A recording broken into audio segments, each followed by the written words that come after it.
ولا هذا الهديل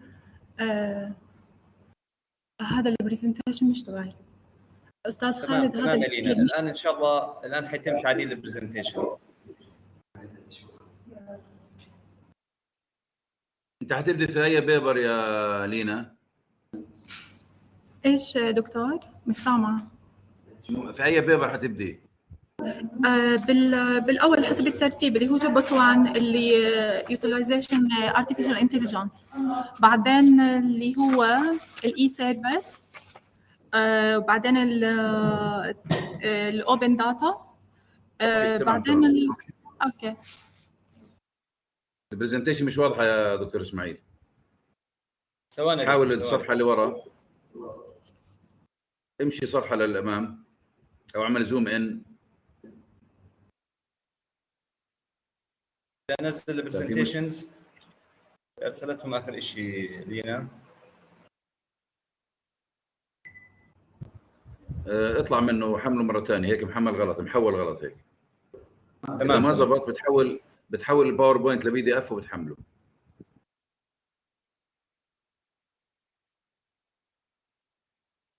صباح الخير دكتوره نهى، كيف حالك؟ صباح الفل يا دكتور. الحمد لله تمام. الله يخليك، الله يرضى عليك يا رب. اهلا وسهلا.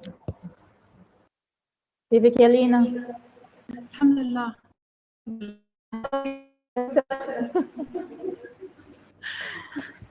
مسهلا. لسه في صدى عند لينا دكتور اسماعيل، في صدى لسه عند لينا.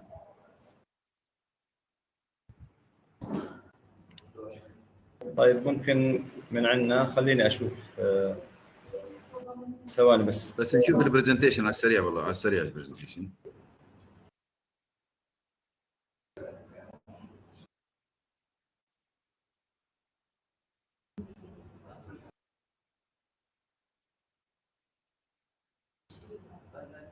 ما زبط. لحظة دكتور. هيو او عاد تحميله ثاني. نفس الشيء يبدو نفس الشيء. ثواني. طيب ادينا انا ثاني، انا اللي بعمل. 60 دقيقة بس انا بعمل كذا. اديني ثواني بس انا بريحك.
انت بريزنتر الان. 1 مومنت. كومبريهنسيف اكزام. صار عندك التحكم يا لينا. جو هيد. دكتور اسماعيل تفضل. ما عم تشتغل هذا فارق بالايش؟ مش عم تشتغل. عندك لينا تحت يا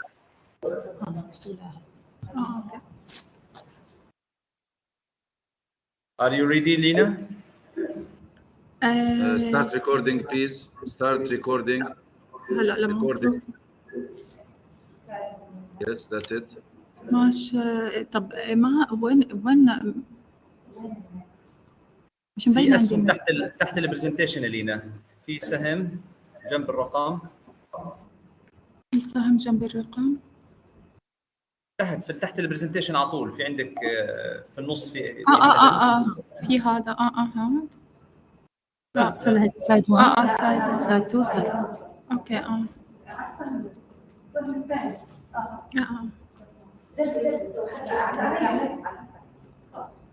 على هذا اللي يعني مش معقول يا لينا عملت برزنتيشن عدة مرات والآن نسأل كيف نحرك؟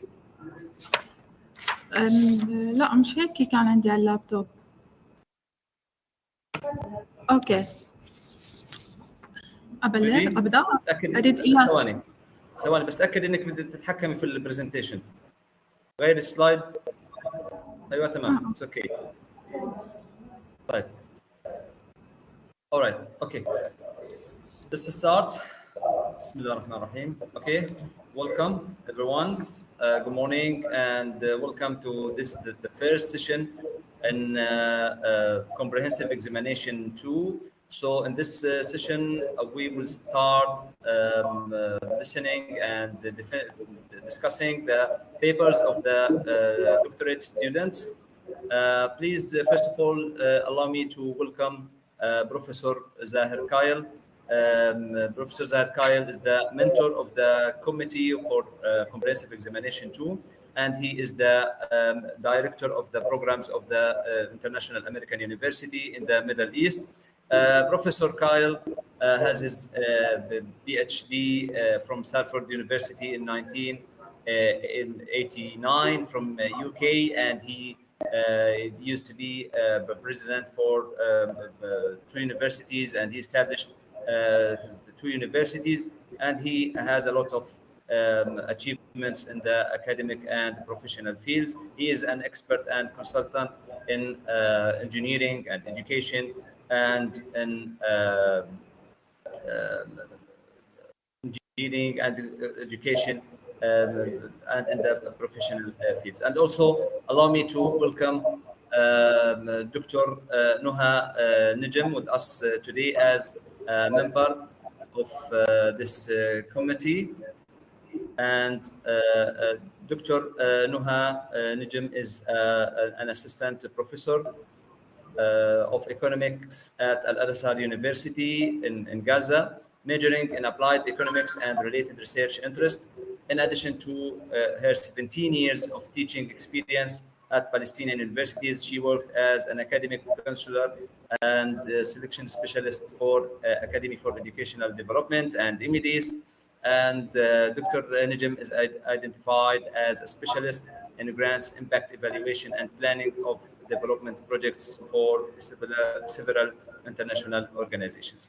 And I also will be with you as a member of this committee. My name is Ismail Abu Sada. I have my PhD in business administration from the International American University in Malaysia, and I'm currently the academic coordinator for the programs of International American University in the Middle East. So we will start this session by allowing the student to present the 4 papers. We will take it one by one.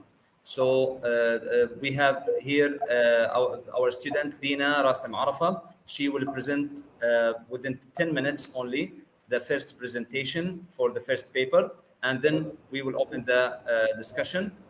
After that, we will go accordingly with to other the rest of the papers one by one. So start with the presentation and then discussion for 10 to 15 minutes with the professors.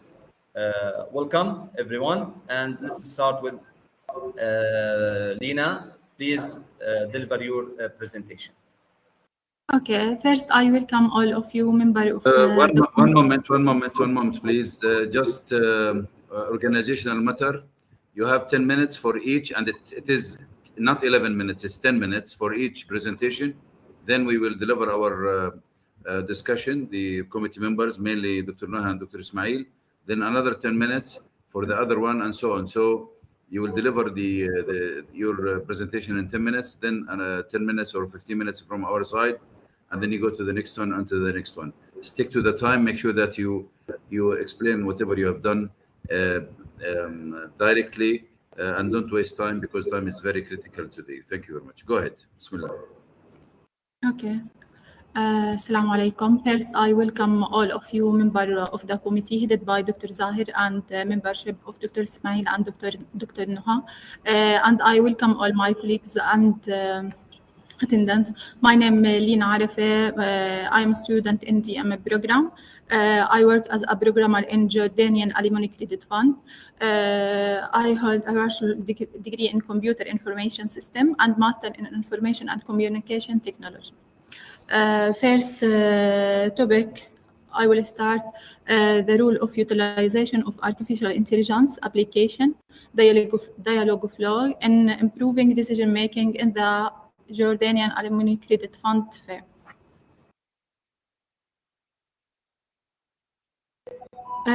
The background and the context of the research about the Jordanian Alimony Credit Fund was established in 2017 to provide essential financial service to those in need. It runs through a single branch in Jordan's capital city of Amman and offers service, including financial aid, loan repayment, and other relevant ones. The organization has encountered several difficulties in timely and effectively delivering this service. The complexity of the service offered and the growing number of clients are fundamental cause. The firm has developed several technology solutions to automate service procedure to address this issue. The use of artificial intelligence application dialogue flow to enhance decision making in automating service process has shown to be.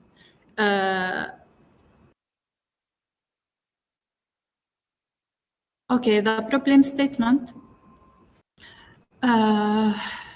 The main research problem in this topic, the role of utilization of artificial intelligence application in improving decision making in Jordanian Alimony Credit Fund, and how can the utilization of artificial intelligence application improve decision making in the Jordanian Alimony Credit Fund. Dialogue Flow is a platform for building conversational interface, and it can help the firm automate tasks and provide relevant information to customer and employee.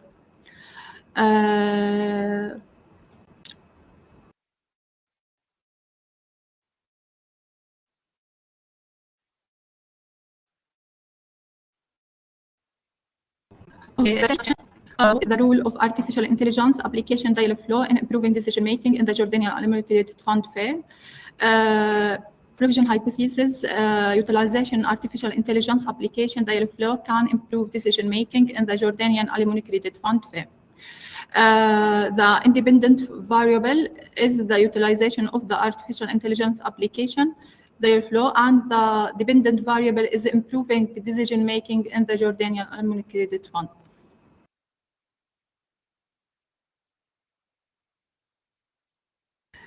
The literature review. There is many research about artificial intelligence. Some example of it. Binzer 2022 proposed a social intelligence-based approach for service composition that utilization AI and natural language processing to make sense of API-related data. Rido and Grill in GEL 2019 introduced the potential of innovation, technology, and strategy to co-create public service.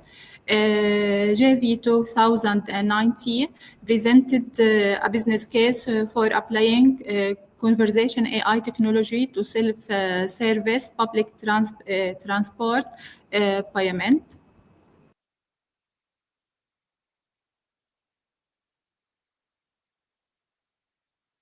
Okay.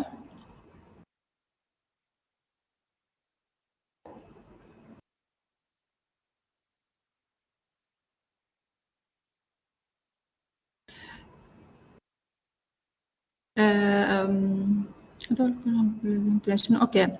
The literature reviews discuss studies conducted in various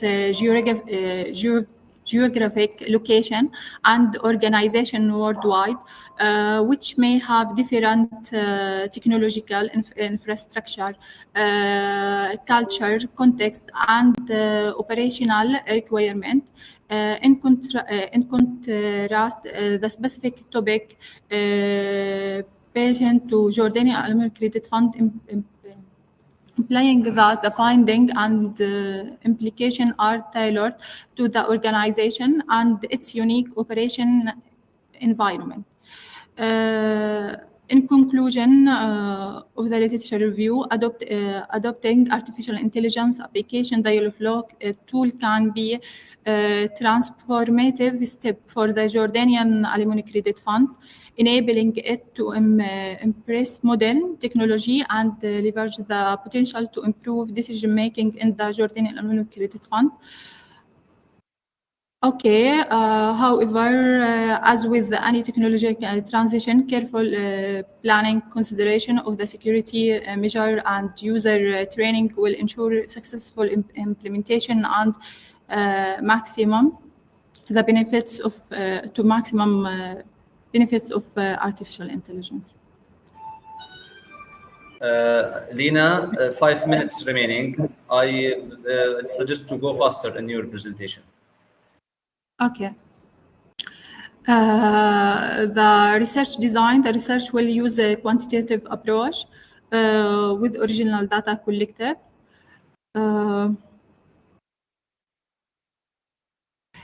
Data collection method, structured survey will be designed and administrative to the Jordanian Aluminum Credit Fund staff member to collect quantitative data.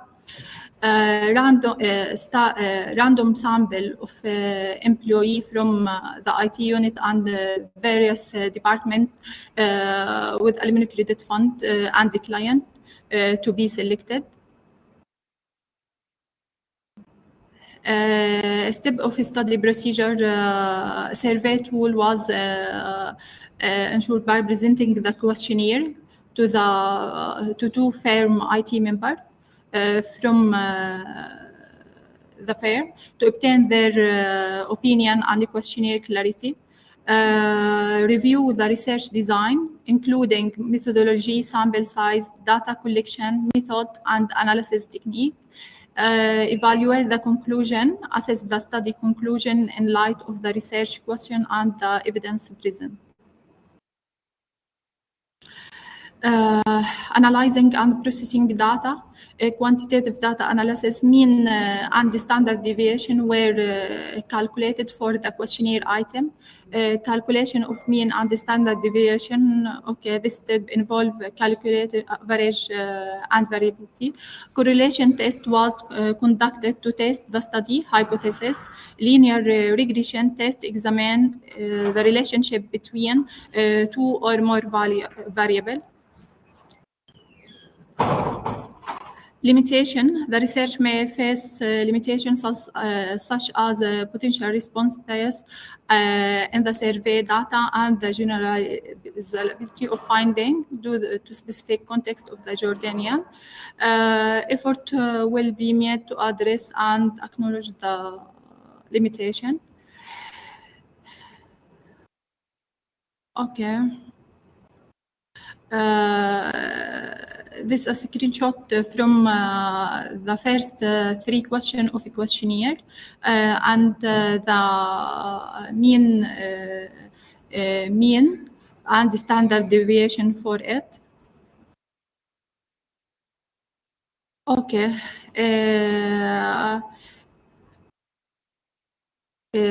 The adjusted R-squared calculated for this questionnaire 15 question at 0.006 suggests that only about 0.6 percentage of the variation in the dependent variable can be explained by the predictor variable in the model. Therefore, the model need to capture significant amount of the variability in the data. It might be worth exploring additional predictor variable that could improve the model ability to explain the variability in the response variable. In conclusion, this study delivered into the impact of utilization of the artificial intelligence application data flow in the decision making in the firm. Hypothesis posited that such utilization would lead to an improvement in decision-making process.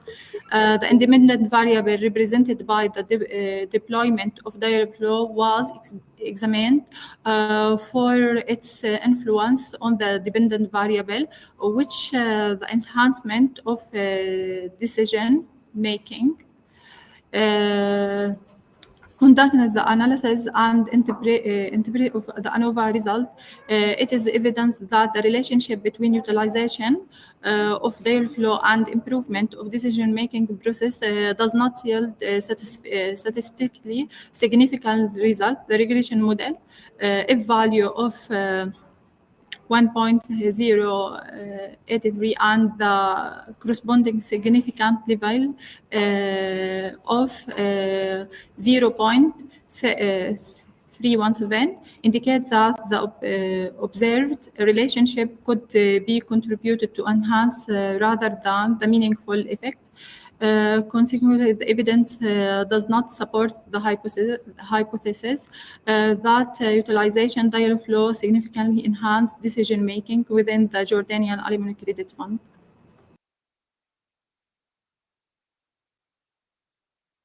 Okay, this finding the importance of exploring alternative factor or variable that might contribute to decision-making. You exceeded your time, Lena. Stop. You exceeded your time. It's you. You have 15 minutes now. I was, to be frank with you, this is not a good start. It should have been 10 minutes, which means 10 minutes. So I would rather stop at this. You have 1 minute to conclude, and it's only 1 minute. Go ahead. Okay, it's finished. Exploring alternative. Okay, variable that. Current analysis. Okay. Current analysis didn't reveal the significant impact ongoing technology advancement and deployment of AI application may offer a future opportunity to explore more effect on decision-making process within the firm. Okay, that's it. I finish. Okay, we'll start with Dr. Naha. Go ahead, Doctor, if you want to ask the student in question. Go ahead. Thank you. Lena, thank you for this presentation. To be honest, you did a good job on this paper. But I have some notes and comments just to make it better, okay, and to interpret some information in a way that would make it even stronger, okay. Can you please go to the second slide after the title? The one on the background and context.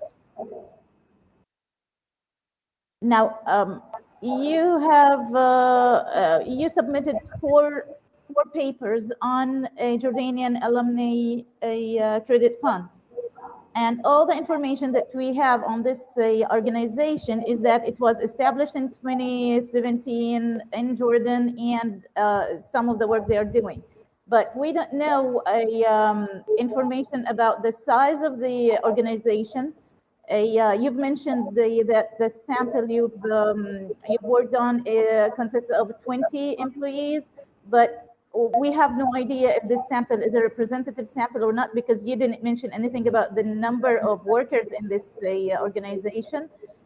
So it would be better to give a profile on this organization based on its a position in the economy. How what is it doing in the as a part of the sector it's working in, and the size of the organization, the profits, the annual profits, etc.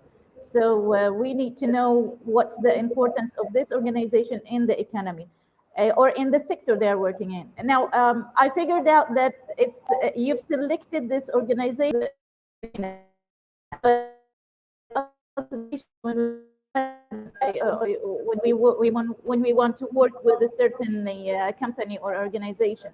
So you just need to give us some profile on the organization from an economics or a managerial background, not only this information that would be available in any brochure. So we would understand the reasons behind selecting this organization and try to generalize the results that you've reached. In the problem statement slide, now, I had a problem with the problem statement you've mentioned. You're asking here, how can the utilization of a AI application improve decision making in the Jordanian Alumni Credit Fund firm? And you're asking about the rule of the utilization. So when we ask about the rule, we mean to reach an answer of it has a rule or it doesn't. Okay, then we ask, if it has a rule, how are we going to improve this rule? If it doesn't have a rule, how are we going to make a rule for it? Okay, so the two questions here are pretty much contradicting. There are some mistakes, but I don't need to mention them now. One moment, Dr. Noha, one moment, please. Go ahead. Lena, while Dr. Noha or Dr. Ismail talks, please shut off your mic so that we do not hear the echo, please. So when you are not talking, shut off the mic, please. Yes, go ahead, Dr. Noha. Thank you. Yeah, I'm gonna just mention or list the comments, and she can answer later if she has any answers. With regards to the hypothesis, I saw hypothesis 1, but I didn't see any 2 or 3. So if it's only one hypothesis, why are you numbering them? Yeah, okay. For hypothesis number 1 in the research questions on slide number 4, it says utilizing the hypothesis of your model is that utilizing AI application can improve decision making in the Jordanian Alumni Credit Fund. But in the title of your article, you're asking about the rule of it. Does it have a rule or not?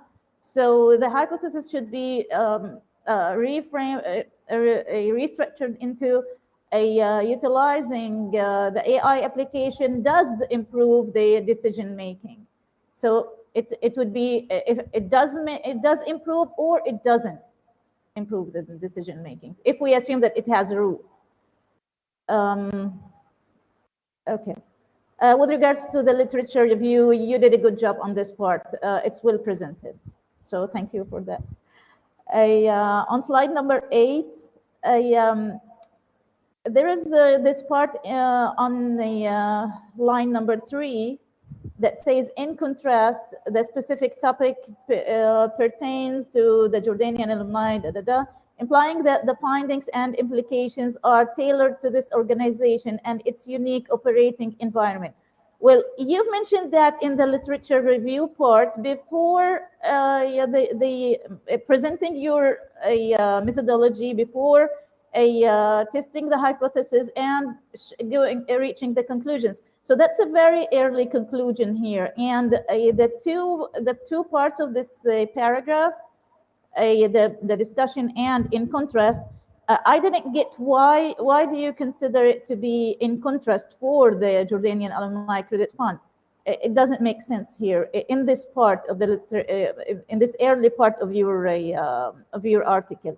So I would suggest that you remove this conclusion part on the second paragraph on slide number 8. And please, you may explain to me or to us later, what do you mean by the part about the situation of Jordanian using AI for the credit fund, Jordanian alumni is contrasting with the findings of other topics or studies. Yeah, there are some repeated information. You will find it on the comments part.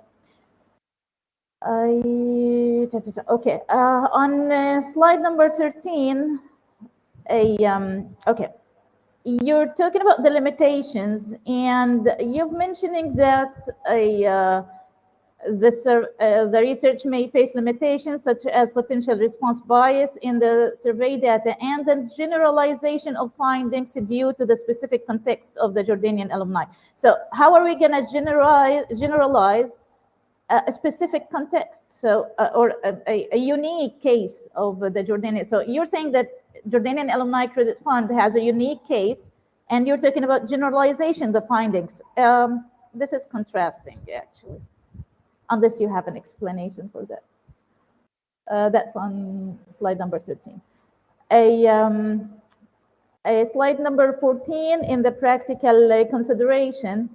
You've mentioned that since only a few people may be interested in the research topic, and that was one of the obstacles you've faced in distributing your survey questionnaire. Excuse me. Why would only a few people would be interested in the research topic? We know that you've mentioned that it's a popular interest now for people, or for it's a rising interest now. So why would only a few people be interested in it? If you have an explanation for that. If you don't, just please remove that part. On slide number 17, okay, you've explained that part on R-square pretty well, but there is this part on, therefore, the model needs to capture a significant amount of the variability in the data. I didn't get that point. What do you mean by variability in the data? You've mentioned the hypothesis many times. Dr. Naha, will you be giving her the floor to answer, or just giving your comments? What exactly is your strategy with her? I'm almost done. If she has any explanation or interpretation of the points that I'm pretty much not sure I get, that would be great. If she doesn't, she would better just remove it from the paper itself. Okay. Just one last comment on the conclusion on slide number 19. There's this indication that the observed relationship could be attributed to chance rather than a meaningful effect. Well, there's nothing called a chance in science, so there would be a better explanation of the insignificance of the model that you have. That would be having other variables that would contribute to the dependent variable than the one that you've selected. So it doesn't mean that it's contributed to chance. It's contributed to other variables that are not included in the paper we have. And the one on the evidence does not support the hypothesis. You would need to give us some information or explanation of why doesn't the evidence support the hypothesis. And yeah, that's it from my side, but these are just comments just to enhance your work and to show the hard work that you've done on it. So yeah, thank you, Lina, for your hard work, and thanks for your supervisor, Professor Zahir. If you have any comments or any notes on what was mentioned, I will share the comments of the presentation with you later, inshallah.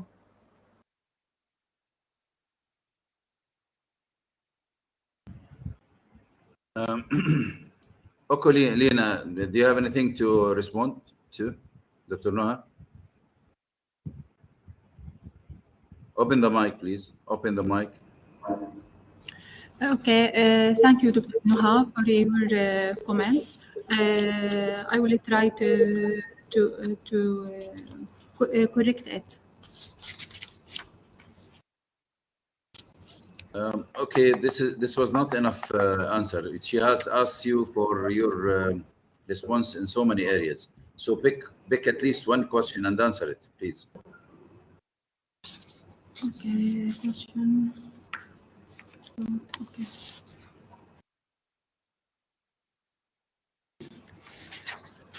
Okay, I want to know if the survey question, 15 survey question, is enough for this research, and if the model analysis I used the linear regression for statistical analysis.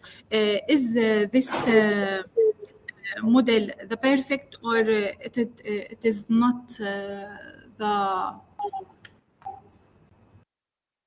perfect one for this research? Because maybe if I use another model, maybe the result will be changed to positive for the hypothesis. Okay, all right. We leave it there. The Dr. Yes, Ismail, I go need ahead. help for this. Yes, I need help. Okay, no problem. All right. Thank you so much, Professor. Actually, just to mention that we have time limitation. Excuse me, just to give only one comment, and I will send the rest to Lina. I agree with Dr. Naha, what she said about the comments, and I would like to focus more on the problem statement, actually. If you go to the problem statement, usually in problem statement, try to present the problem itself in reality. What is going on in reality as a problem you face as a researcher, or the company or the organization is facing, and then try to address the exact problem for the organization, and then for the research, and go to find the solution for this problem. Problem statement is not mentioning the benefits of the something. If you go to problem statement, please, in your presentation. Actually, I noticed this point in different. Some of you, I think one of your papers done good in the problem statement, please.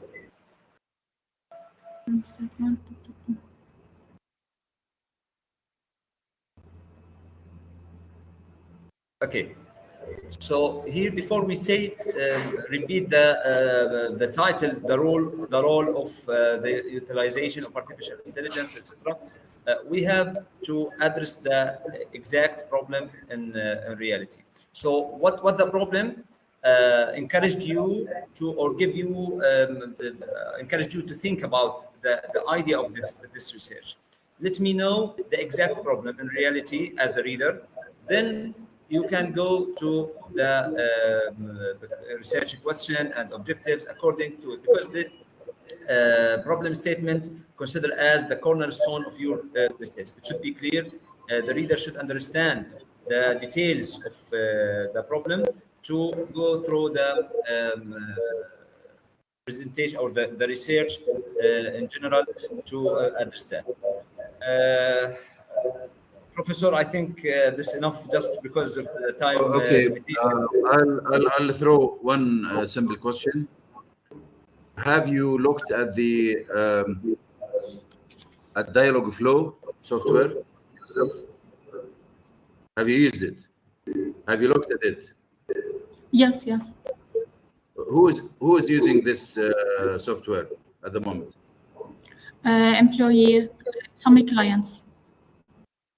In where? In the alumni fund? Yes. And They are using system in my firm. in your Internal your system. survey. In your survey, did you include members, or it was just the IT department? Yes, member. Yes. Okay. Yes. Don't show me. Just answer me. Forget about the presentation. Talk to me, please. Talk to me. When you said that you have your questionnaire verified by the two members of JACF, what does it mean, JACF? Okay. Jordan Aluminum Credit Fund. What is JACF? Jordan Aluminum Credit Fund. So you verified your questionnaire by two persons from there, two members? What? Can you repeat? You said that you have verified your questionnaire by asking two members of JACF, the alumni Yes. fund. From Who are these? Who are these two members? Are they experts in questionnaires? okay. Just tell us more about them when you write down the answers. Okay, my other question, remove the limitations. It's irrelevant in page 13 of your presentation. And then the practical, or you recast it. And then in page 14 of your presentation, go to your original work and remove the practical consideration. It's just blah, blah. It doesn't have to do anything directly with the research. The final thing you said that you have, according to regression analysis, you found direct or linear relationship between both. You must add a table with the two parameters, and then you have to draw a graph. And from the graph, it's not a graph, it's a linear program. Give us the equation and give us the correlation factor. Is this clear to you? So you have data, and then you have two types of data. You have two parameters, main parameters, and then you said that there is a linear regression. Put this on a graph, and let us see that this with the original data. So we know, and the correlation factor should be there. If it is above 90 or 85, we'll accept it as linear. But you never know; it might be something exponential. So we have to see this a table with the parameters that from the answers of the people, and then the regression results on a graph with the equations that you got. If this is not clear, we will clear it after say next week. We will tell you exactly what does it mean, but it has to be included in your work. I'm done. Next paper, please. Okay. Next. You have to revise the recording, Lena, so that you get what you missed in writing. So the recording will help you in rearranging this research, this paper. Next, what is the number 2? Huh? Okay, I'll put number 2. 1 moment. Number 2.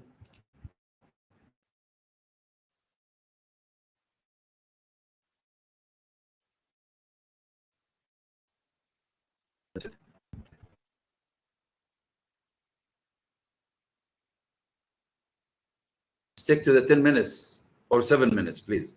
Go ahead. The role of e-service.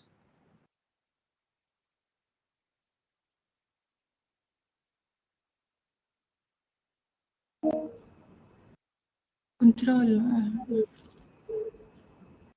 Yeah, 1 moment. I'll give you the control. 1 moment. Go ahead. You are controller now. Okay. Okay. Topic 2 about the role of e-service on a client's decision in the Jordan.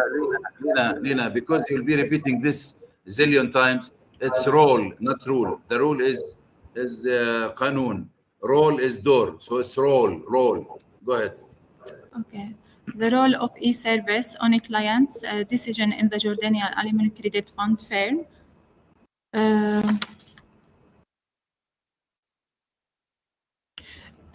Background and context the same for the previous year. Okay.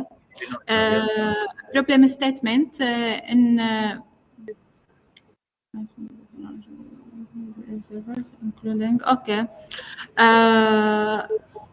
the primary problem this research addresses in the need for more comprehensive evidence regarding the role of e-service in shaping client decision in the Jordanian Aluminum Credit Fund.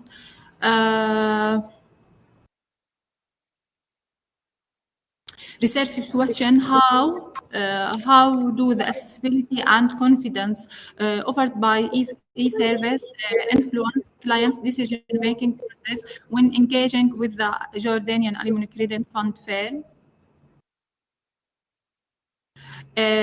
Provisional hypothesis: the accessibility and convenience offered by e-service significantly influence client decision-making process when engaging with Jordanian Aluminum Credit Fund firm. Independent variable is accessibility and convenience offered by e-service. It refers to extent to which client can access and utilize e-service provided by Jordanian Credit Fund of level. Okay, dependent variable, a client decision-making process. It encompasses the choice and action taken by a client when engaging with the with e-service. This variable include decision related to financial transaction utilization, literature review. Okay, comprehensive. Okay, research study analysis the impact of online consumer review, web atmosphere, and external factor in consumer behavior and per cash decision by Al-Rashid 2016. Radwan 2017 focus on the challenge faced by web-based service providers in assessing and understanding customer quality of experience.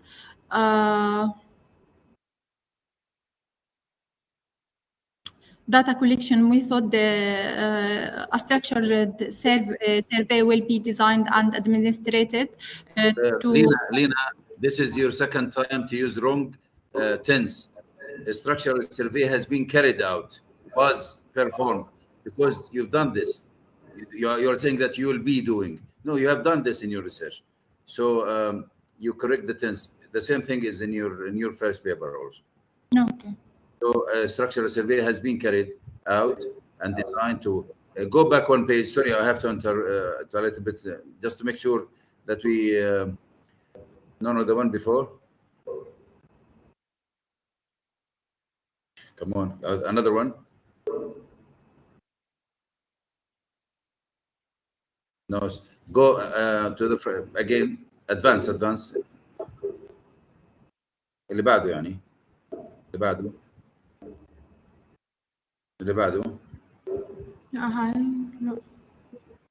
Okay, go ahead. It seems that I want to. Okay, go ahead. Continue. This slide or no. Okay, go ahead. I will look for it myself and then I'll come back to you. Go ahead. Continue. خلاص, leave it. Okay, continue. طيب. next slide يعني. Yeah. خلاص. Continue with your presentation. That's it. Okay. The survey have 15 questions about e-service. This is for mean standard deviation for it.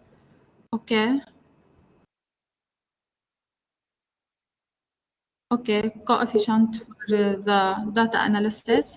Okay, conclusion.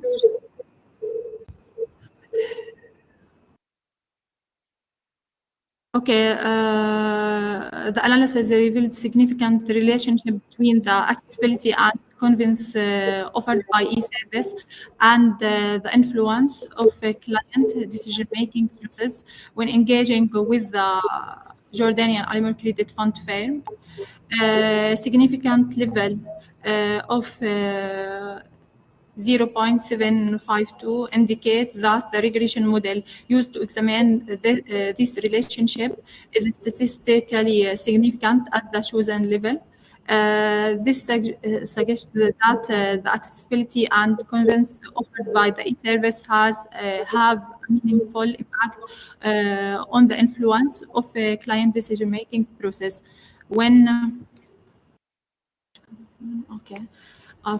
engaging with the Jordanian Aluminum Credit Fund,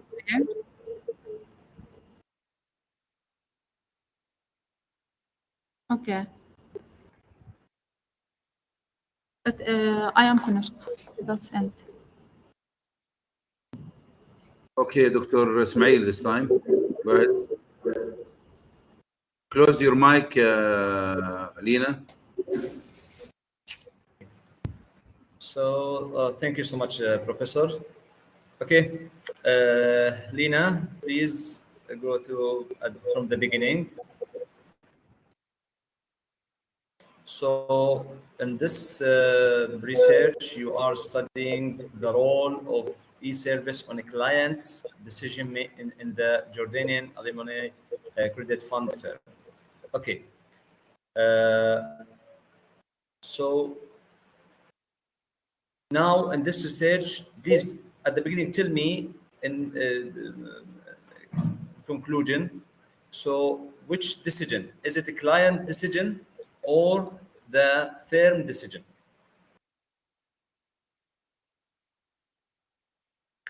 Put the mic on, please.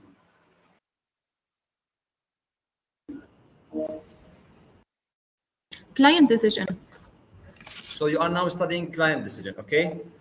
The role of e-service on a client decision about transaction, financial transaction of the firm.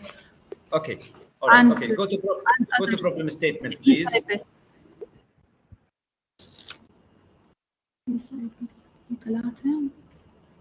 Okay, again, here the same comment like the previous research.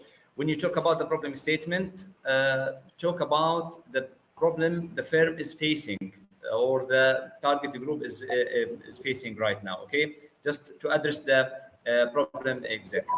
The second paragraph, the primary problem this research addresses is the need for more comprehensive empirical evidence. So now you are looking for more comprehensive empirical evidence, or your research will be an empirical evidence.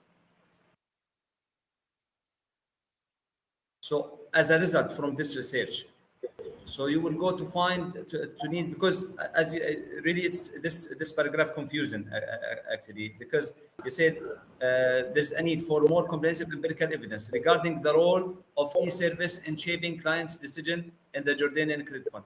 So I think you have to paraphrase this the problem statement and to address the problem exactly, to talk about the problem, because your problem is not the evidence. I think you have another problem. You are going to find out a solution for it.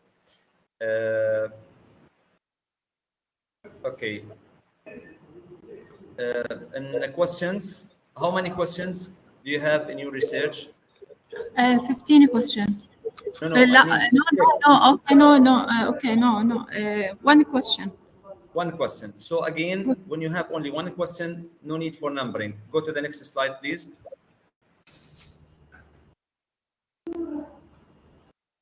Okay, no need for numbering, because and there is no research questions.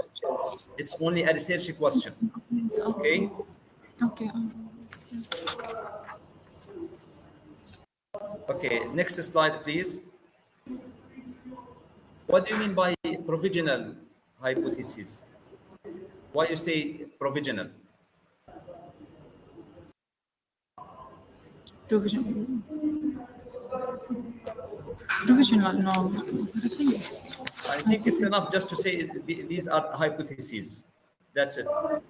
And then how many hypotheses you have?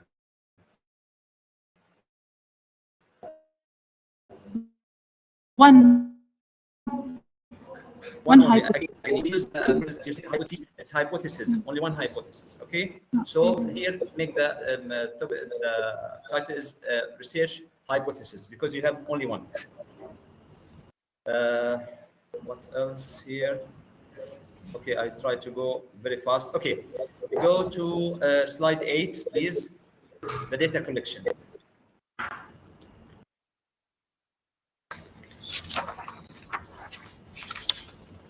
Okay, so what do you mean by structured survey?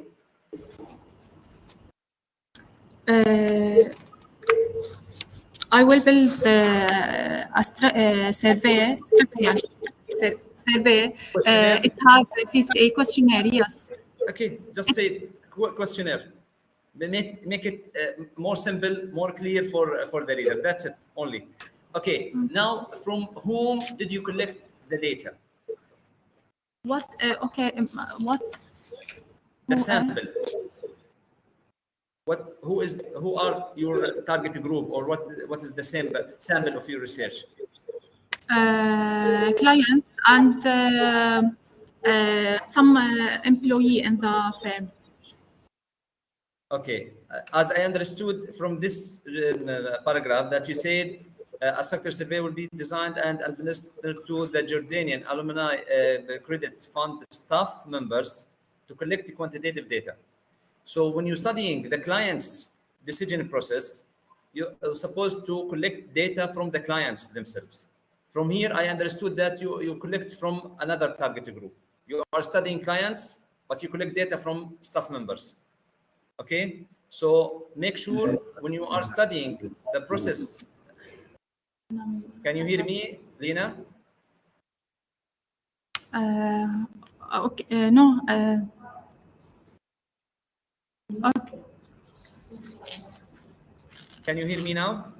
Okay. Okay. Please, can you repeat? Because someone interrupted me. All right. So my point here, when you're studying the decision-making process of the clients, you have to collect data from clients, not from staff members. Okay. This is the point. Collecting data from the clients because you are studying the decision-making of the clients. The next slide, please.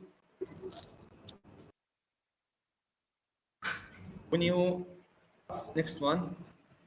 When you test the validity of the questionnaire, you here mentioned that survey tool was ensured by presenting the questionnaire to 2 firm IT members. Okay, they are professionals. So you have also to ask to test the validity of the questionnaire with some academics like who understand the methodology of the research. So you have to ask experts in both sides, in professional side and academic side. Okay, it's not enough just to ask 2 IT members. Okay, I'm trying to go fast, just to time limit. Okay, my last comment. You please go to the conclusion, or before that. My point is, I didn't find any comment or discussion for the results in your paper. You jump directly to the conclusion, from the results to conclusion. So you have to discuss the results first and then conclude the final finding in your conclusion. That's all from my side. I'm done. Thank you so much. Thank you, Doctor. So, Dr. Ismail, just write down the questions. I'll give it to Noha. Noha, please, Dr. Noha, 5 minutes to deliberate, and then we'll see how it goes. Thank you. Thank you, Professor. Actually, most of the comments were mentioned by Dr. Ismail already, so I'm not gonna. Lena, close the mic. Yes, go ahead. But yeah, I have I have a question for you, Lena. When you talk about client decision, what do you mean by those decisions? Like what?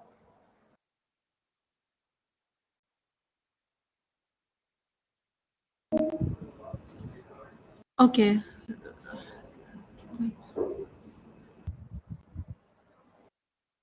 Well, that's on the title or slide number 3.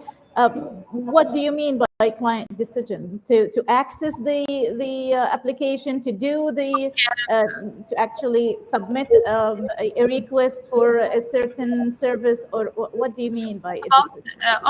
About related financial transaction, utilization of e-service, and overall engagement with the firm e-service platform. Well, yeah, I've read that, Lena, from your work, but what do you mean, you as Lena, without returning to your paper? What do you mean by decision making, clients' decision making? when they use the e-service in a platform, if they okay. When would you consider the client to take the decision or not? When would you consider yes, a decision about how easily can they access the service offered by the firm. How convince they find conducting financial transaction through the firm. How they if does e-service platform provide clear and comprehensive information about the service excuse me, you need to give us some examples on those decisions, like what are the options that the client has to choose between. You take a decision between the several choices that you have, and you take the decision of choosing one of them, right? So what are the options that the client has, and how many options were chosen after using or with the access to this application? Now again, okay, just like Dr. Ismail mentioned, I just want you to go to slide number 8. How many employees in the IT unit, regardless of the target group, inquiry that Dr. Ismail had, and I had it too, that you're talking about clients, so your sample should be from the clients. But because it's mentioned also in another article, you're saying here that a random sample of 20 IT unit employees. How many IT employees in the how many employees in the IT unit? 10. 10? Yes. So you've mentioned here that there is a random sample of 20 employees. Okay. Please revise this part, okay? The sample, collect a random sample that's from a pool of employees, and you chose this ramp, and it's a random sample is not actually random. It has to be a representative sample. Just to wrap up, please go to the conclusion part on the slide number 16, where there is a wrong interpretation of the significance level of 0.75, 0.75. Well, this is insignificant at any rate. Okay, so please revise it and rewrite your conclusion based on an accurate and correct interpretation of this F test number. Okay. Okay, doctor. You will have all the comments on the PowerPoint itself, so don't worry about it. Okay, go ahead. Okay, doctor. I have misunderstood of the number of the people who participate in the survey, 20 participants, but the number of employee unit 10. Okay, but the participant of the survey 20 for the survey. Okay, so you need to rewrite this phrase. It says you randomly chose 20 of IT employees, IT unit employees. So if it's not correct, please revise it. Okay. Thank you. Thank you, Professor. Okay, Lina, on this research, you need to exert more effort.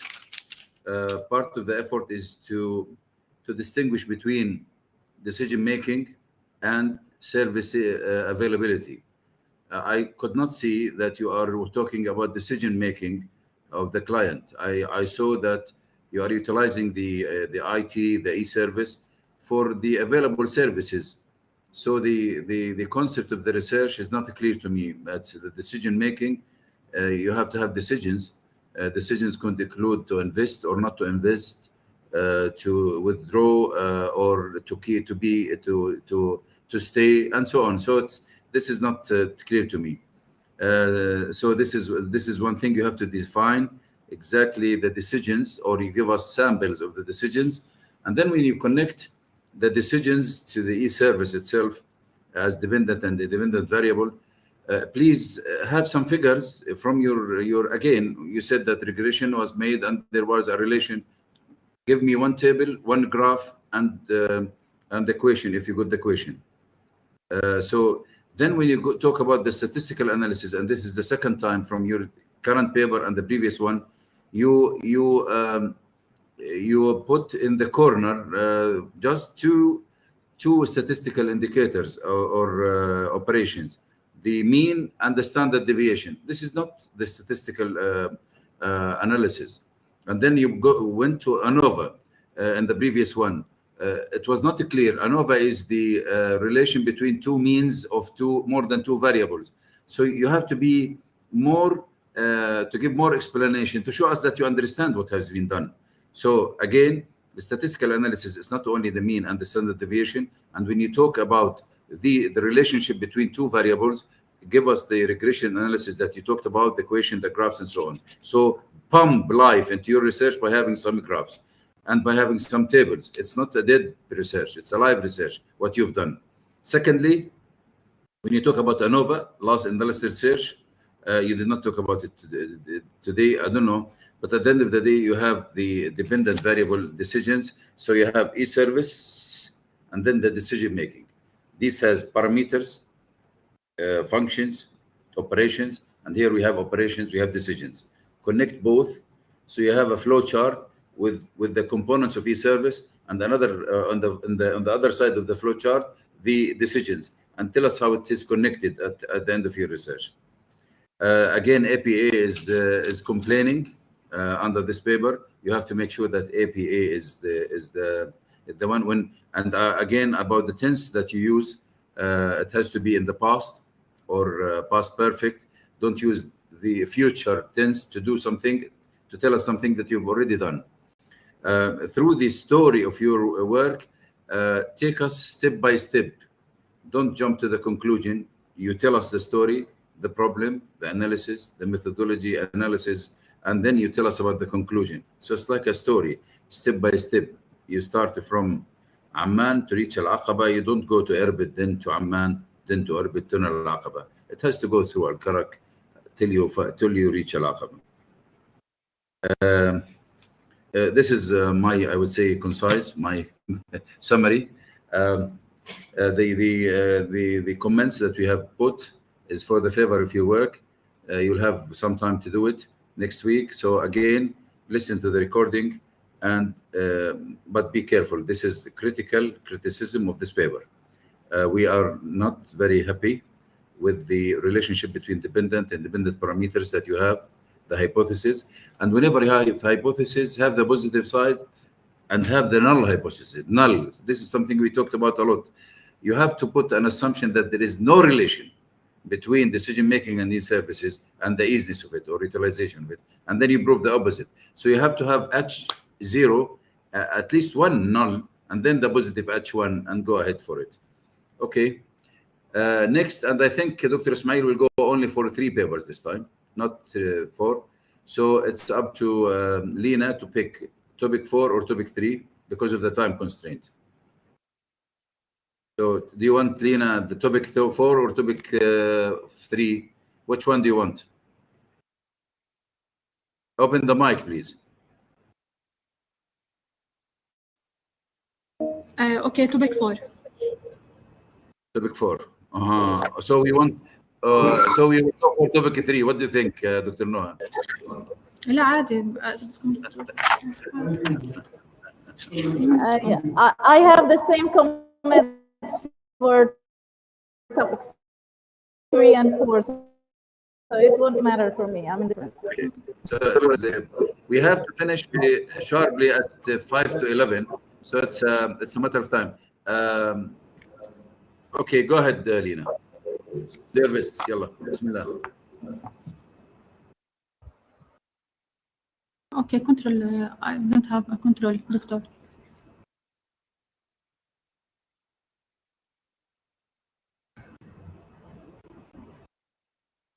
Okay. the topic for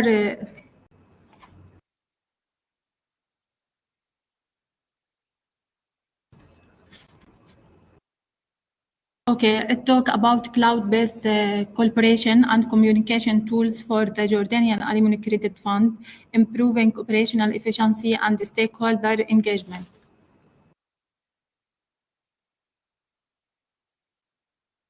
Okay, the same background and context. The problem statement about okay.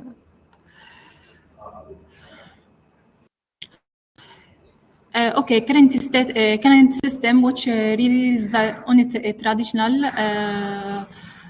on permission collaboration and communication tool must be update and more effective in meeting the evolving need of the fund and its stakeholder. This research aims to investigate and propose adopting cloud-based collaboration and communication tools to enhance the operational efficiency of the Jordan Aluminum Credit Fund and improve stakeholder engagement.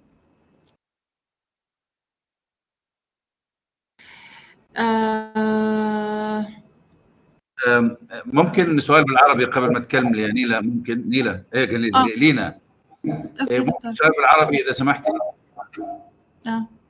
ايش الاسم بالعربي للفند اللي عندك؟ صندوق ايش بالضبط؟ بالعربي صندوق تسليف النفقه الاردني. صندوق ايش؟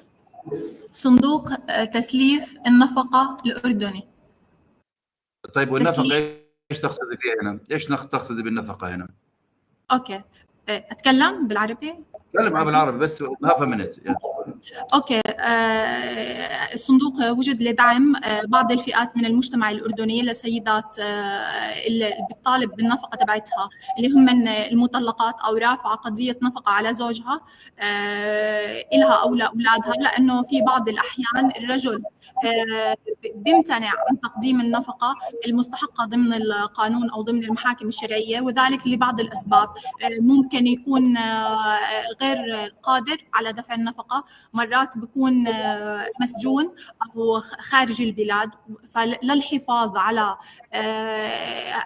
كيان هاي المراه واولادها من الضياع في المجتمع، قامت الحكومه بدور الرجل في هاي الحاله بانها تسلف تعطي المراه هذا القدر من المال اللي المحكمه قررت انها تعطيها اياه، يعني بحكم المحكمه او لابنائها. بعدين فسلفتها اياه. هذا المقصود بالتسليف. المبلغ اللي بتعطيه هاي المؤسسه لهاي المراه او لابنائها بترد تاخذه بعدين بالاقساط من الرجل، بحيث انه نفس الصندوق هو اللي بيلاحق الرجل. هو الصندوق هو اللي بيعطي هاي المراه، لكن من اجل ما يصير كونتاكت بين الرجل حالة الطلاق يعني، فبتصير علاقة المرأة مع هاي المؤسسة، هي بتاخذ المال اللي هي بحاجته من المؤسسة، وبتصير علاقة الرجل مع المؤسسة انه يدفع للمؤسسة مش يدفع للمرأة. يا ريت المقدمة الصغيرة هذه كانت جزء من الابحاث اللي عندك انت. الاربعة بيتكلموا على جاكف اللي هي جوردانيان ألومني فاند. المفروض انه المقدمة هذه تكتبيها باللغة الإنجليزية في ربع صفحة. شكرا. Continue the presentation. Go ahead. Sorry. Time constraints.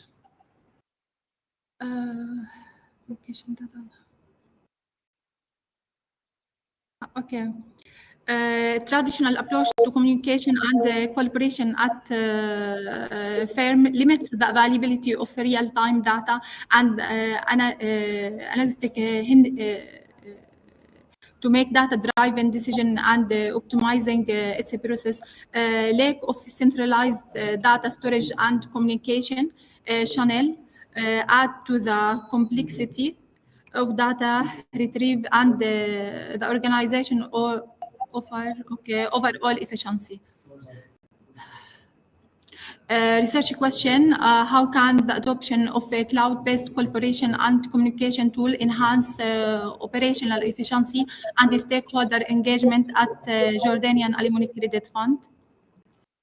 Hypothesis, adopting cloud-based collaboration and communication tool positively influence operational efficiency and stakeholder engagement at the Jordanian Alimony Credit Fund. Independent variable, adopting a cloud-based collaboration and communication tool. It refers to implementing and using cloud-based platform and technology that facilitate communication, collaboration, and data sharing among the fund internal team, external partner, and the stakeholder. Operational efficiency, the dependent variable, operational efficiency. This dependent variable represent the effectiveness and the productivity of operational process at the firm. It includes factors such as processing time for alumni claims, streamlined workflow, resource utilization, and overall operational performance. Stakeholder engagement, this dependent variable measures the level of involvement, interaction, and satisfaction of various stakeholders.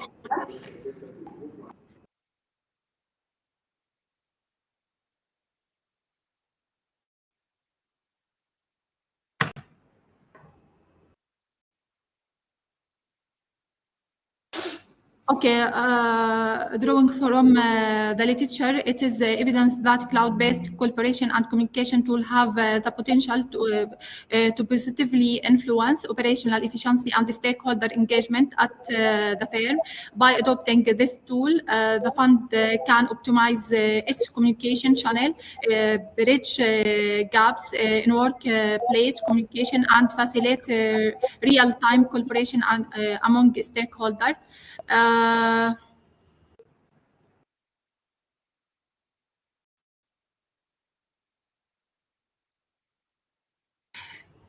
Data collection method, same as previous research. Sorry, I have to Okay. interrupt Lena again, please. Okay. You said that you want to study the stakeholders. Go back to 2 slides, please. This slide. Before one, the one before that. One moment. Who are your stakeholders? Who are your stakeholders? Okay. Stakeholder, many firm that as a stakeholder for the firm, like ministry, some ministry of in Jordan. Go back another slide. Previous slide. Yes, previous. Again. One moment. Go forward one. Stop. You have written here, who are the stakeholders? Stakeholders including beneficiaries, government entities, external partners, and so on. When you do the questionnaire, you have to select part of each and single. You have to have beneficiaries, and you have, because you said that you have a structured questionnaire, it has to go to different types of stakeholders, so that when you get an opinion, you get it presented in the right way. So what you've mentioned, that you have a 20, and then you give us the impression that they are all from IT, which is not the case. If it is only for the IT, this is a problem, and you have to correct that problem. Okay, go ahead. Just you have to make sure that your questionnaire is done on these stakeholders.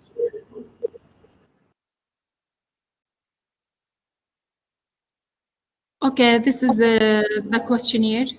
It had 15 questions. Okay, 20. Sorry, 20 questions. Okay. Okay, conclusion. The analysis revealed the relation between adopting cloud-based collaboration and communication tool and operational efficiency and the stakeholder engagement at the Jordanian Alumni Credit Fund. The obtained significant level at 0.7. This suggests that the introduction of has meaningful impact on organization, operational process, and the stakeholder interaction.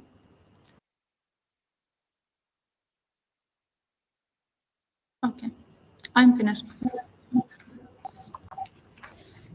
Okay, Dr. Nuha, go ahead. Close your mic, Lena. Thank you, Professor.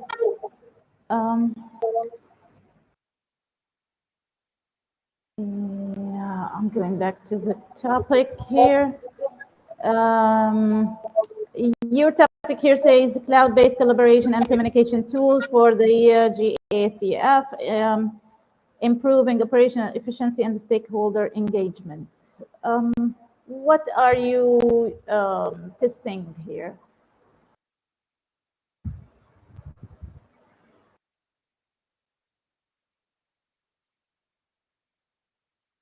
Unmute, please. Open the mic. Okay, which slide, Doctor? Yeah, my question is your titles. If you open the please slide number 1 that shows your title. Okay. Okay, your title here doesn't show what you're actually testing or what you're actually studying in this paper. Please revise it so it would reflect the content of your study. Okay. You just make it consistent with the previous one, article number 3. The title in article number 3 was well structured, so please just make it consistent with that one. Okay. I would jump to again, you're studying here. It's not clear if you're studying the client's reaction or their access to a certain program. We don't know how many stakeholders do you have, and you're studying stakeholders engagement. So why is your sample about or collected from 20 again? This 20 number of employees is really problematic. Okay, Doctor. I know the number of participants. It's not enough. I know that for all for research, but yes, Lena, but the case here is different. We're not talking about clients. We're talking about stakeholders. And again, you're saying on slide number 13 that your random sample consists of 20 IT unit employees. So I think there is something inaccurate here. You would need to revise your sample, okay? No. According to your title, it's a stakeholders. So your sample should consist of stakeholders and should be a representative sample. I'm not sure if you understand the concept of a representative sample. Okay, the part on literature review, please try to follow your literature review structure that was done pretty well in topic number 1. Please follow that one for the rest of your studies. With regards to statistical analysis, I didn't see any conclusion or interpretation to the analysis after you showed the results of your data collection. With regards to the conclusion on slide number 22, well, you're saying that with the significance level of 0.79, it suggests that the introduction of the was a meaningful impact on the process. Well, 0.79 is insignificant, and even your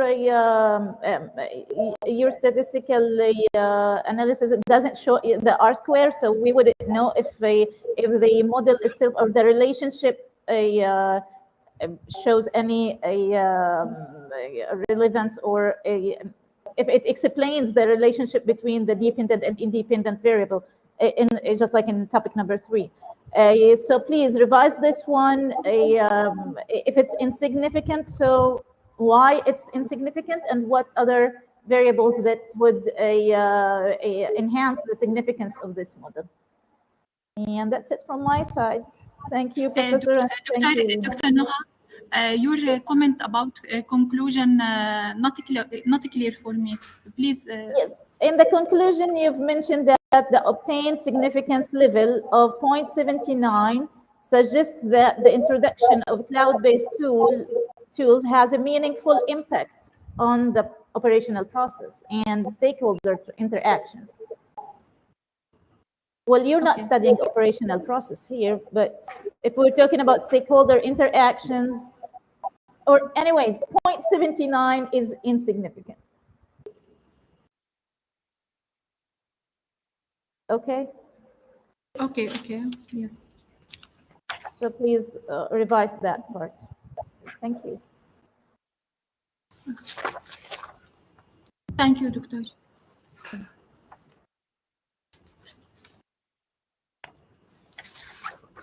I'm done from my side. Dr. Assam, go ahead.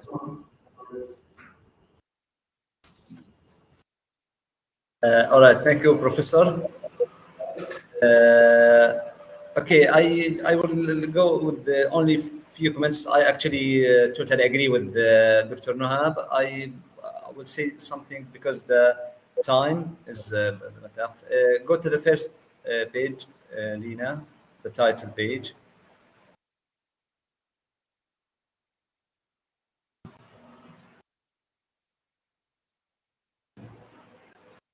Okay. Usually in research, my advice for you and for all our students, try to make it simple as much as you can.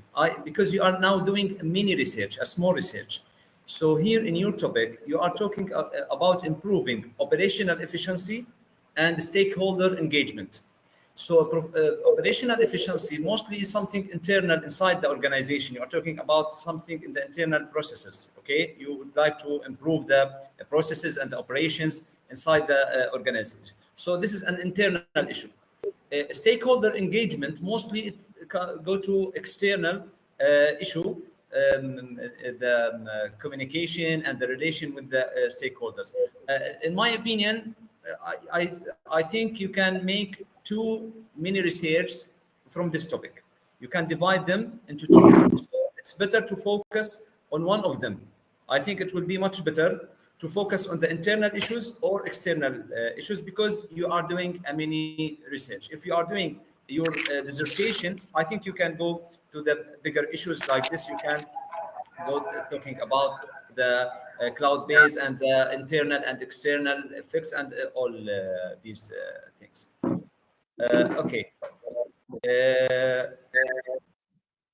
Again, so some comments you already mentioned before, that when you have only one question, just make it only in singular tense, like it's a research question, not the questions. Here also, that's about the question and hypotheses, all these things. And as Professor Zahir said, when you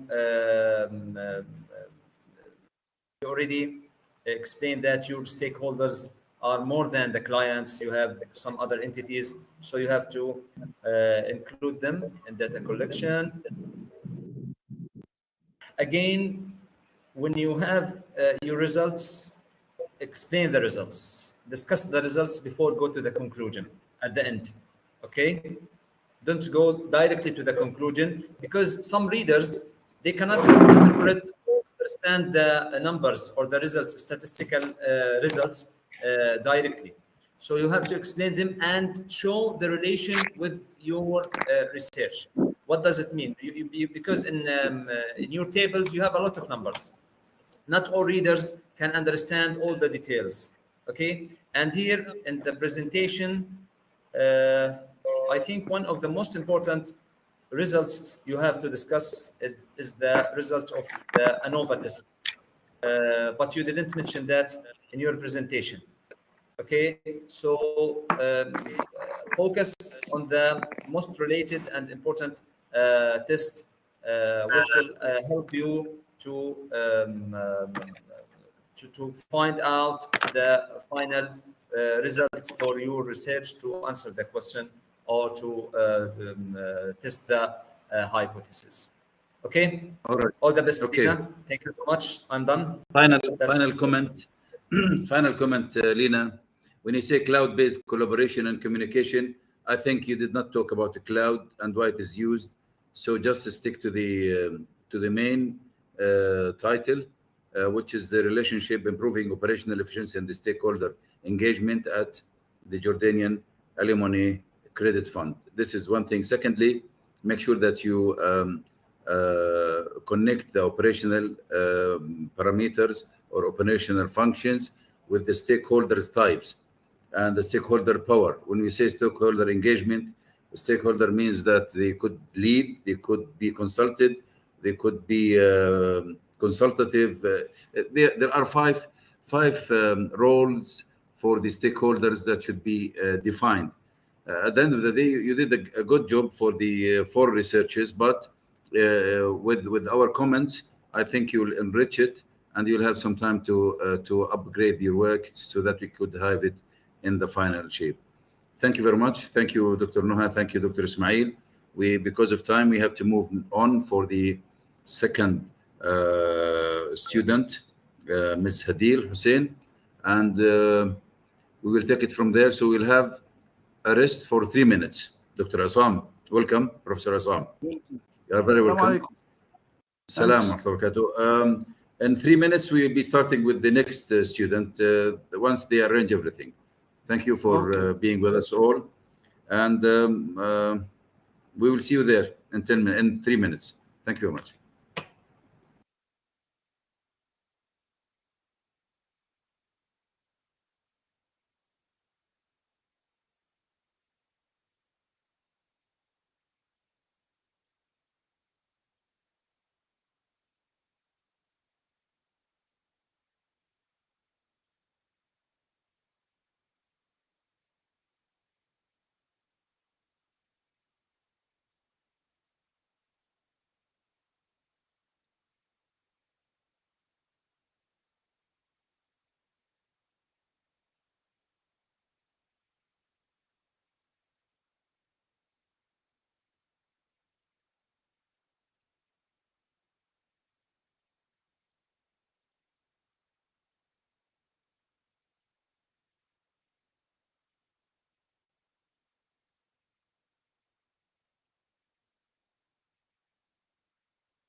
ليش؟ هات شوف كلكم احنا هنا المتشكل اللي معي خلينا محمد.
كيفك انت؟ الحمد لله. بس سمعت بقول لك رئيس قسم الاي سي يو بيشيلوا عنها علامه العمل الاضافي. انا شنو لكم؟ انا شنو لكم مش بس علامه العمل الاضافي.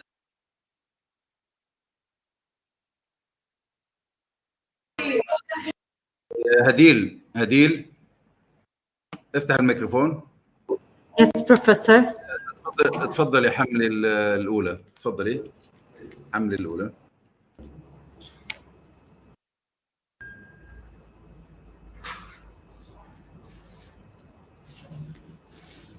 Am I going to do it from my side? Yeah. You are the presenter now. Upload it, please. Where to upload it from? This is not your first time to do a presentation. I From know. down, bottom left, you press the plus sign, bottom left. Then from there, you manage the presentation, upload it, and then you take it from there. Ask somebody from the technical staff around you to help you. Okay, till you do that, we would like to start this session. We have 10 minutes before you start. So go ahead, Dr. Ismail. All right, thank you so much, professors. In Arabic طبعا. In Arabic, please. Allow me 1 minute. Allow me 1 minute to call someone to help me. هديل معك البرزنتيشنز الفايلز ولا معكيش؟ ممكن الزملاء اللي عندنا خلاص امشي دكتور اسماعيل. Okay, هديل. I'll give you the presentation. هديل. I'll put the presentation in front of you. Everybody has to be silent till we go one by one because we are online. So Dr. Ismail, go ahead, please. طيب بسم الله الرحمن الرحيم. السلام عليكم ورحمة الله وبركاته. هذه يعني قبل مناقشة الطالبة هديل حسين اسمحوا لي جميعا دكاترتنا الأفاضل الموجودين معنا البروفيسور زاهر كهيل والبروفيسور عصام الحيصي والدكتور عز العرب العوور. أهلا وسهلا بكم في هذه المناقشة.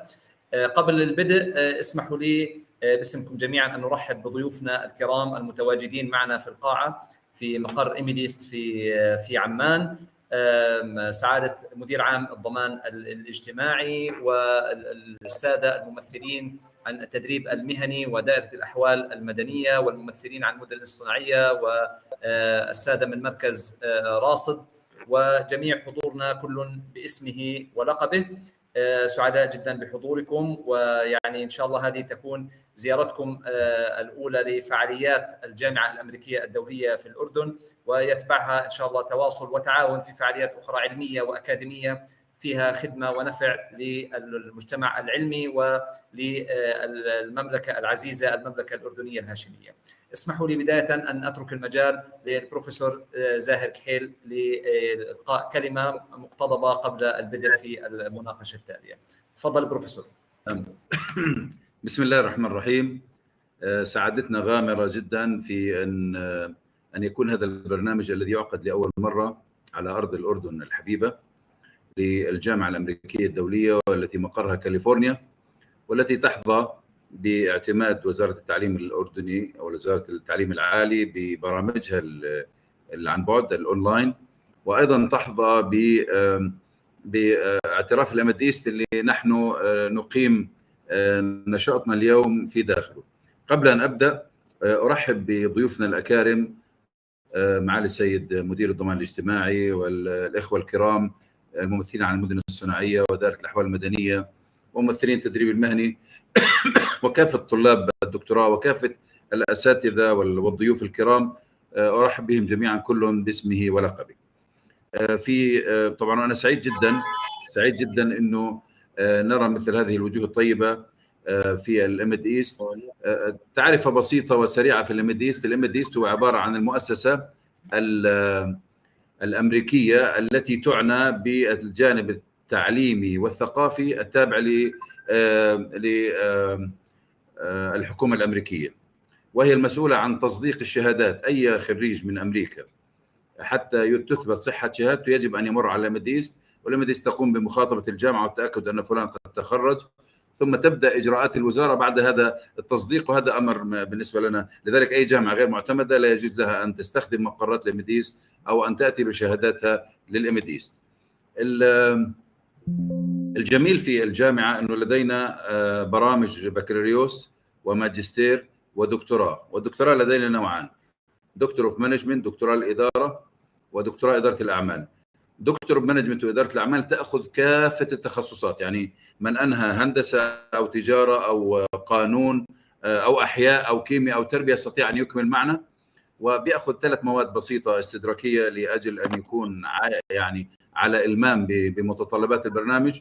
وكذا الموضوع بالنسبة للماجستير. والماجستير تستطيع أن يكون الرسالة في أي أمر، ممكن تكون في إدارة مثلا، أوكي سأبدأ بضيوفنا، إدارة الجودة في التدريب المهني، تطوير آليات التدريب المهني، أسس إدارة نظم المعلومات في دائرة الضمان الاجتماعي، إدارة الجودة في عمليات الضمان الاجتماعي،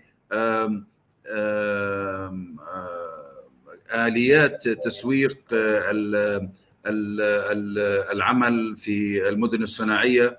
نستطيع أن في الرسالة، الماجستير هنا لدينا نوعان: نوع برسالة ونوع بدون رسالة. بالرسالة يستطيع أن ينطلق حامل الماجستير بما يريد في أي موضوع يريد، وكذلك في الدكتوراه والدكتوراه الإدارة ودكتوراه إدارة الأعمال، وكلاهما عبارة عن جزئين: جزء أول دراسي، ثم جزء الرسالة نصف كامل من الدراسة تكون على رسالة تكون في أي مجال من المجالات التي تهم العمل. وكوننا أمام يعني أكارم من مؤسسات مختلفة، إحنا في هذا اليوم لدينا شعار أن نصل بالجامعة إلى كل بيت وإلى كل مكتب وإلى كل موظف وكل ربة بيت، وسنجد في كل مؤسسة من يحتاج إلى خدماتنا. وحتى ولمعرفتنا بمستوى الرواتب عند بعض الموظفين، احنا يعني أطلقنا برنامج مالي يستوعب كل موظف بجزء من راتبه بغض النظر عن المدة. يعني قد يتخرج ولما ينهي ماله أو ما هو المطلوب منه من الرسوم بعد، لكن تكون مؤسسته ملتزمة. وللمؤسسات في هذا اليوم تخفيض قوي بكل بساطة سنعطيه لأي من الطلاب الذين يأتون عن طريق ضيوفنا الأكارم. برحب فيكم مرة ثانية. الدراسة عن بعد ليست أقل مستوى. أنا في تاريخ المهني وأنا خريج بريطانيا، وقدت جامعتين وكنت مسؤول على إنشاء الجامعتين من الصفر، وقدت كليات هندسة وعملت في جامعات بريطانية وغيرها والآن في الأمريكية. ببساطة وبمصداقية كاملة، جودة التعليم الإلكتروني تفوق جودة التعليم التقليدي، لأن المادة يحضرها مجموعة من الأساتذة، وتعطى المادة للأستاذ ليس على هواه، إنما تعطى بالتقييم وبالأسئلة وبالتوجيهات وبالامتحانات وإلى آخره. فلذلك هي على المادة على جودة عالية، والحضور للمحاضرات كما نحن الآن، يعني نرى الجميع ويرانا الجميع. في بداية الموضوع ونهايته نحن نقدم خدمة لأحبتنا وإخواننا وأخواتنا في المملكة الأردنية الهاشمية، ونحن سعداء بتعاون وزارة التعليم العالي في إعطائنا هذا الاعتراف، لأنها تعترف بجودة ما نطرح، وصدورنا يعني وأيدينا ممدودة للجميع لكي نصل ونطور. والجميل في مناقشاتنا اليوم أنها جميعا تعالج قضايا تطبيقية موضوعية في المملكة الأردنية الهاشمية. لدينا قرابة 50 بحثا يعالجوا قضايا مختلفة في النظام الاقتصادي الأردني، في النظام الإداري، في آليات التعليم والتربية والإدارة التربوية والإدارة المالية والإدارة البنكية. وهذا طبعا من فوائد هذا النوع من الدكتوراه. ولدينا رسالة من التعليم العالي الأردني بأن هذه الدكتوراه بشقيها، دكتوراه إدارة الأعمال ودكتوراه الإدارة، تكافئ الدكتوراه الأخرى التي يعني لدى أمثالي اللي هي دكتوراه الفلسفة PhD. فلدينا رسالة، وهذا يحقق مطلب الجميع بأنه خريج هذه الدكتوراه يستطيع أن يعمل في الجامعات كما يكون مميزا في التطبيق الذي درسه كمدير بنك، مدير مؤسسة، مدير مصلحة، رئيس قسم، لأنه عنده الأساسيات القوية لهذا الأمر. أرحب بكم جميعا وأفتح المجال الآن للطالبة هديل أن تتقدم بعد تقدمة بسيطة أخرى من دكتور إسماعيل يعرف المناقشين. سيكون أمام هديل 10 دقائق لكل موضوع، عليها أن تختار 3 من 4 للنقاش، وسيتم المناقشة بعد كل موضوع أمام السادة الموجودين جميعا. وبالمناسبة هذا اللقاء يبث على اليوتيوب ويتابعنا كثير من الناس الآن، وهذا طبعا من باب أننا نثق في عملنا ونثق في طلابنا ونثق في مستوى ما يطرح. أرسلنا الرابط لكل الجهات المهتمة سواء على اليوتيوب أو على هذه المنصة. شكرا جزيلا. From now on we have to switch to English because يعني احنا لازم ننتقل للإنجليزي، فيسامحونا الإخوة لأنه هذا متطلب من متطلبات الجامعة ويتم معكم بالعربي بس مش الآن، بعد شوية يعني، فلا بد إنه يكون بالإنجليزي.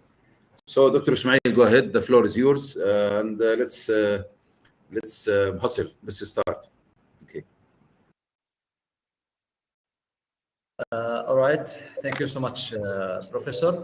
So now we will start the session of presenting and defending the 4 mini research of the student Hadil Hussein. First of all, allow me to welcome the committee, our professors. Allow me to welcome Professor Zahir Kyle. Professor Zahir Kyle, he is currently the director of the programs of the International American University in the Middle East. And Professor Kyle, he has his PhD from Salford University from UK in 1989, and he became a full professor in 2002.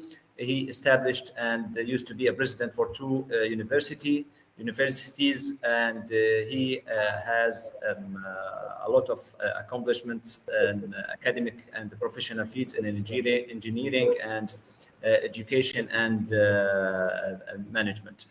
You are welcome, Professor. And with us also the respected members of this committee, Professor Isam Al-Buhisi. Professor Al-Buhisi, he is a full professor in accounting, and he used to be a professor and a lecturer in many universities in accounting, and he has a lot of experience in financial management and in accounting, and he worked with national, local and international organizations locally and internationally. You are welcome, Professor Isam, and we with us also the committee member Dr. Aziz Al-Arab Al-Awour. Dr. Al-Awour, he is an assistant professor, and he got his PhD from Arab Academy for Science and Technology and Maritime Transport from Egypt in quality management, and his main field of research is quality management in educational sector, especially in higher education.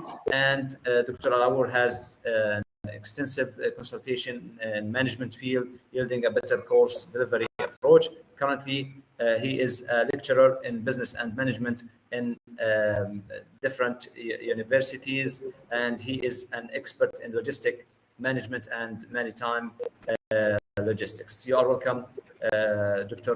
Aziz Al-Arab Al-Awour, with us. And now let's start the session with the first presentation from our student Hadil Hussein. So Hadil, you will have only 10 minutes. 10 minutes only to present your first paper, and then the discussion will start about this paper. Then accordingly, you will go one by one. After finishing the discussion for each paper, you will go to the next. Okay?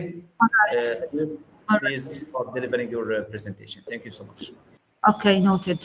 Allow me first to thank my supervising committee, the constantly supportive professors, and I'm so grateful for all the time and efforts exerted on reviewing my articles and answering all my inquiries and responding to all my concerns. I'm so grateful. Thank you. Let me start with this with the first paper that is titled "The Impact of Social Entrepreneurship on UNRWA Students' Education in the Jordan Field and Their Palestine Refugee Communities." Let me see how to go next.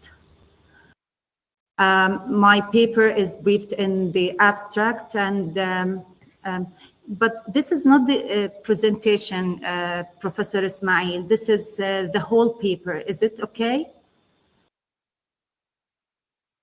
You don't have the presentation with you? This is not the. Actually, I don't have the access to show it. It's from your side. This is the whole paper, not the PowerPoint presentation. Hold on for only allow me for a second. I will take over the presentation. Okay.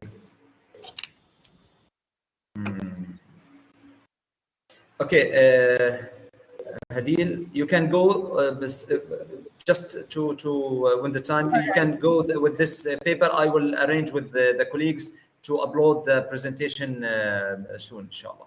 All right, I can manage it with my laptop beside me. Just and you might kindly scroll down.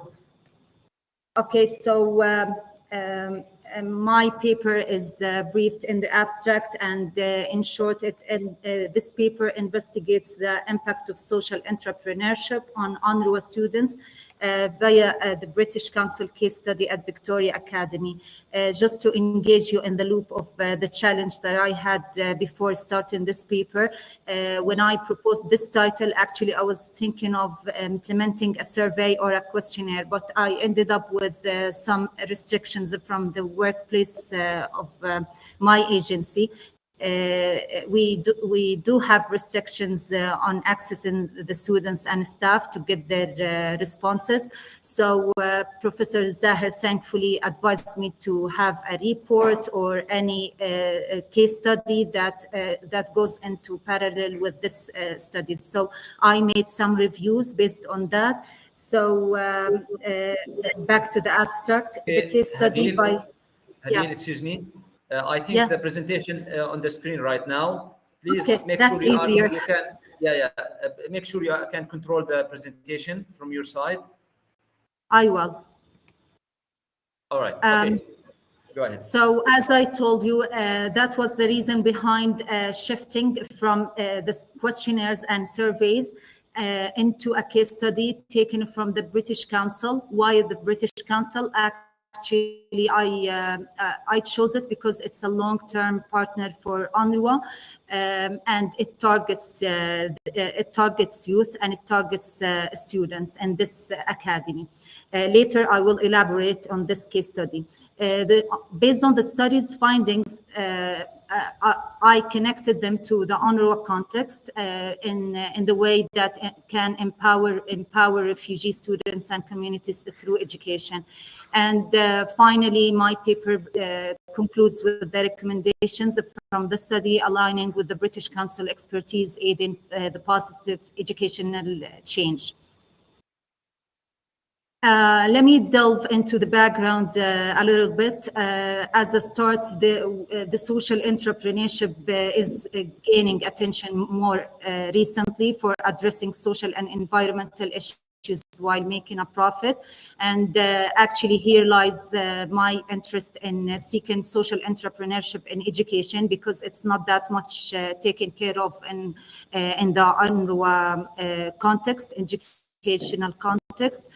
The social enterprises actually prioritize social environmental values over profit, and that goes for promoting innovation and sustainability. And we know when it comes to education, it makes it more lasting and it attains deeper learning. UNRWA students in the Jordan Valley given opportunity for the positive change via social entrepreneurship, and this study, my paper, explores impact of social entrepreneurship on UNRWA students' education and Palestinian communities.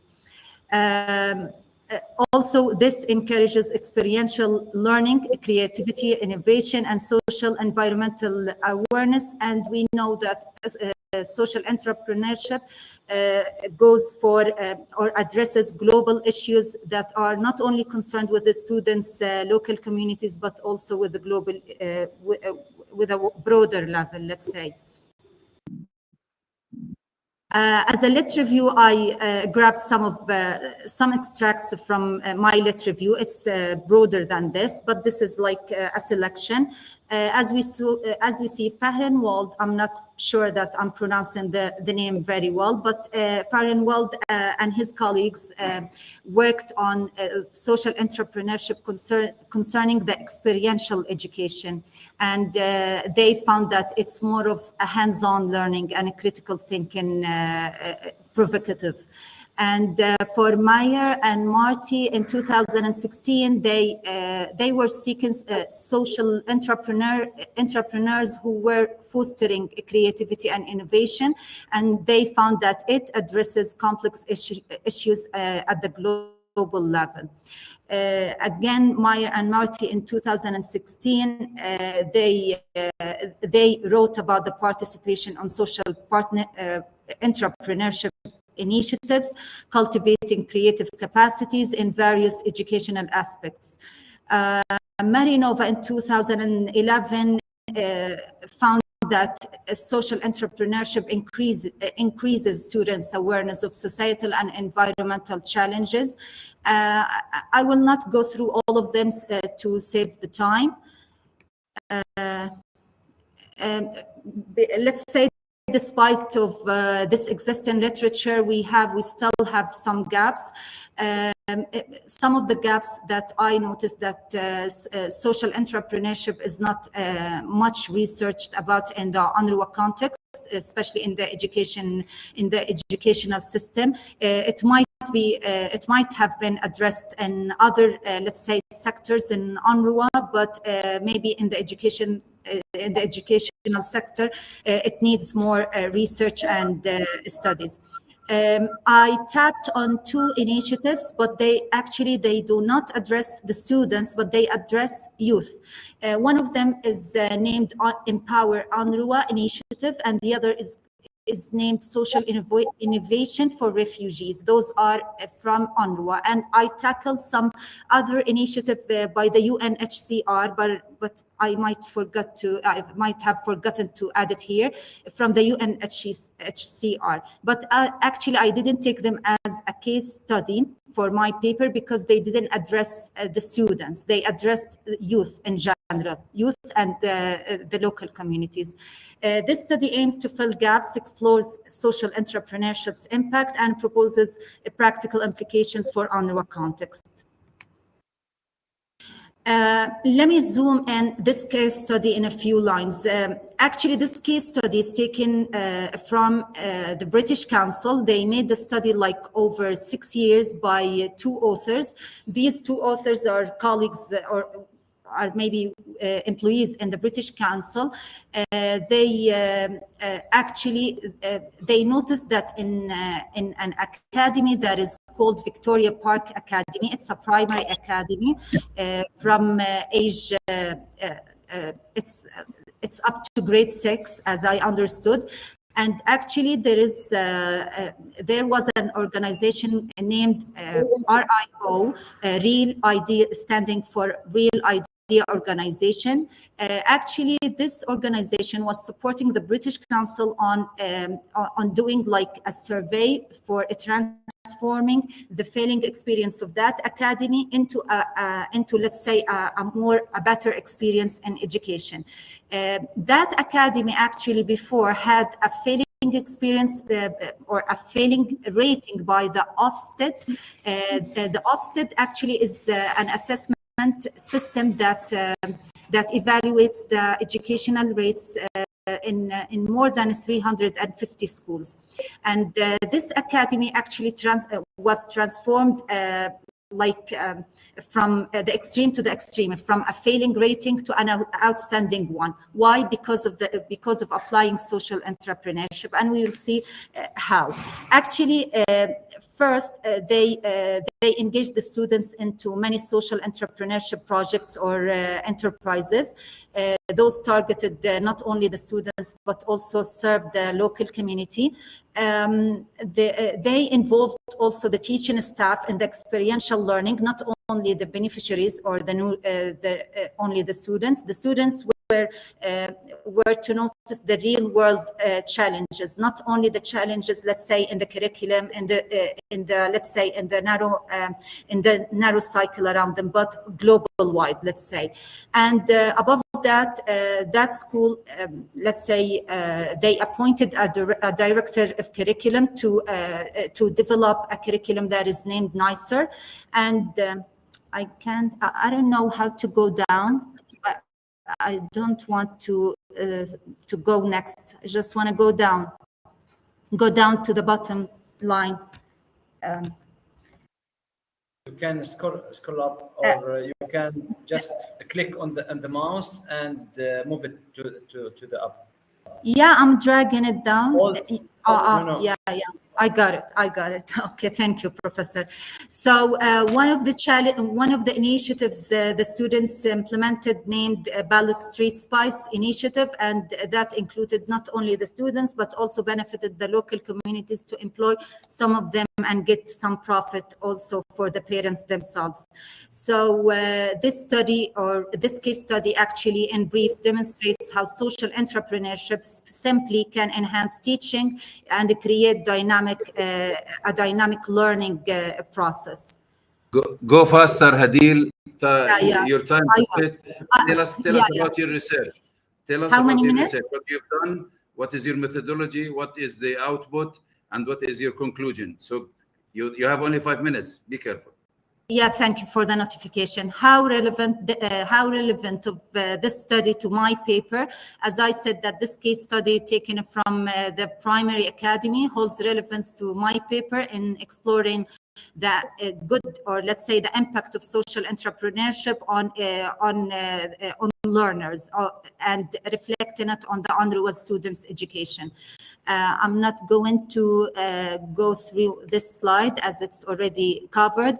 The recommendations of that case study actually they were as the two authors, Cattrall and Richardson, recommended that social entrepreneurship to be implemented in schools and in curriculum, to be engaged or integrated in curriculum, because it raises awareness among stakeholders, redefines entrepreneurship for the social impact, it engages forward-thinking funders, and it gathers impact of evidence of impact, and it aligns educators' expectations with social impact. I'll go very brief with the next one, how to move on forward for the UNRWA context. That's my concern actually.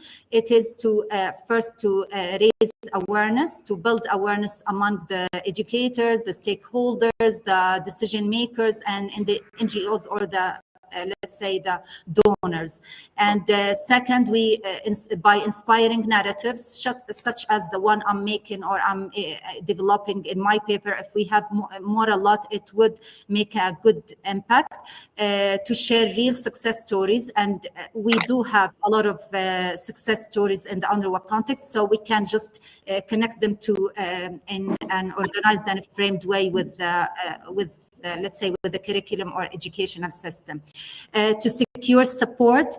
And we have a lot of partners for the UN and UNRWA. We can let's say invest in that, and we have an evidence-based approach. We have we can after implementing some initiatives or some of the above mentioned ways, we can just implement surveys, questionnaires to measure the progress of that, and of course to integrate it in the curriculum.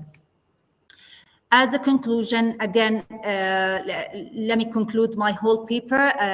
As I said, it is based on the case study of the British Council in the Victoria Park Primary Academy in particular, and it recommends the integration of social enterprise principles in education to ensure, let's say, deeper and quality learning and more lasting. And I think I'm done. I covered all the rest, I guess, just to stick to the time.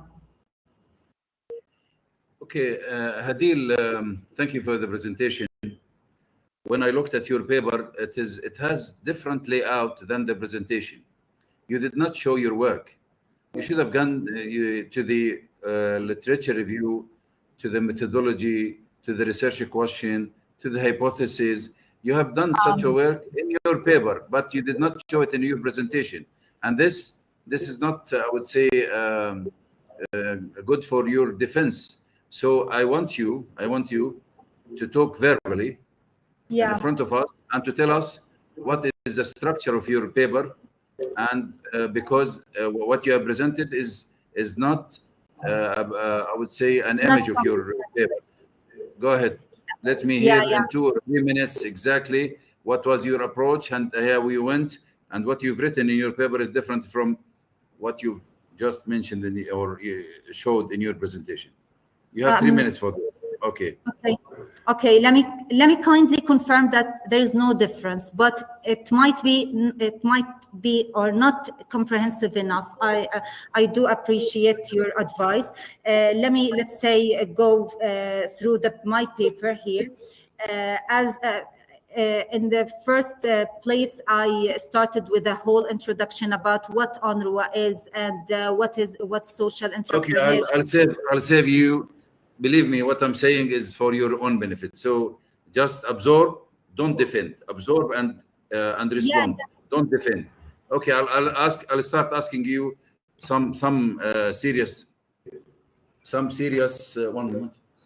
Some serious questions, and I want you to respond in that regard. Give me just half a second. 1 moment. Okay, Professor. First of all, when you say social entrepreneurship, define that, please.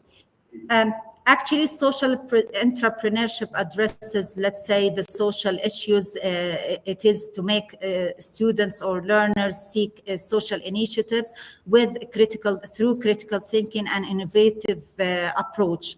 Okay, whenever we say entrepreneurship, we catch the general definition of that, which is the international definition is the readiness to develop, organize, and run business enterprise. So why did you put this? Why didn't you keep the normal word innovation, not entrepreneurship? Entrepreneurship means a business enterprise with lots of uncertainty. So why did you go with this address, this title? Yeah, because actually they are not producing business. You are producing innovations for the student or for the innovations, but let's say they lead to some economic progress and for the students or for their parents. As I mentioned kindly with the case study that I tackled, one of the initiatives that the students addressed socially with a social initiative, actually it was innovative and it was profitable. Okay, to start with, add this explanation to your work at the beginning. Now, when you went over the research question, you said that the research question is guiding how would social entrepreneurship impact students' education in UNRWA.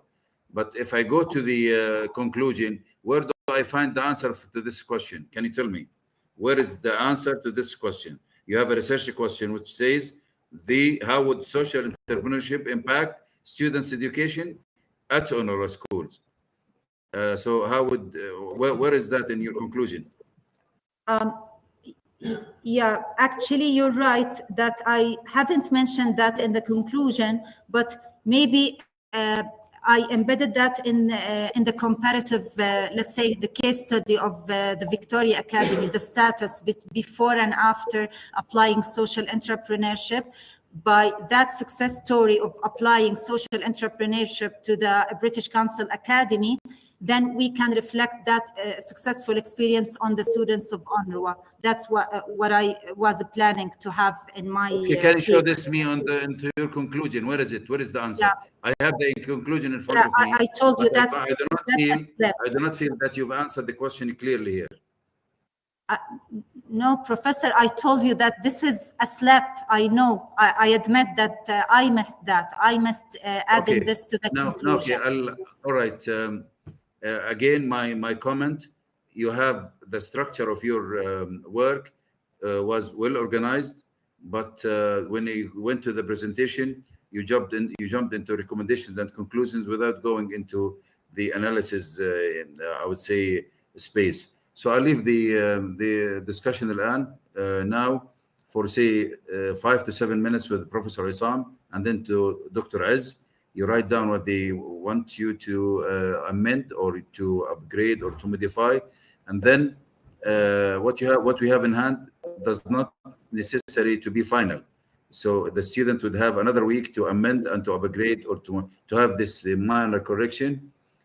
And then if you are asked by the professor to answer a question, you have to answer it. Go ahead, Professor Issam. Assalamu alaikum. Adil, when you get title approval, is there when you get the title approval, is there where a case study in your proposal? No. To be honest, actually, my plan. May I answer? Yeah, actually, I have got the approval on doing surveys or questionnaires with the students, but I kindly notified Professor Zahir about the problem, about the challenge that I received throughout my work, because my workplace has limitations and restrictions on doing questionnaires with the students on UNRWA, and it needs a lot of time to get the approval from my line managers. So Professor Zahir suggested another. You are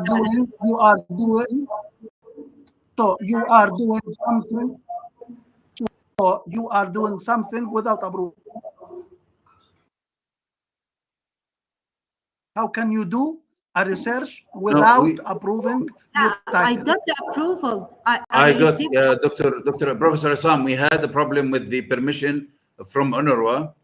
So we put that on the group that we were together on it, and we said, okay, let us have a desktop study based on the available related information. So she had my approval. Yes, she had our approval actually. Okay. Your sound your is not approval, there. but not ours. It was shared on the WhatsApp group. Methodology. All right. What is your research methodology? Actually, what is your research methodology? What did you use? The case study. Let's say. What type of research methodology do you use? Qualitative.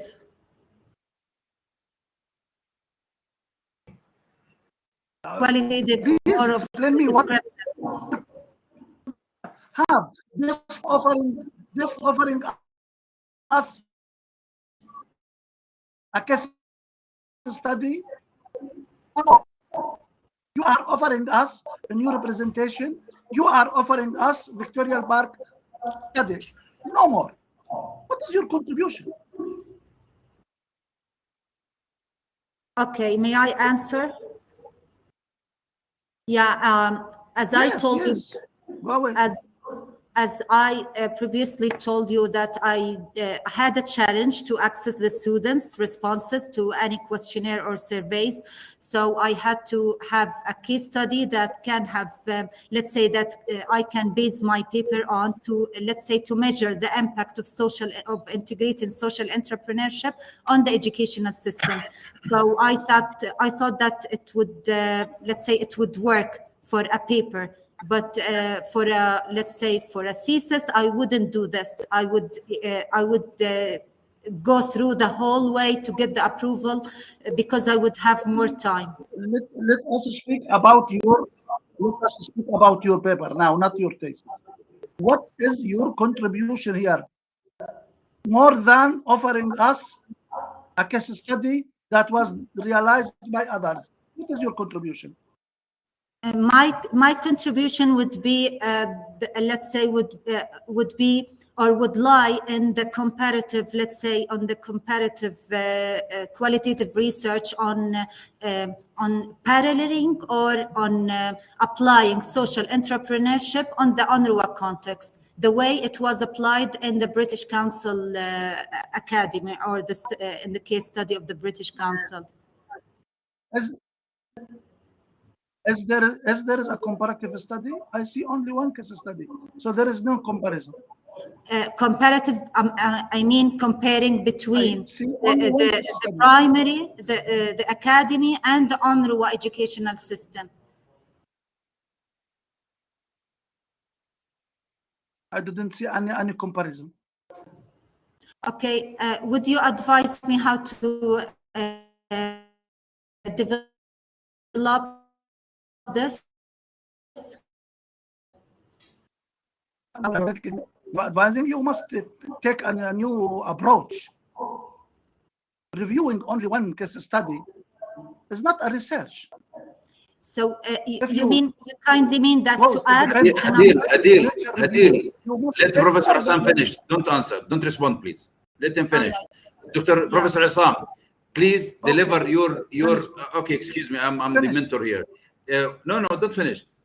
Tell the student what exactly is needed, so that she must do in the coming week. Tell her that we need a comparative study between the academy, this Victoria Academy, whatever, and the UNRWA work. Tell her that you want more qualitative analysis of her work, so that she enhances it. The essence of our work here is to help the student to improve their capacity in research, so that when they go to the main dissertation, they have this power. So I would love to see you directing her what to do exactly, regardless of how much work is needed.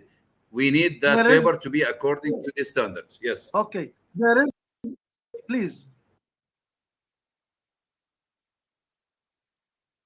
is no research methodology. So it needs a research methodology. First of all. Second, depending on presenting a case study only, it is not acceptable. To make literature review, you make to review a literature, not only one study, or you need to depend on other tools. So, as you asked here, the objective of the study, there was no objective, and there was no answer in the conclusion, as you told her. So these are the main things that I need to see. Very, very important remarks. Thank you, Professor Assam. And Hadil, this whole defense is on the video. It's recorded on video. You go back, get it from our staff, and try to involve, amend, modify, add as requested. Now I leave the floor to Dr. Aziz. Go ahead, Dr. Aziz. Noted. Appreciated.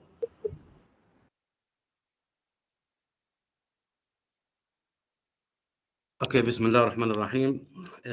Dr. Zahir, Dr. Assam, Dr. Ismail, Ms. Hadil, ladies and gentlemen, the audience. First of all, thank you for having me in this scientific session in order to discuss and defend many research papers which has been prepared by the student Hadil Hussein. Hadil, are you okay? Okay. Yeah. Okay, Hadil. Let's start with your title, The Impact of Social Entrepreneurship on UNRWA Students' Education in the Jordan Field and their Palestine refugee communities. Firstly, Hadil, why did you choose the social entrepreneurship in your study?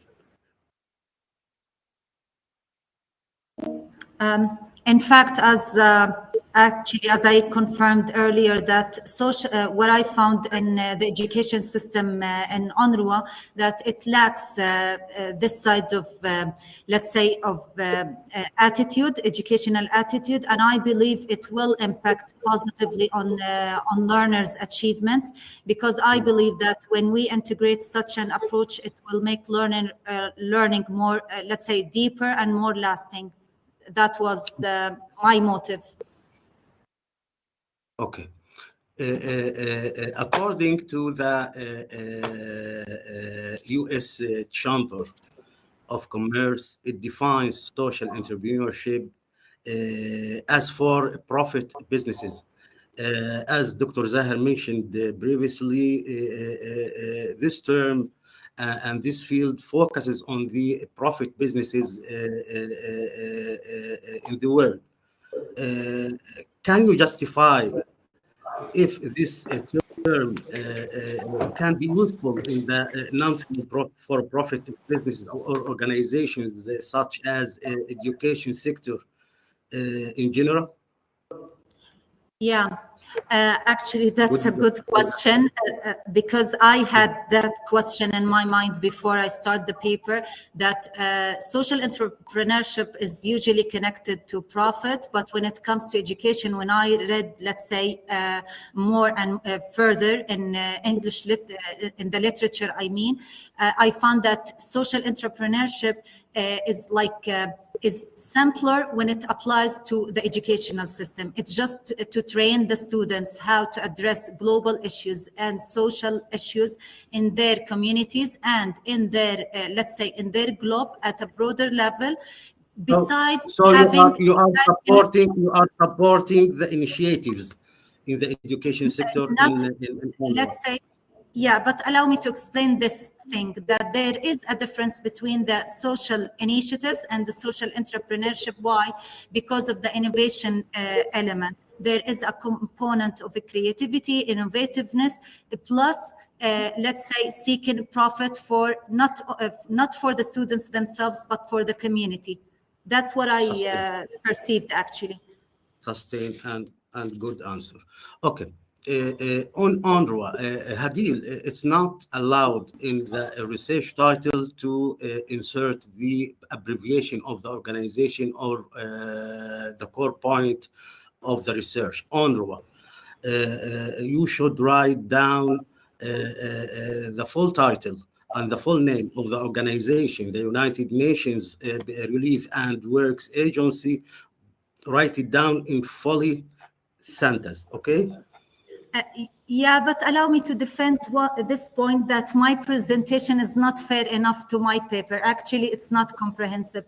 I took I'm agree with Dr. Zahir when he said your presentation is very good, but there is some shortage and doesn't reflect the actual state of your research paper.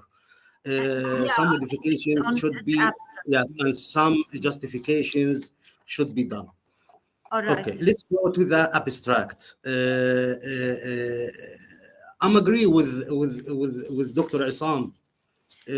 What I see in your research paper is a review study. It's a review study.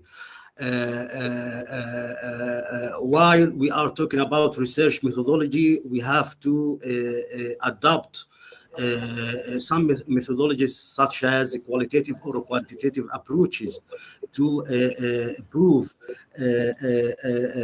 our research point. Firstly, in your abstract, it should reflect what you've done already, actually done in your paper. So you should summarize your abstract with a clearing, brief introductory for your research, brief research methodology, and the brief of your results and recommendations.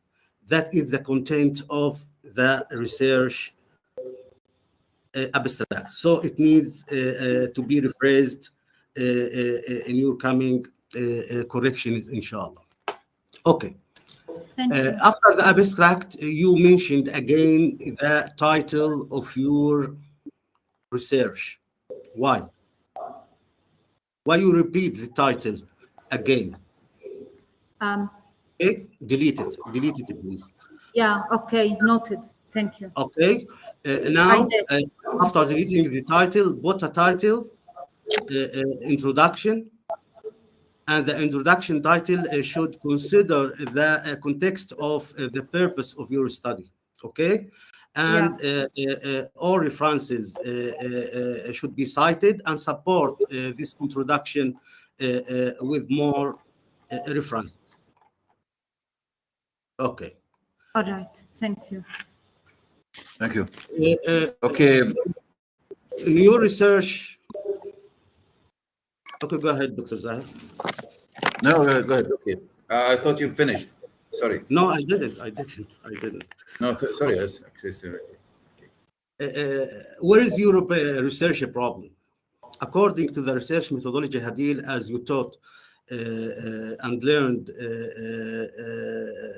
as you learned with Dr. Zahir, there is a research methodology designs should be committed and restricted in our preparing for our research effort. After the introduction, you should show your research problem, the gap in the environment that you are trying to fulfill in your research paper. So where is the research problem here after the introduction of your work? It is in the paper itself. If Professor Ismail could kindly share my paper, it is there after the abstract and the introduction. I'm following your paper. No. Yeah, my paper. There is a research question on page. No. You start your research methodology with the research problem, with the clearing the actual gap in the environment that you are intent to fix or to solve in your research efforts in your paper. Okay, sure. You should and you must support your problem with an evidence. That evidence comes from previous studies or a pilot study with a structured meeting. And you justified that there were some restrictions in your agency stopped you from preparing this effort as a pilot study, and you can depends on some official reports that issued from the field or the sector. Okay. All right. Thank you. After determining your research problem, you should determine your research questions, and you did. After research question, you should determine your research objectives, what you need to achieve from your research. After that, you should determine your research methodology. I'm agree again with Dr. Isam. I tried to find your research methodology. I didn't find any indicator shows what is the actual methodology that you adopted in your research. I recommend that to rephrase and redesign your research methodology to indicate the methodology that you've been adopted in your work. Okay? The literature review is fine. It's fine. Good work. 2 minutes, Dr. Az. I'll conclude my 2 minutes. 2 minutes. Okay. Finally, you need to pay more efforts to reflect your title with the contents of your research paper, Hadil. Okay? I didn't see any reflection or translation for the research title in research contents and methodology. You need to restructure and redesign your research paper according to the research methodology, design, and rules. Okay, it's very important to make your research acceptable from the scientific research side, and you should, as a researcher, needs to make modifications and minor correction, as a process to make sure the consistency of your work. Thank you very much, and thank you, Hadil, for your kind efforts, and I hope all the best for you. Thank you. Appreciate it. Okay, we'll move on to the second paper. The first paper, you have lots of comments, Hadil, and you must do within a week so that it is in the best shape. Now we have the fourth paper for you to present. So go ahead. You have 10 minutes. If less, much better. Yeah. So my paper is titled "Adopting Digitalization in UNRWA Education System as Part of Transformative Education in the Jordan and Gaza Fields." Actually, the challenges that I've been through with the first paper are the same with the other papers. That is why I based my paper here on a report on the digitalization strategy that is by UNRWA, that is named ICT4E. And this stands for Information and Communication Technology for Education. My paper is briefed in the abstract that this paper explores digitalization in UNRWA education system in Jordan and the Gaza fields. It focuses on UNRWA's ICT4E strategy, aiming to integrate technology for enhancing education for 500,000 students. It analyzes impacts on students' learning, teaching, and management via devices, connectivity, software, and capacity building. Actually, I based my paper on the qualitative, let's say, the quantitative data provided by the strategy, and analyzed it. This paper addresses digital education gaps, especially in conflict areas, such ones that we have in the Gaza field, due to limited device and internet access. Also, it accesses strategies alignment with the UN Sustainable Development Goal 4, and that is for equality education. And then this paper concludes with the recommendations to implement and monitor ICT4E strategy for more equitable and quality education. As a background to delve deeper, this digitalization actually is proven to transform sectors globally, including education for better operations and services. Also, digital tech can enhance learning, also widen resources, especially with the 21st century skills.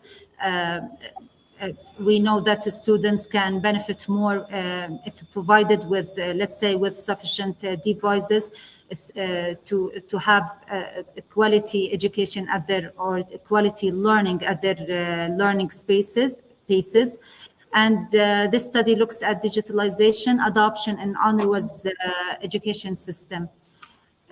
Also, digitalization can overcome these challenges and create inclusive learning environments, and contributes insights on digital impact, particularly within the UNRWA's distinctive system.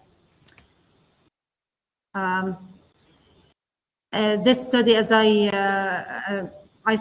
believe that this study employs a mixed methods approach, but actually I based my paper on the strategy provided by UNRWA and analyzed that. The data includes device availability, internet access, and digital education tool implementation. The problem of my paper addressed in this paper is the need to adopt digitalization in the UNRWA education system to enhance its quality and inclusiveness, especially in the Jordan and Gaza fields. And my questions, or the questions I raised in this paper, how does the UNRWA strategy on information and communication technologies for education align with the agency's educational objectives and sustain SDG 4? What challenges and gaps exist in implementing digital education within the UNRWA context, educational context, and to what extent does the ICT4E strategy contribute to transforming education in the UNRWA education system, specifically in terms of quality education? As a lit review, I took some extracts from the paper that addresses let's say, the literature of digitalization in education, based on some studies by the UNESCO in 2020, that they found that digitalization in education transforms learning methods and it increases engagement. Especially, also Fravola and some colleagues, some other authors found in 2020 that especially beneficial in a humanitarian context with limited education access. For UNRWA, they made a study in 2021 about the integration of digitalization, and that went ahead after the pandemic. Also, Al-Maaya, if I'm pronouncing it right, found that the pandemic response underscores commitment to digital tools for continuous learning. And we have other studies that I will save the time to go to the next slide. Here, again, I discussed the significance of tackling digitalization in education and making a transformation in the whole system by basing my paper on some studies taken from UNRWA, from other, let's say, authors, as I mentioned before. This is a continuation of the lit review. Here are some, let's say, some major differences between the potential impact of digitalization on education in Jordan and Gaza. In Jordan, based on the strategy provided by UNRWA, they found that there is access to technology, but there wouldn't be sufficient enough for all the schools, especially with the overcrowded classrooms and the huge number of students. And we have a lot of deficit in UNRWA. Also, Jordan shows improved tech access due to stable economy. And there was an initiative named One Laptop Per Child, but it doesn't cover all the numbers of beneficiaries we have in schools in Jordan. The strategy aligns with the quality education dimensions and enhancing learning, teaching, management, and management. In Gaza, there are, of course, political conflicts and wars that affect the accessibility to, let's say, to any digital platforms for UNRWA educational system. But there are still some success stories here and there in Gaza, supported by, let's say, by some initiatives or funds of some laptops, some increasing of the numbers of PCs in some schools that facilitated the accessibility to the platform.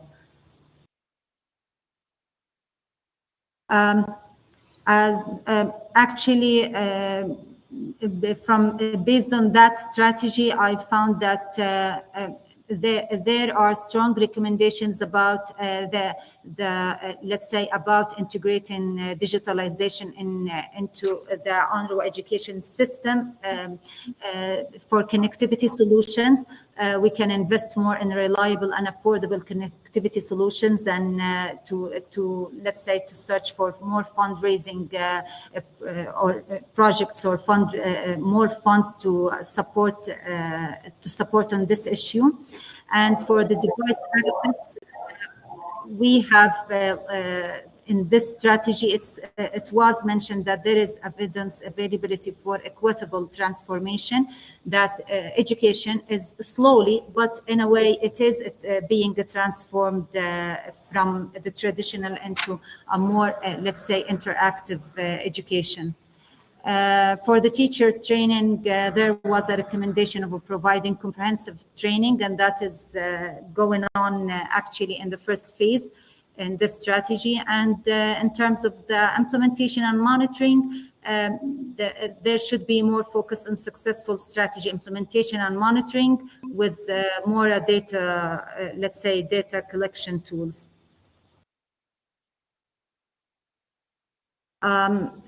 I concluded my paper with let's say that I investigated into the digitalization adoption in the UNRWA education system, the strategy, and it reveals the transformative potential to reshape education in challenging contexts, such the one we have in Gaza. The research question highlights the impact on teaching, learning, and broader educational goals.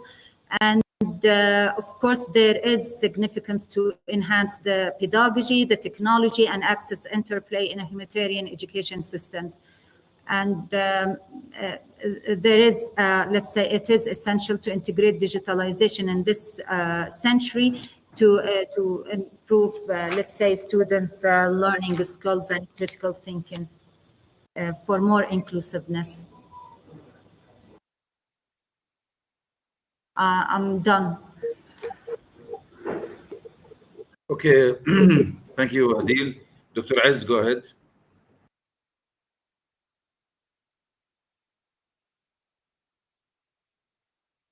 Open the mic, Dr. Aziz. Open the mic, please.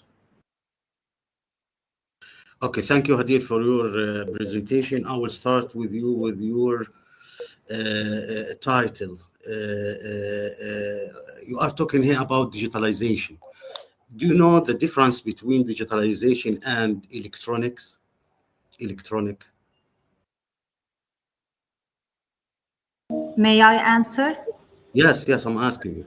Yeah, when it comes to electronics, to just utilizing electronics to access education, this is very basic for the educational level that I'm seeking in my paper.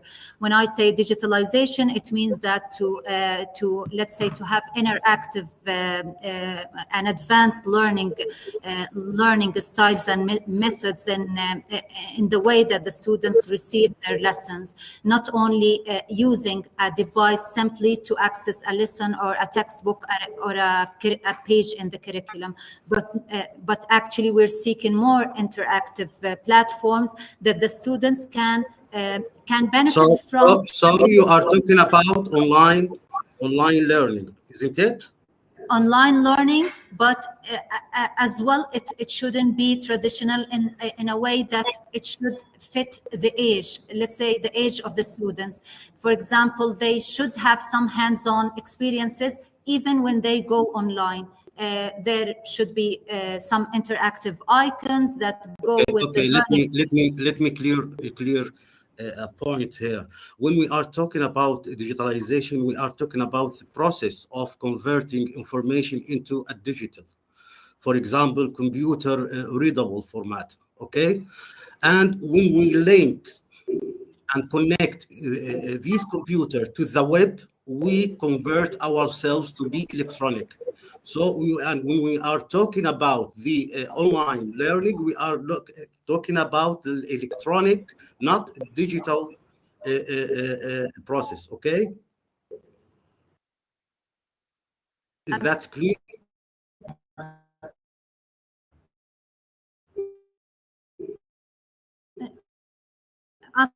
I'm not sure I got your point. When we talk about digitalization, we are talking about the process of converting information into a digital, for example, computer readable, to be readable from ourselves by using computers. But when we talk about the online or distance learning, we are talking about electronic process. So the first stage to start a distance learning is to convert information from its raw shape to be digitalized, and then it would be electronic by connecting our systems to the web.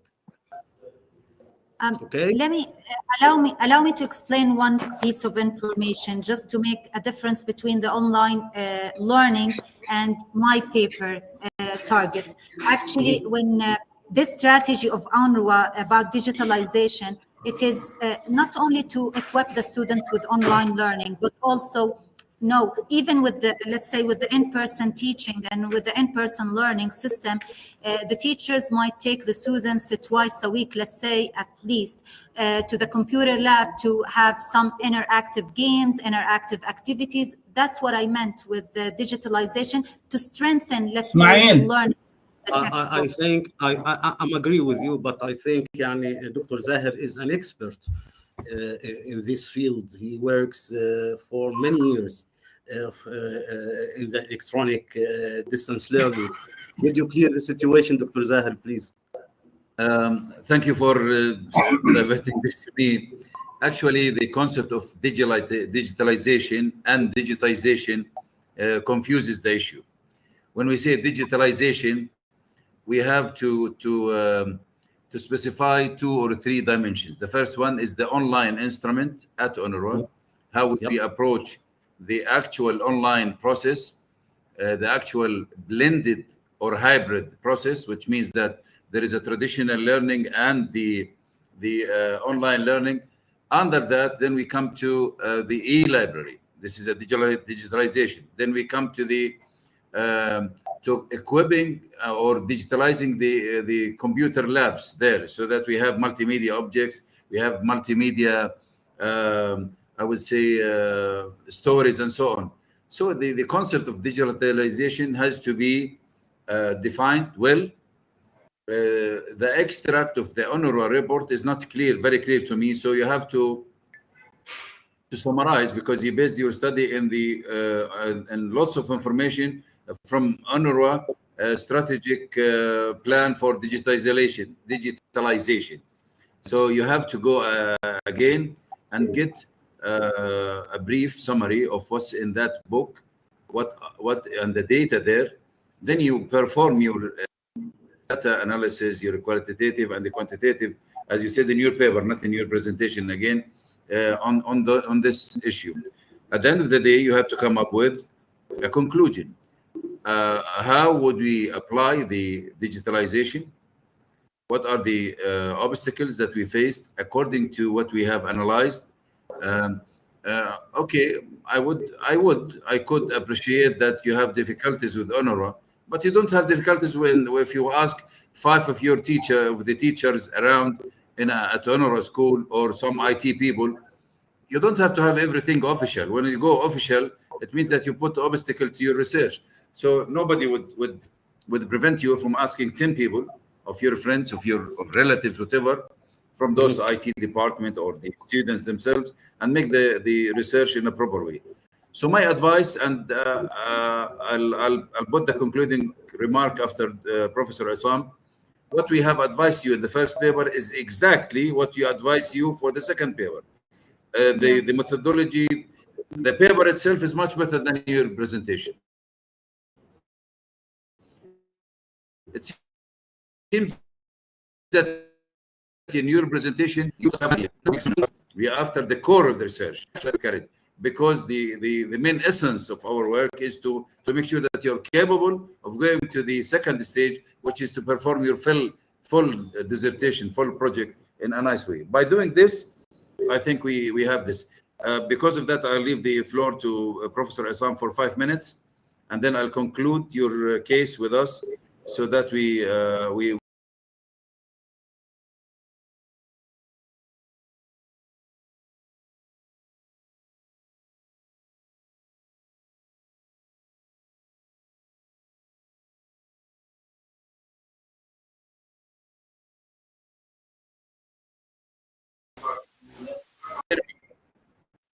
Open the mic, please. Yes. So what I was Sorry saying for that being we a will little bit late in answering your comment, Dr. No, Zahir. you're all. Thank you very much. Okay. I'm so happy to be with you, and I hope everything will be okay now. Okay, thank you. Professor Assam, 5 minutes, then we'll conclude the situation of Hadil. Go ahead. In the first topic, it was 7 minutes. Now it is only 5 minutes. No, because it's the same story nearly. Close the mic. Anybody? Okay, I'll close the mic myself.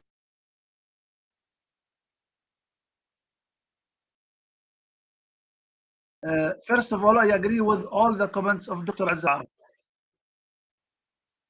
Second, please go to the methodology of your study. Open the methodology. Go to the methodology in your study.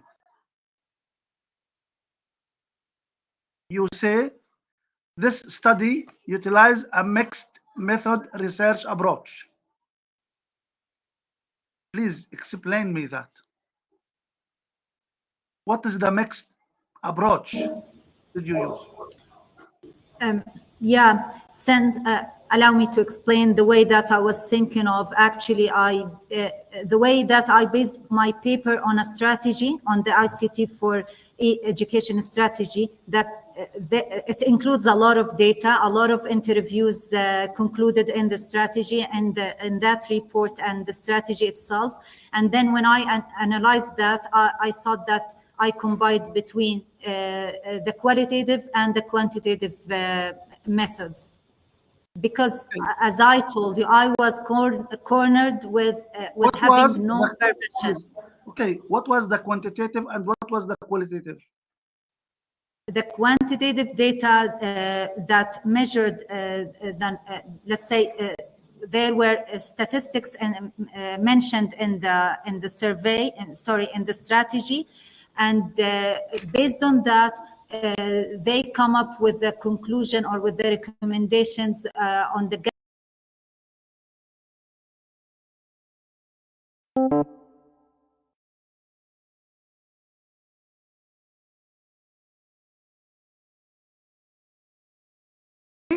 You offer what they did. I was such as the first topic.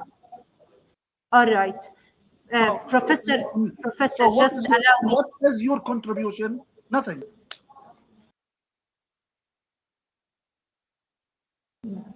Allow me to. I will defend the student, Professor Assam. Her contribution is tangible in summarizing the main points of the report.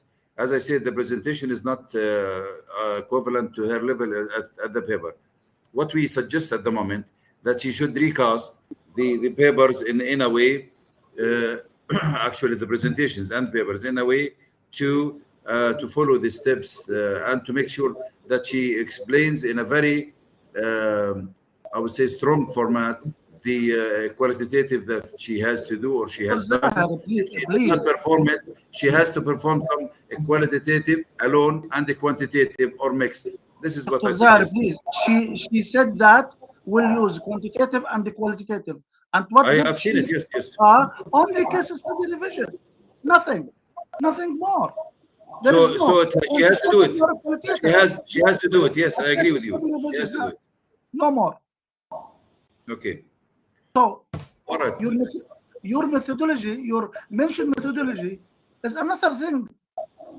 Less than you use case study review or something else, but you didn't use a qualitative and a quantitative information to mix them to get a recommendation. So your recommendation are not yours. Your recommendation are the study recommendation, not yours. All right. Okay, Professor Assam. Right. Now, well, I will leave these remarks. It's strong remarks. It's not a joke. I leave this with the student Hadil. Hadil, you have to rectify the work. Make sure that you follow the strategies that we have. By reaching this stage, I don't know where is Aziz. Where is Dr. Aziz? He is not around. Dr. Aziz. Dr. Aziz. Can I see you on camera, Dr. Aziz? Where are you? Yeah. I'm here. I'm with you, doctor. Yeah. So let me conclude the discussion of the Hadil, because I've revised the other two papers. It's the same style, the same problem, or the same corrections, the same modification.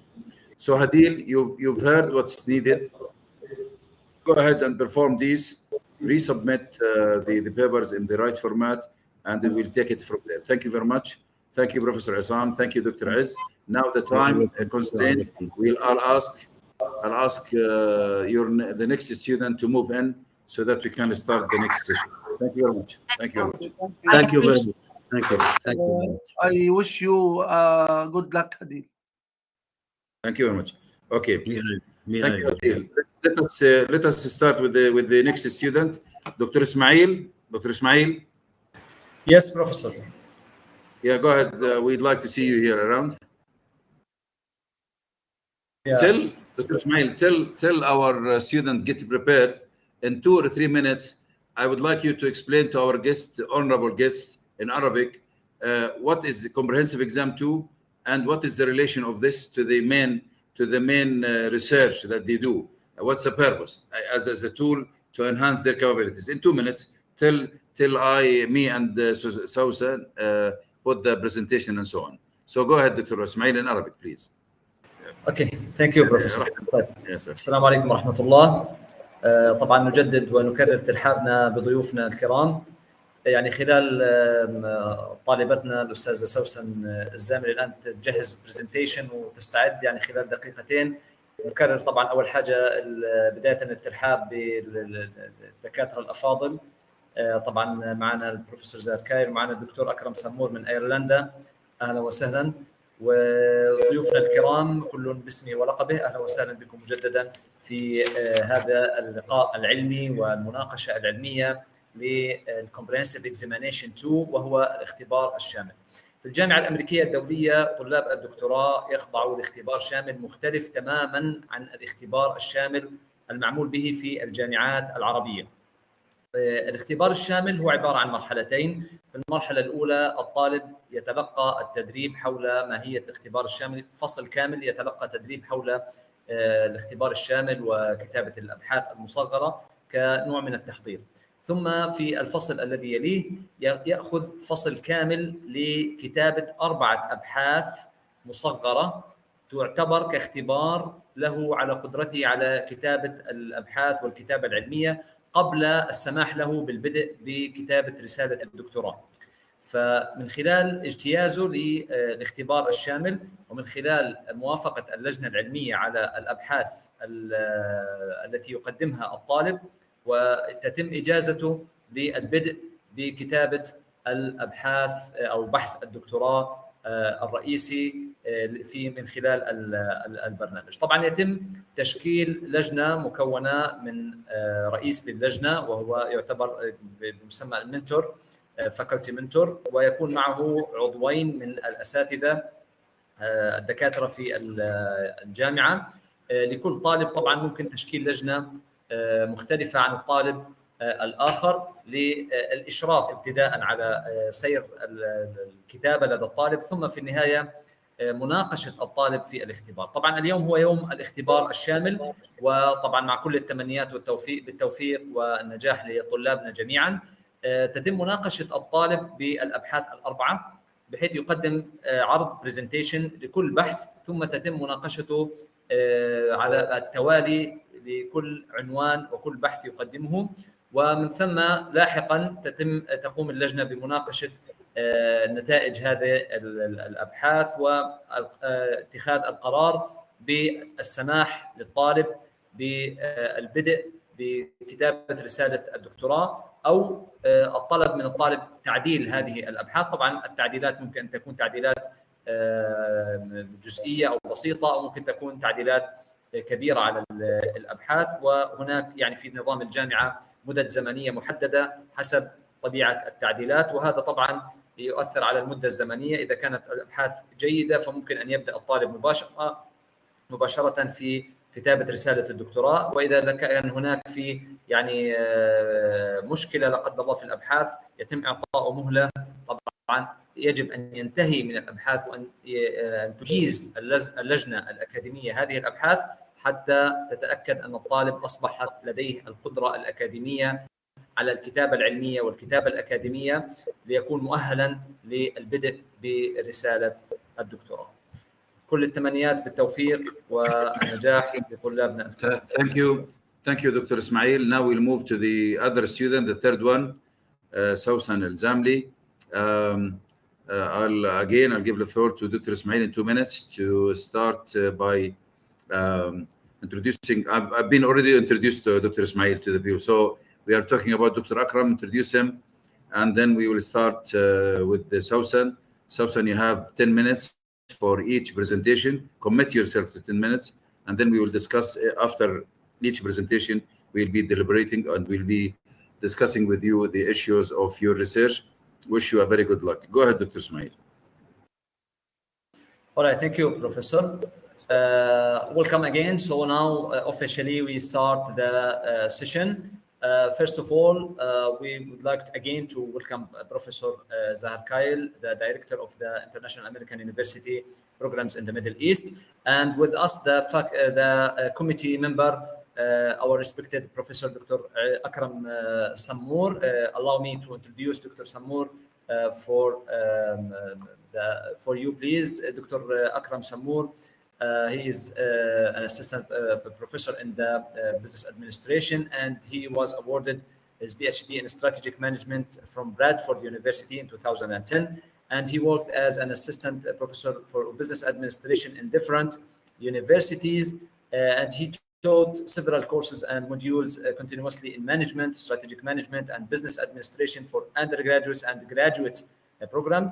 And he worked with national and international organizations, governmental and non-governmental organizations, and he has a lot of experience in academic and professional fields. Welcome again, and now we'll leave the floor to our student, Sausan Al-Zamli, to deliver the first presentation. Sausan, you have only 10 minutes. Please manage your time to deliver the presentation within 10 minutes only. Start, please. Okay. Hello and good evening. Now I will start with the first one. It's about the impact of adherence to Code of Professional Conduct and Public Office Ethics of ethical decision-making in the Jordanian Ministry of Education, evaluating ethical governance and challenges. How to can get another slide?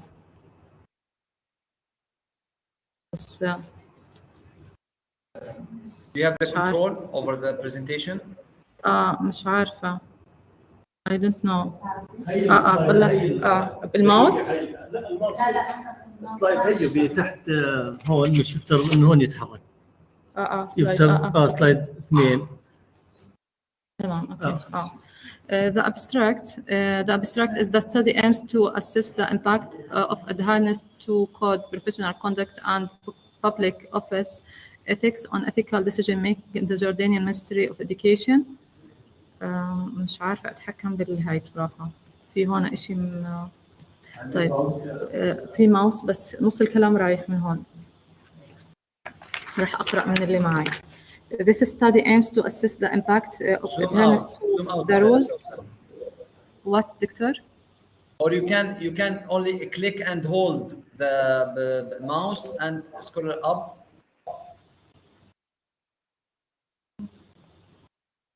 مش عارف هون في هون جزء من الكلام رايح من هون بسبب الأشياء اللي هون. You can move the presentation, the slide. Okay. Okay. تمام. I will begin. This study aims to assess the impact of adherence to code, professional conduct, and public office ethics on the ethical decision making in the Jordanian Ministry of Education. To achieve this, the objectives of the study, the analytical descriptive approach was used, and tool questionnaires were designed to collect quantitative data only through an electronic questionnaire consisting of 2 parts. The first part measured the extent of adherence to the code of conduct, while the second part assesses the level of ethical decision making. It contains 3 items, and the study population consists of employees of Ministry of Education in Jordan, and the sample was selected using the sample random sample method, consisting of 383 gender and education qualification, and the data. Also, the data was analyzed using SPSS. This wrongest slide. I sent another one. I correct this mistakes. SPSS program to extract averages and infer the relationship, ethical governance, and education and decision-making process within the ministry. The keywords are professional standards and ethics, ethical governance, ethical decision making, also Ministry of Education in Jordan.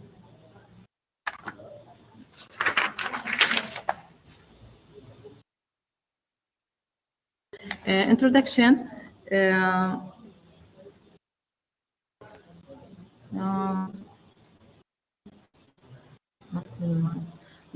Principle of governance in the context of the public sector include openness, integrity, and accountability. Integrity in the management of public funds and the resources.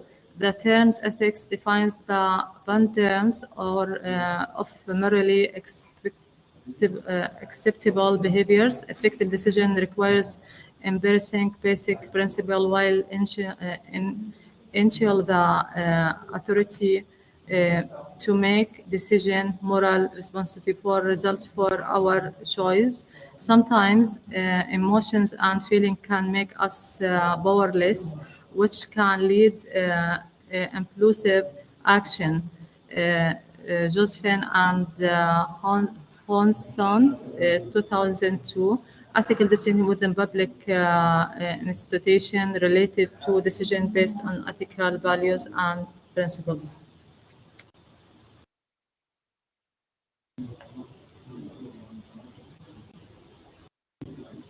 Okay, the study important.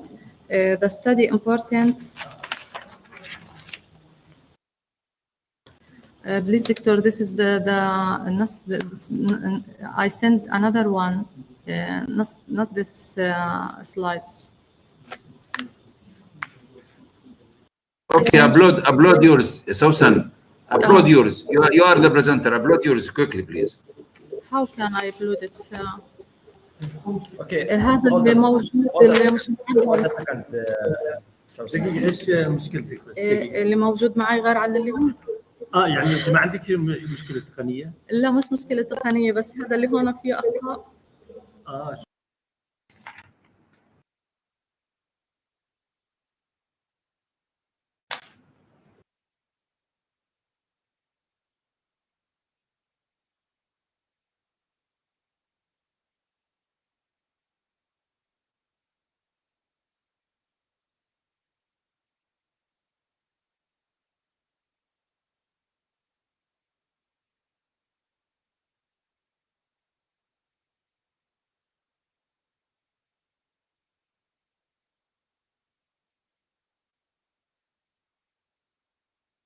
Okay, I change it.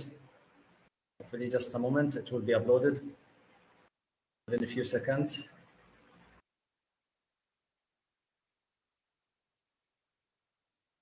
All right, I will give you the authority again.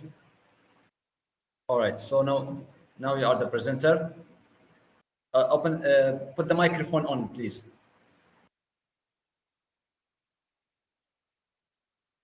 Thank you, Doctor.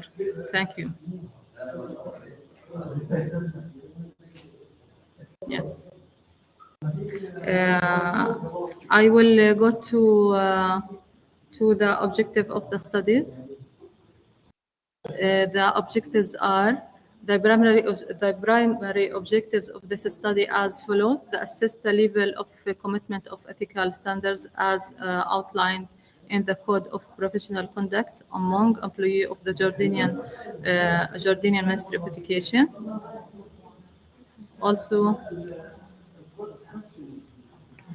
Also to evaluate the level of ethical decision making among employees within the ministry. Or to investigate the potential correlation between adherence to ethical standards and ethical decision making within the Ministry of Education. The study important. We have two important. The first one is the theoretical contribution. This research maybe provide a better understanding of how professional code conduct influence in ethical decision making. It provide theoretical framework and guide for future research. Particularly important, it helps teacher, principals, and leaders can benefit from this study because it's shed light on how the rules of professional conduct affect ethical decision making in education environment. This knowledge can lead to better management of education association and improve the quality of education. Susan, please try to go faster in the presentation. You have less than 5 minutes. Okay, tamam. The questions, the main question is to know what the relationship between the level of commitment to ethical standards among workers in the Jordanian Ministry of Education and their ethical decision-making processes from their point of view. The sub-question, I have 4 sub-questions. The first one, the level of commitment ethical standards. The second is about the level of ethical decision-making among employees in the Ministry of Education. The third is about if there are any significant relation refers to 6 years of service in education and qualification. The last one is about the relationships between the 2 variables. Now the literature review, I talk about the Ministry of Education, then ethical decision making. It's an old reference, I know, but I see it's very suitable. Then code the professional context, that's very important because I go to the blog, the code that used in several situations in Jordan. This blog highlights the importance in establishing clear work ethics standards and principles for service employees. Civil society plays a role in promoting these values and educating civil service to adopt sound work ethics and self-discipline. It emphasizes the need for civil servants to adopt to current regulation and fulfill their job duties and responsibilities. Then I talk about government's objectives include. After that, I go to study variables. I have 2 variables. The first one is the code, professional conduct and public office ethics. The second is principle of ethical decision making. I wrote it here. هنا this بالرجوع to the Ministry of Education understanding importing advanced professional conduct, general job duties and provision of Article 68 and 67C of Civil Service System, number 82 of 2013 and its amendments. These are, it's contain interacting with others, maintaining confidentiality and disclosure procedures, accepting gifts and other benefits, conflict interest, competence, fairness, competitive and justice, preserving public fund and state interests, employee right within the organization. The second variables اللي هو independent is from this site Bright and Court 2018. Principles assist to make ethical decision, utilitarianism, inclusivity, legal and ethical right to just take overt virtual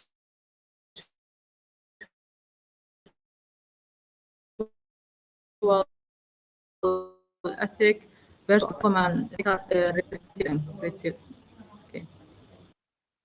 Methodology, the search employee that descriptive methodology and collect quantitative data only. The population study and sample selection, the study include around the all employee in Jordanian ministry. I choose the sample randomly, and it's contained from 383 employee. By the sample random method. Human limitation applied sample in the years academy 2023 and 2024. Electric questionnaire consists of 28 items was distributed. And on I show the items of this questionnaires. This is the main limit, the main aspect, and this is I put just only 2 items for the all aspect because the limitation of the time.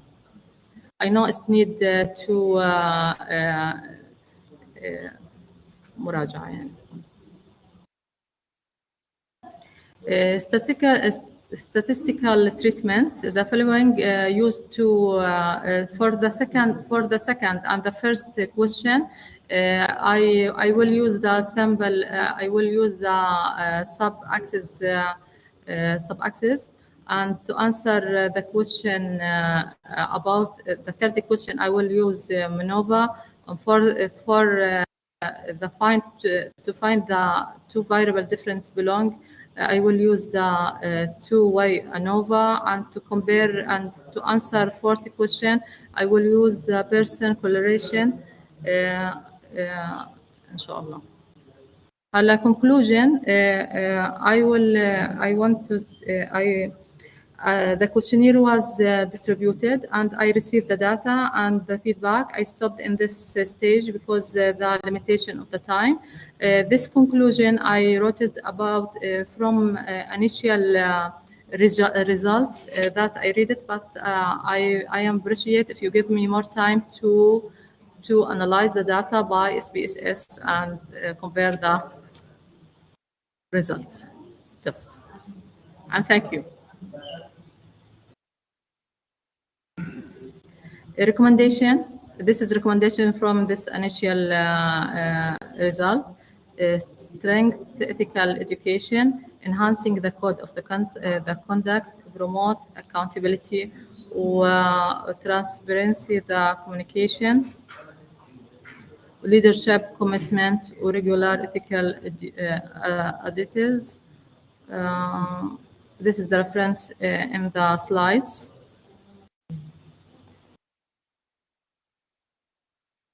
I finished.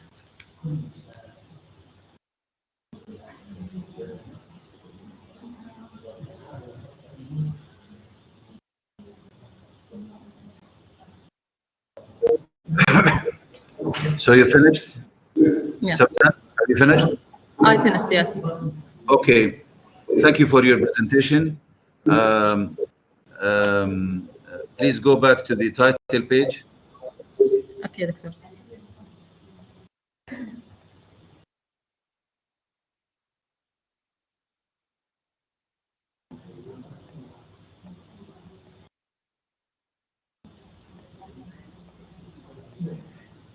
Okay.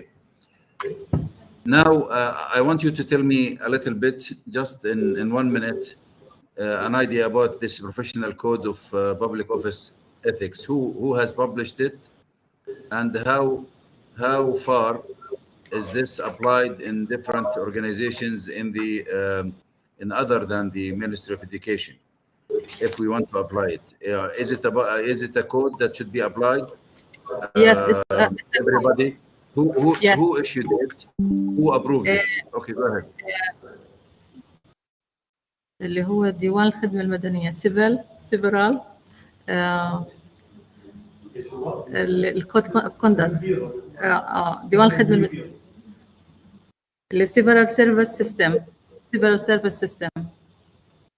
Okay, when you want to apply this on the Jordanian Ministry of Education, what exactly you mean? Do you mean by when you say ethical decision making?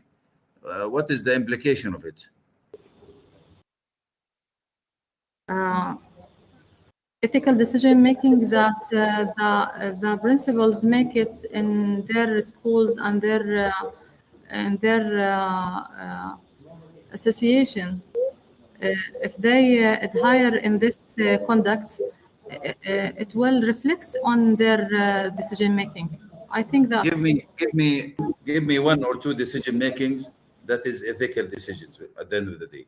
Ethical decision making in the Jordanian ministry. Give me one or two examples, please. If you receive a gift or something for employee, do you think it's good or not? Can you move your hand away from your mouth so that Yes. we hear you? Again, please. Again. If you receive gifts or if you don't receive a financial fund, it's not a good decision making. No, I'm talking about the Jordanian Ministry of Education, and you're talking about decision making related to ethics. Give me two decisions that are related to ethics. Okay. There is nothing in my mind. There is nothing in my mind. This is not funny. You Well, have done the research on this, and it has to be clear, very clear, because you've tested the relationship between the public code ethics, code of ethics, and the decision making at the Jordanian ministry. So you have two parameters, independent. You want to join them, so you have to have an idea what on earth these decision making are. In my mind, how to treat employee in justice.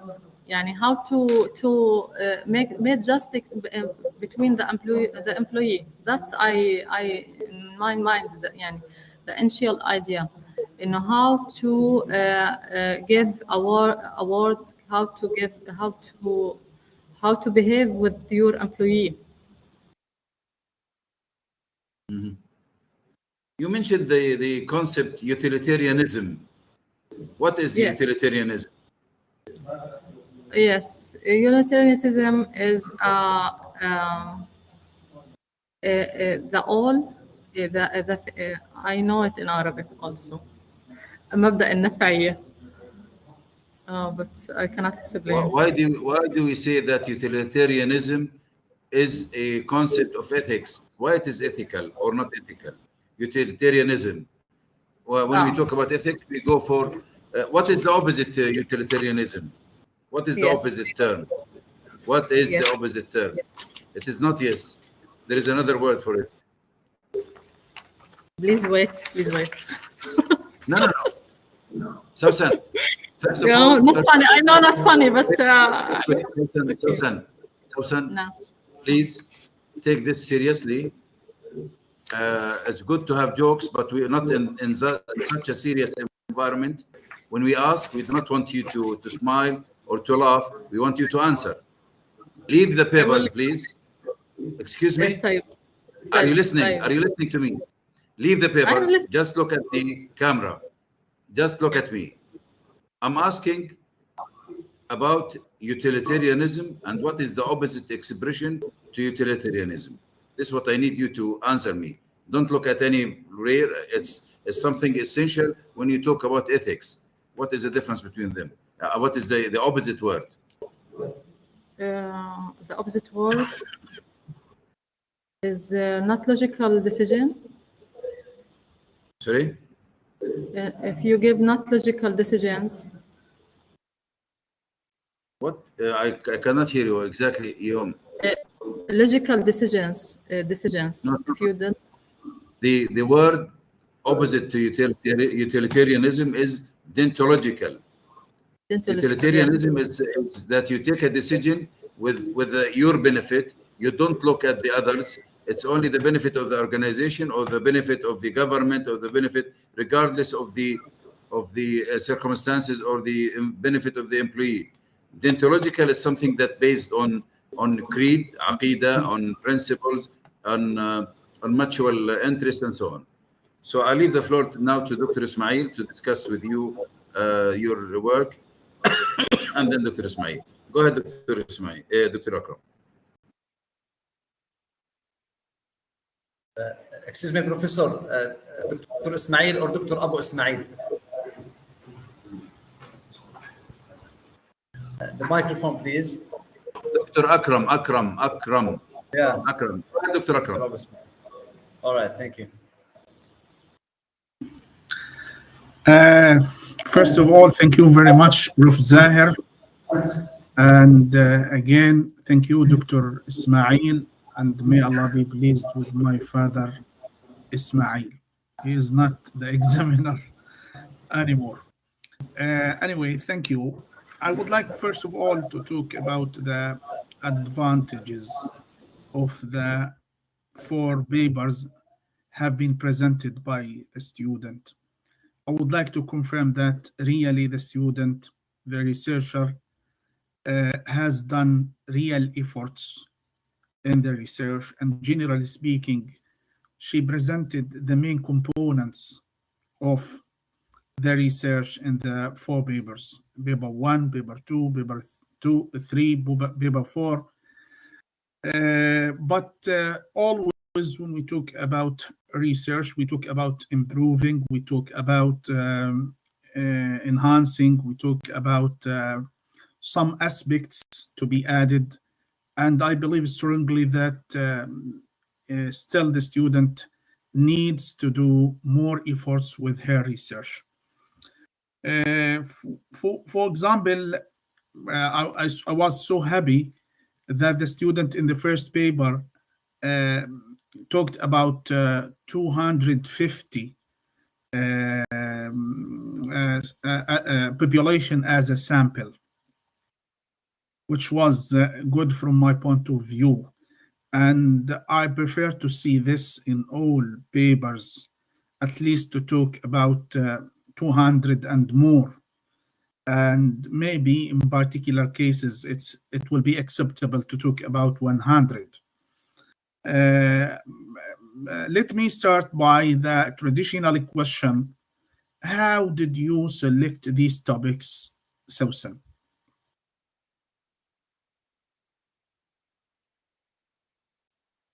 It's very important because I was a principal of schools. It's a very, very important topic for me, to adhere the code of conduct. Everywhere we go, we say you must adhere the code of conduct in the work. In the work, not the work, not like the outside in your special life. You have to you have a very you must behave good. Is there a connection between these topics and your career goals in the future? For example, for example, you talked about a very important topic which is related to ethics.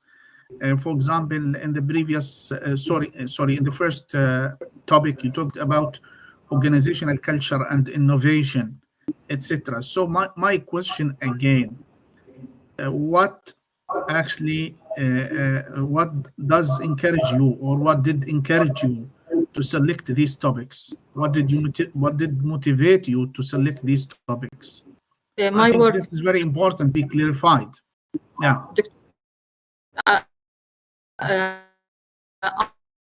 I'm a evaluator, so I go to school and behaviors about I behave the code of conduct and innovation, and I see all these topics, and I write it on reports, my daily reports, evaluation reports. accountability and innovation and adhere the code of conduct and the decision makings. Because I worked on 20 items in my works. It's we call it the standards of the official schools and the directorate standards. Okay, another question. My student again. What is the main finding you can talk about in the first topic you selected? Organizational culture and innovation in the Ministry of Education. Culture and innovation. Yes, culture and innovation. You see the tool. I don't present this topic yet. Culture and innovation, not this research, doctor. You ask me about you started culture by and this today. You started by this. I think so. No, I just now talk about code conduct. I don't present the culture and innovation. The impact, it's in the front of you on the screen, Dr. Akram. It's on the screen. Yeah, but she started first by another one, then she stopped. No, am I correct? This is no, this is the one from the beginning. Okay. I can answer you if you want before. No problem. Thank you very much. In regards to this,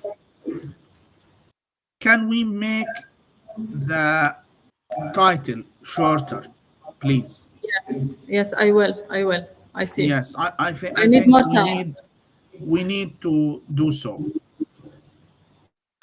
What about the sample size? Sample size? Yes, of this research. I think it's 28. 20. 28? Yes. Yes, the sample, not this items. This is the items of the questionnaires. Yes. What about the sample size? The sample size is about 300. I choose the sample. The population 338. The population, no, the all of the the population, the all employee in Ministry of Education, and the sample is 383 by randomly sample method. Okay, can you let me know about how did you conduct the random sample? How I conducted? I see it is suitable. I distribute the questionnaire by electric questionnaire, Google form. So it's very easy to reach this the all of this category. Okay. I have some comments in regards, for example, the problem statement. Can you move to the problem statement now with me? I don't write it here. Okay, just a minute.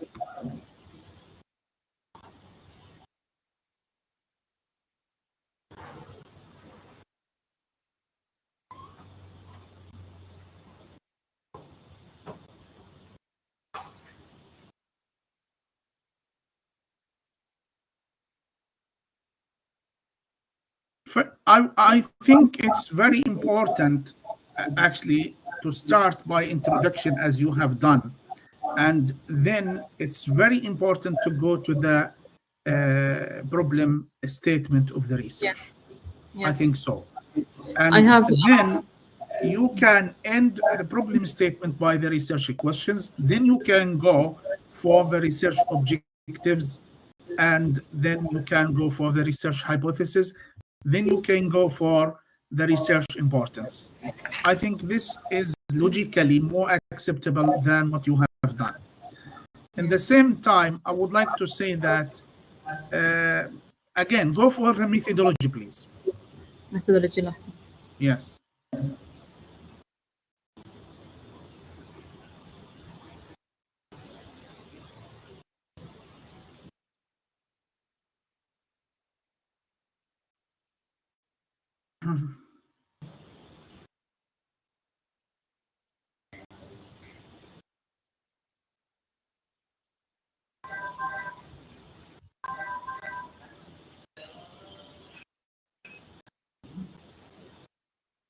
Okay.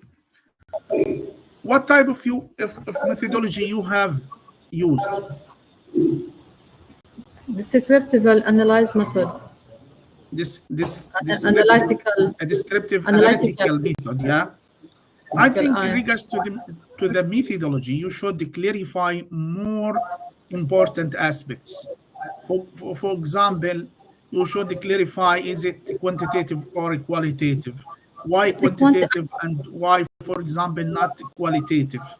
It's very important, for example, to clarify if it is longitudinal or cross-sectional research. It's very important also to clarify, is it explanatory study or exploratory study? Okay? Okay. My question to you now, is this research exploratory research or explanatory research?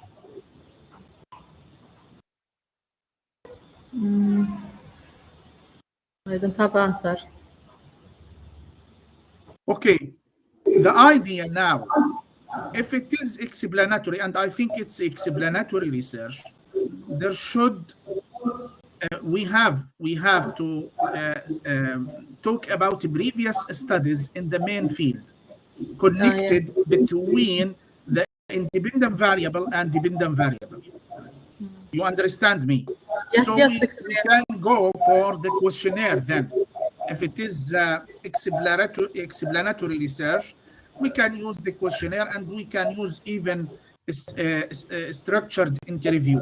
This is very, very important to be clarified in the methodology. It's not enough to say the research employs a descriptive analytical method and that's it. You understand me? It's very important to say if it is longitudinal study or cross-sectional study. It's very important, even in particular cases, to talk about the research philosophy you have employed. It's very important to clarify, is it explanatory research or exploratory research? If it is exploratory research, in this case, maybe it's very important to talk about employing, let me say, open-end questions and unstructured interview. Anyway, I hope to see also in your research, I hope to see a diagram and clarify the model you depended on in this study. You understand me? A diagram to clarify the relationships between independent variables and dependent variables.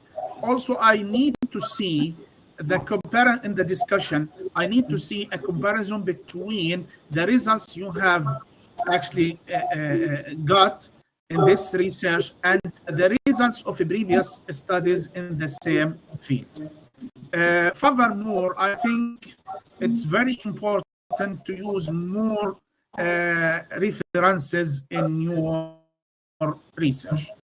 Thank you very much. Thanks. Thank you. Thank you.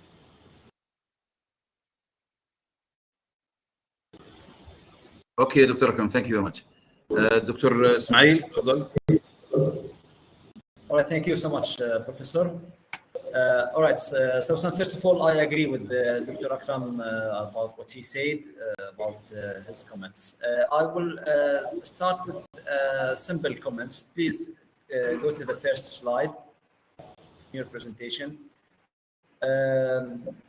I know you have been pressurized in your time, but make sure when you submit any presentation double check that everything is okay in the presentation, mainly the design and the formatting. You see now, this is the first page. Name of the university, why the name of the program, it's not complete in the line, and going to the second, So just make sure the design and everything is okay, because it will give a positive impression, and it will make it easier to read and to understand. Okay, so the first comment about the research problem. As Dr. Akram said, it's very important. It's the cornerstone of your research. You don't have problem statement as I saw in all your research papers. I double checked the research paper. I didn't find any research problem. So it's very important to tell us about the problem, encouraged you to do this research. So we will be in the context with you to understand the idea of the research very well. Okay.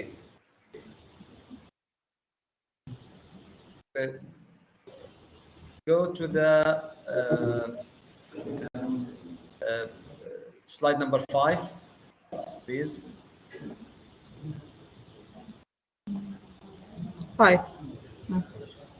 Okay. Show me the title, please. Study important. Okay.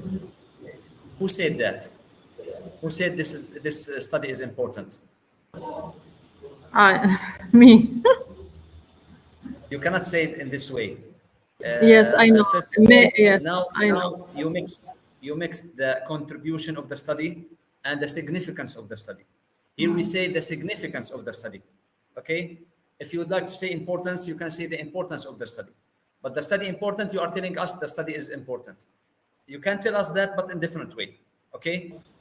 I noticed that in I think in all of your papers. Just take it as a general comment for other slides. Okay. Go to slide number 9, please.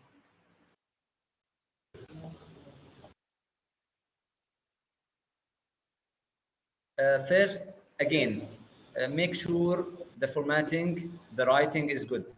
Look at the all capital letter, and then you go at the governance also in the capital letter.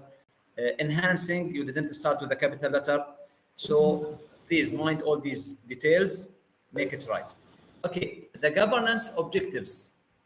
Can you explain for us what are the governance objectives and what the relation of these objectives to your research?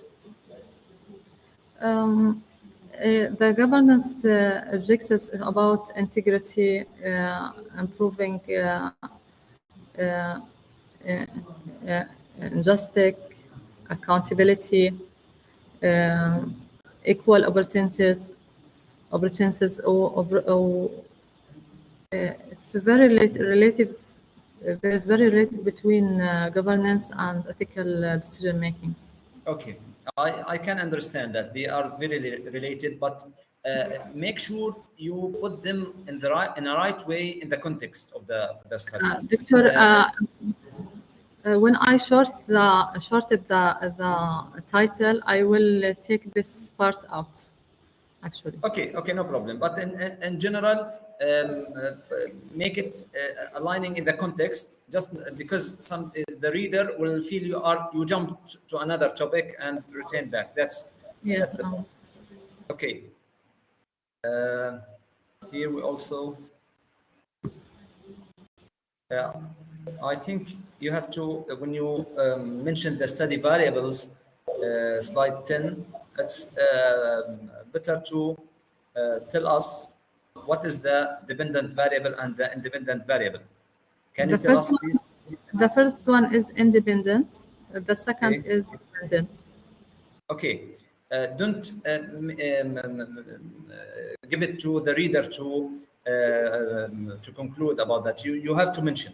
You have to be to specify that and tell the reader which one is the independent and the independent variable. Okay. Again, in slide number 14,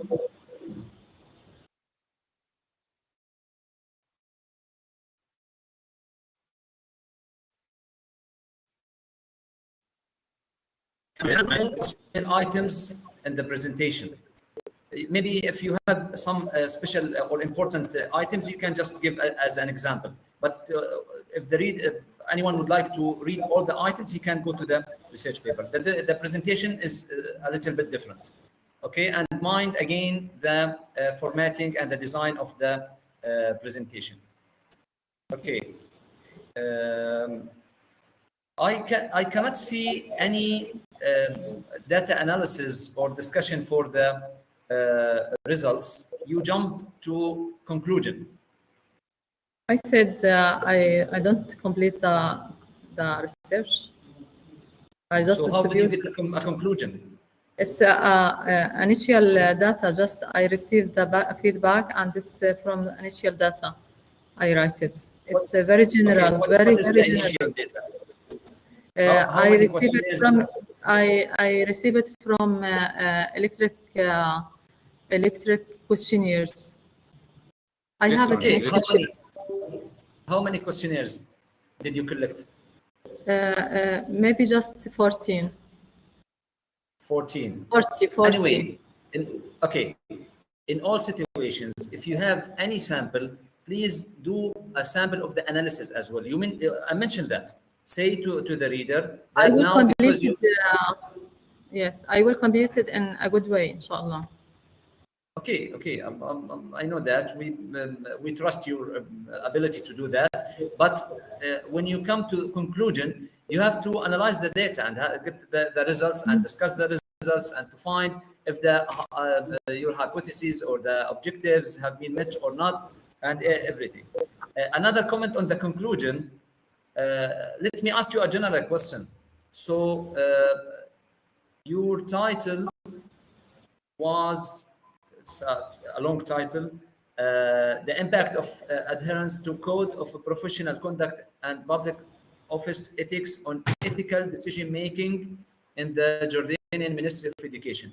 So ethical decision making for whom? For the top management of the ministry or for the employees, for the individuals? You are studying the decision making for whom? For teachers and principals, just. Okay, for the individuals. Okay, so here you come with conclusion talking about the education system. The Jordanian education system aims to instill values of faith. So I understand as a reader that this is your conclusion. This is the finding. At the beginning, I understood that you are studying the decision making of individuals. Now, in the conclusion, you start talking about the system, the education system. So just be more specific and clear when you come with the conclusion exactly. Same comment on the recommendation. So I cannot accept recommendation without data analysis in general. Yeah. I don't have specific comments on the recommendations themselves, but I mean, you cannot come to conclusion and recommendation without doing data analysis and discuss the results, because the conclusion and the recommendation depending on the data analysis and discussion of the results, and you don't have that. I'm done from my side. Thank you so much.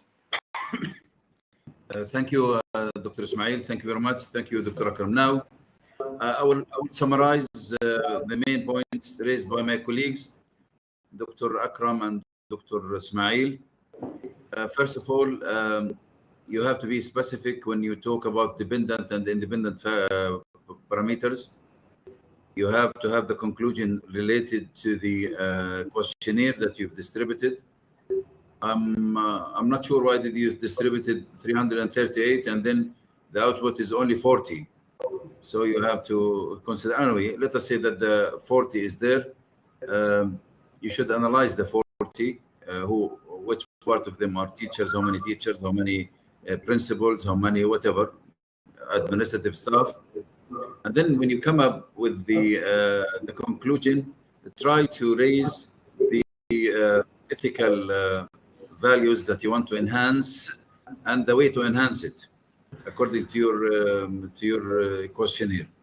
Overall, you've done a very good step in your work, and I think within the coming week, try to conclude the remarks, to include the remarks that was raised by my two colleagues. Now let's move to the second paper. You have the second paper presentation. Go ahead.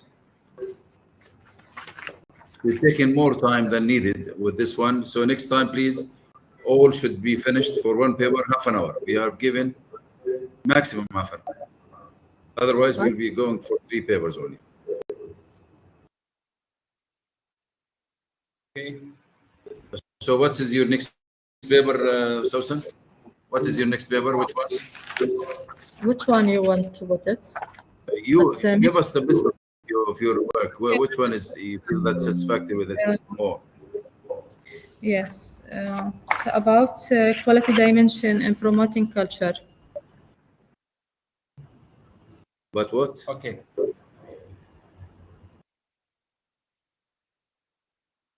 Again, what's quality? The quality dimension in promoting a culture of excellence. The actual title is different here, the effectiveness. So read the effectiveness. Yes. Okay. Go ahead, 10 minutes. This is dissertation research, this title. The effectiveness of equality dimension in promoting a culture of excellence in public school in Jordan. The abstracts, this study aims to achieve the main objectives, which is study the impact of quality dimension on developing a culture of excellence in public school in Jordan. To achieve these goals, 2-part self-evaluation questionnaires was used, which contains in its initial forms also 30 items. The first part measures the dimension of quality, and the second part assess the level of excellence, taking into account effect of gender, experience, and educational qualification. This research targets the Ministry of Education Committee of school principal and teachers that participate randomly select using the simple random method from one education directorate with sample size 368. The data collected from questionnaires analyzed descriptively and analytically. The keywords: effectiveness, quality dimensions, culture of excellence, or public school in Jordan. Introduction. In journey to reach an excellence culture at school, quality dimensions provide framework for assessing and enhancing various aspects of school operations, including curriculum development, instructional practice, assessment strategies, student support service, and school leadership. This dimension often includes elements such as effective leadership, professional development, opportunities, school stakeholders, engagement, evidence-based decision-making,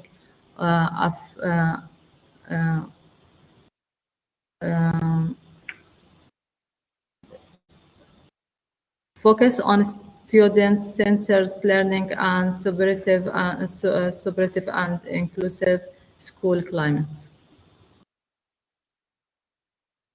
The research objective: to determine the extent of quality dimension adoption in public school in Jordan, to assess the current level of excellent culture in public school in Jordan, to investigate whether there is gender, experience, and education qualification-based disparity in the level of excellence culture across public school in Jordan, to evaluate the impact of quality dimension on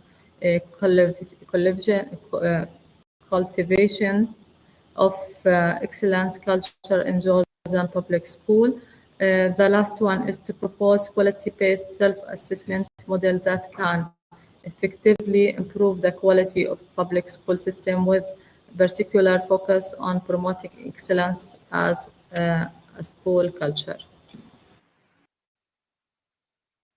The main question is, how effective are quality dimensions in promoting culture of excellence in public school in Jordan? Sub-questions are, what is the level of adoption quality dimension in public school? What is the level of cultural excellence in public school? Does culture differ in level public school in Jordania according to gender, experience, and education qualification variables? The last one is not here.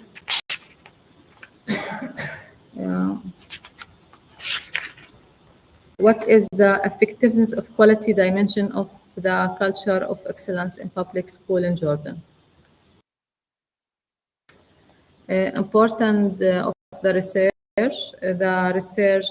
This study on equality dimension and cultural excellence in Jordan public school hold both theoretical and particular significance. Theoretical importance includes the development of a framework for these subjects and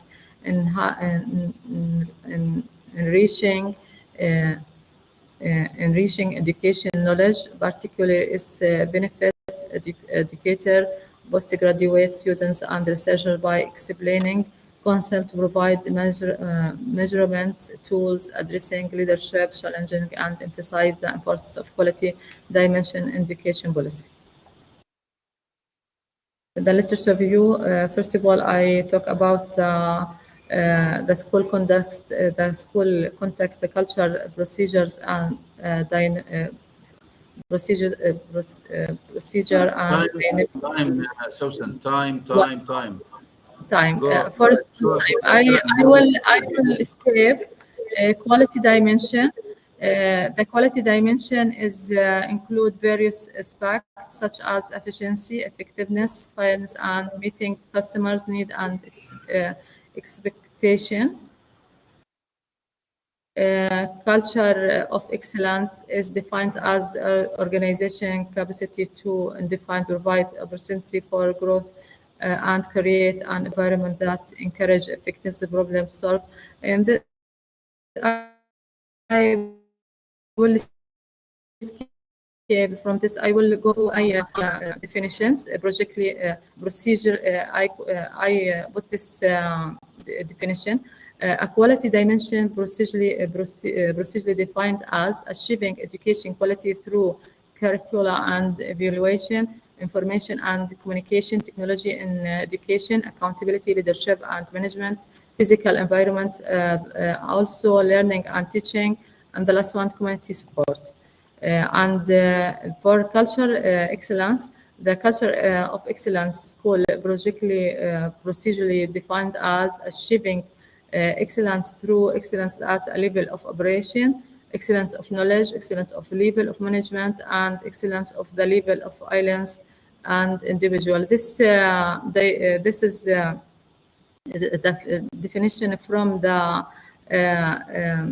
standards of King Abdullah Thani Award for Government Excellence and Transparency. I get it from their website. The variables, I have two variables. The independent quality dimensions and the independent culture of excellence. This is the elements I presenting in the last one. The methodology, the quantitative methodology I used. The study will use a quantitative approach that includes conducting survey of teacher, administrators, and students. Students is wrong. It's wrong, not students. I will not give it to students. And evaluate variables related to dimension of quality and culture of excellence. The questionnaires was prepared to measure each of two variables and it contains an initial image 30 items. The descriptive analyze research methodology was used to suit the topic of the current study.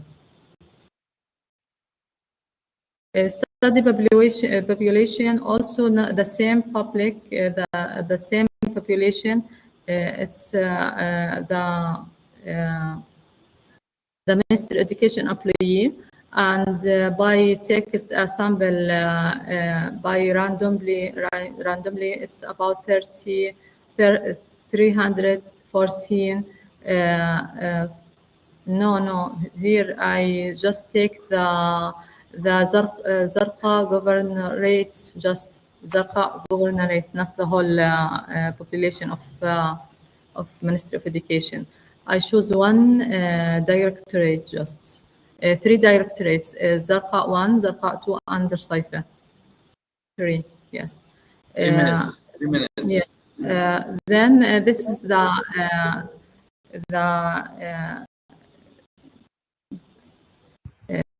elements of questionnaires. I put the reference because also I don't analyze the data. Thank you. Now to start with Sausan, thank you. But this is your original research that will be continuing to your doctorate, isn't it? Because of this, I don't complete it. I need time to make it good. Okay, can I finish, please? I finish. Yes. Sorry. No, can I finish? Can I finish? You can. Yes, excuse me. Now, what we have told you several times, that you do a minimum, a small mini research, complete one. So you have this research prepared, problem, literature, hypothesis. Also, what you needed to do is to have a sample out of your questionnaire, sample answers, and then you analyze it on a sample analysis, and then you have the conclusions. It won't be conclusive conclusion, but at the end of the day, we know that you can you master the research technique. Okay, for the first one, you said I did not continue, and for the second one, you said no, I did not continue. In the coming week, you have to continue to have to complete 2 small researches, small papers completely. You take part of the data that you've collected, analyze it, and have a sample analysis and sample conclusion, so that we know that you can conclude, you can finish up a research in the proper format. So again, this is not acceptable. We cannot say that, okay, this is okay. It's not okay. You have 1 week to complete the issue itself. Secondly, Susan, you have to have a very clear and crisp and vivid analysis when you talk. Okay, take your title, and then from the title you go there. When you talk about the quality, what do you mean exactly by the quality? What exactly you mean? What are the components of the quality? You mentioned the definition by some people, and then you mentioned something that related to you, but I could not see it in your questionnaire as much clear as that. So you have at the beginning of your research the title saying that it's the effectiveness of quality dimensions. Go directly, don't waste time. What are the quality dimensions that you are work on? Because this is a parameter, quality dimensions, and then cultural excellence. What are the excellence, the cultural excellence components? And then you interrelate them through your work. So take it step by step. But at the end of the day, we need to see what is the relation between this and that. How is the quality affected? The culture is affected by the quality. So our dependent variable is quality of culture. Dependent variable, is it the culture or the quality? Independent. Yeah, which one is independent? The dimension of equality. And the dependent culture? Dependent is excellent, and independent is a quality. So you have to make sure that you understood right, and you put it in a very nice form. You have your hypothesis, but you need you need to conclude your research from A to Z. Any comment, Dr. Akram or Dr. Ismail? Dr. Akram?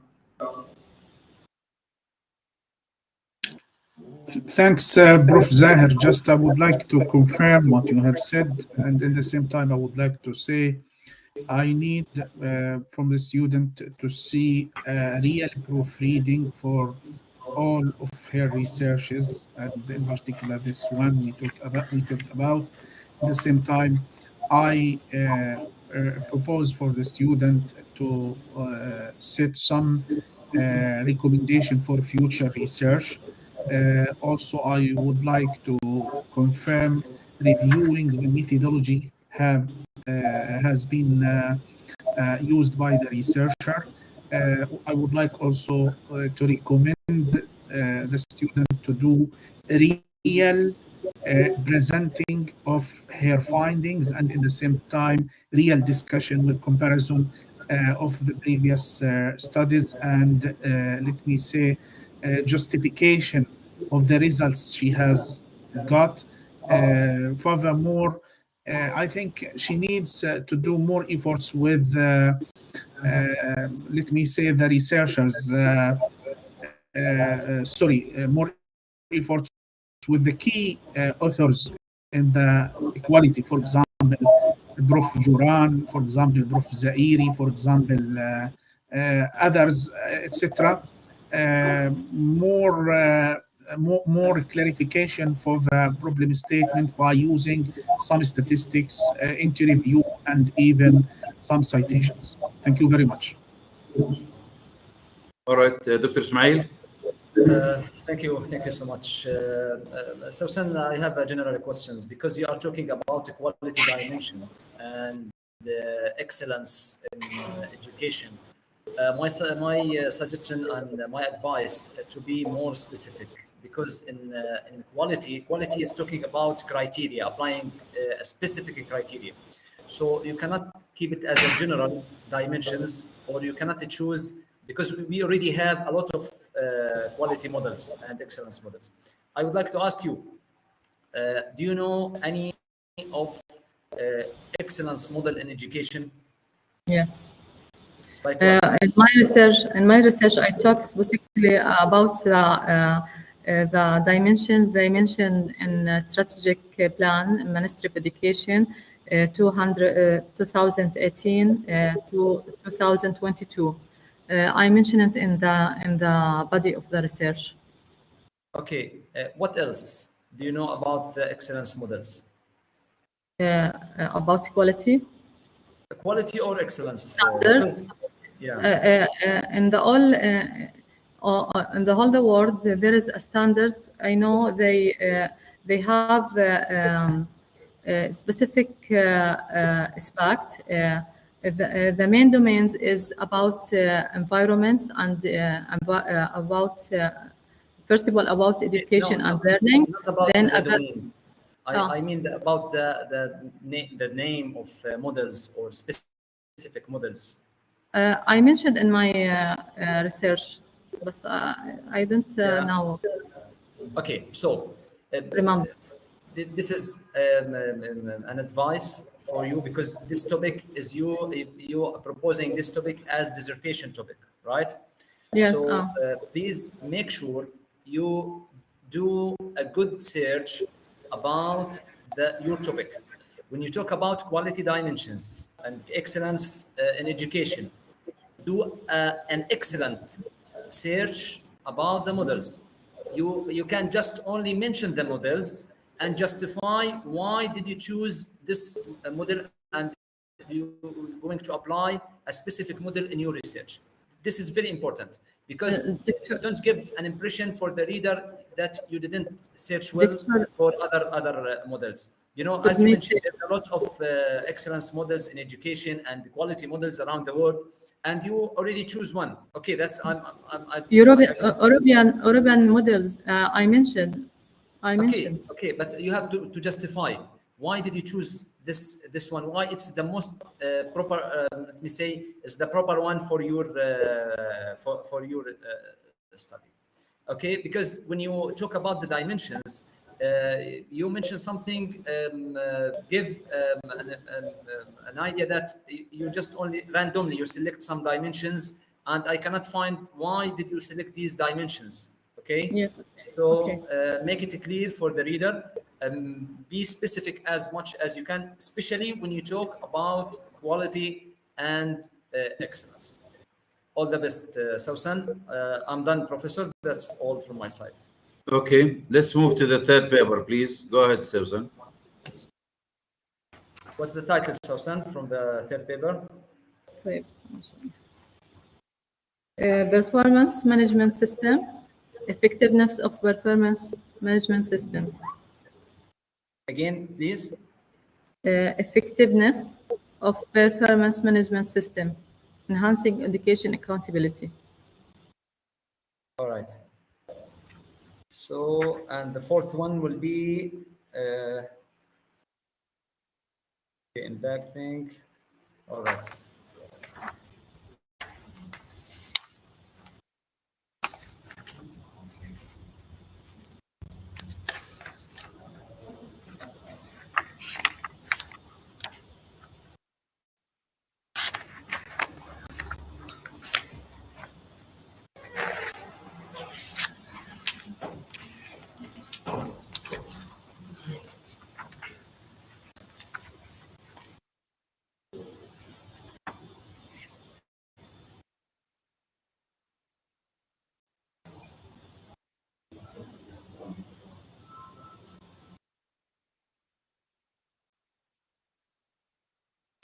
This one? Yes. Okay. You have the control now. The third research is about effectiveness of performance management system, enhancing education accountability in the Jordanian Ministry of Education, the perspective of ministry employee.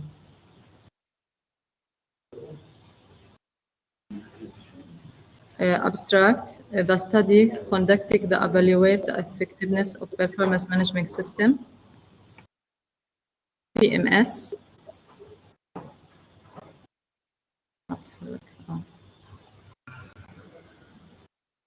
enhancing education accountability within Jordan Ministry of Education. The research adopts a distributed analytical approach and utilize a quantitative data collection method to accomplish the study objectives. A comprehensive questionnaire comprising 40 items divided into sections was delivered. The first section designed to assess the level of accountability and education within the ministry, while the second section evaluates the effectiveness of performance management system in alignment with the guideline set by Civil Service Council 2013. The study encompasses a population of 942 department heads work across 42 directorates within the Ministry of Education. A randomly selected sample from the population consisting of 140 department heads was administered by the questionnaires. The keywords is effectiveness, performance management system, PMS, educational accountability. The study important, I will skip because the same, I will listen the same. To provide important theoretical framework from education performance management and accountability system, enhancing for our understanding in this area.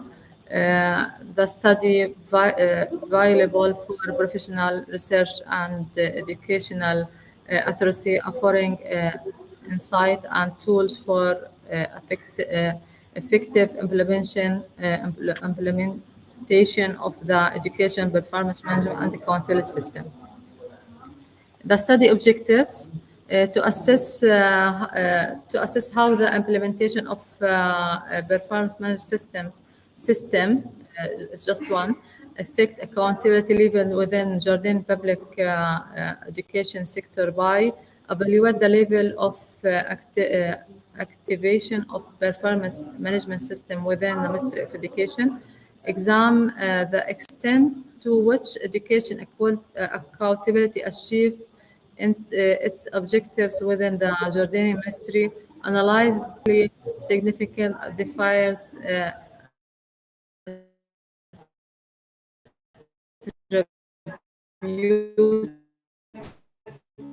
to study variable gender and academic quality, identify the nature of the relationship between the performance management system and education accountability. The research question I take from the objectives: how does the implementation of performance management system affect accountability levels within Jordanian public education sector? Research sub-questions are what the level of activation of performance management system in Ministry of Education. To what extent does educational accountability achieve its objectives in Jordanian Ministry of Education? Are any significant difference interviewed the study variables, genders and service and years of service and academic qualification? The last one is talking about the relationship between the variables. The effectiveness refers to degree to which a specific goal, objective, or task is achieved. It measures the extent to which action program of strategy procedures, the intent, results, or outcomes effectiveness frequently involve comparing outcome against predetermined target or benchmarks. The performance management system, BMS. This concept strives to improve the performance of public organization according four major aspects, including what organization measure, how to measure, and data interpretations and communicating the results. In Jordan, the application of performance management and evaluation is subject in the instructions issued by the Civil Service Council based on Article 71A of Civil Service Law number. I mentioned it there.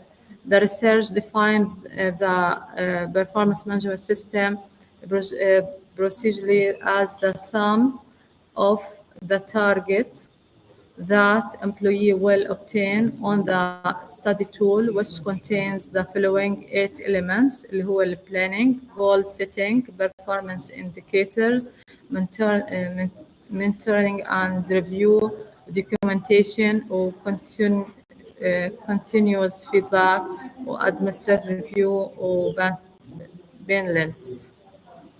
banishments. Accountability. In addition, education accountability defined the set of procedure and process undertaken by Directorate of Education to determine the level of achievement, qualitative standards for effective directorate. These procedures encompass in defining the reason for shortcoming and outlining the method of rectification.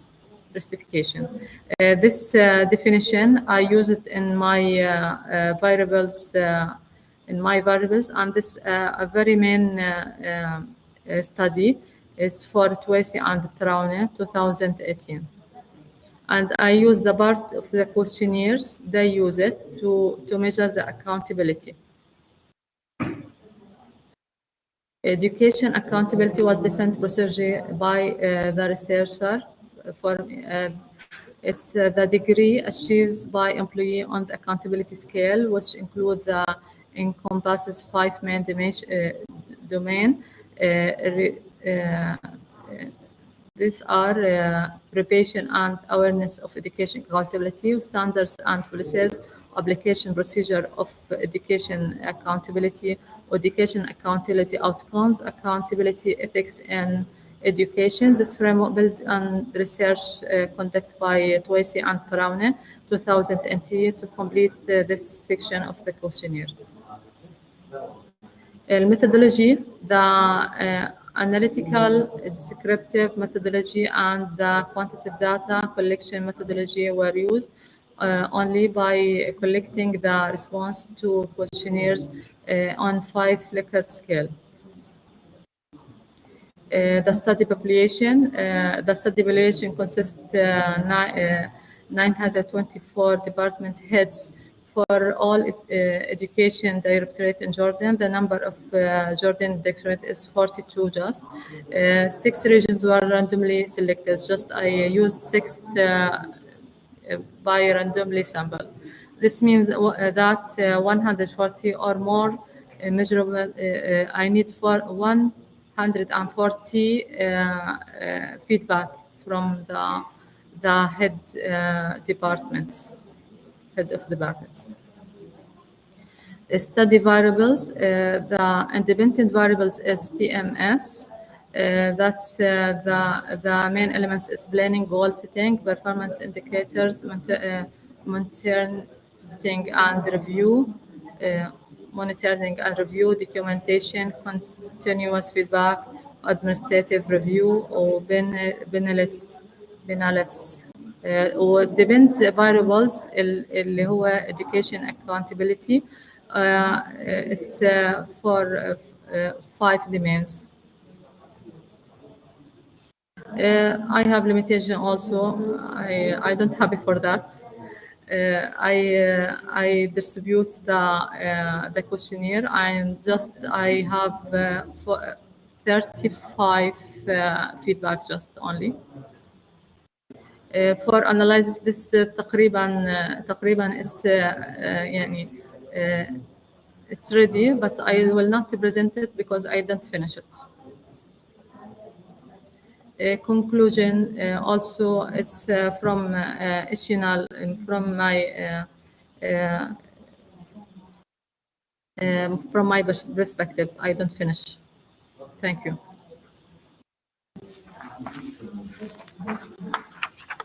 Okay, thank you, Susan. Again, this paper has to be concluded, has to be completed on a smaller scale, but it has to show your ability to complete research from A to Z.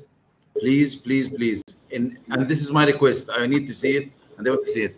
In every single paper, you put a flow chart with dependent and independent variables. You put that chart, and make sure that you interconnect them at the end. The second thing that you should be very aware of is that when you put the research problem, the research questions, I need to see the answer in the conclusion. Okay? All right, Dr. Akram, go ahead. The floor is yours.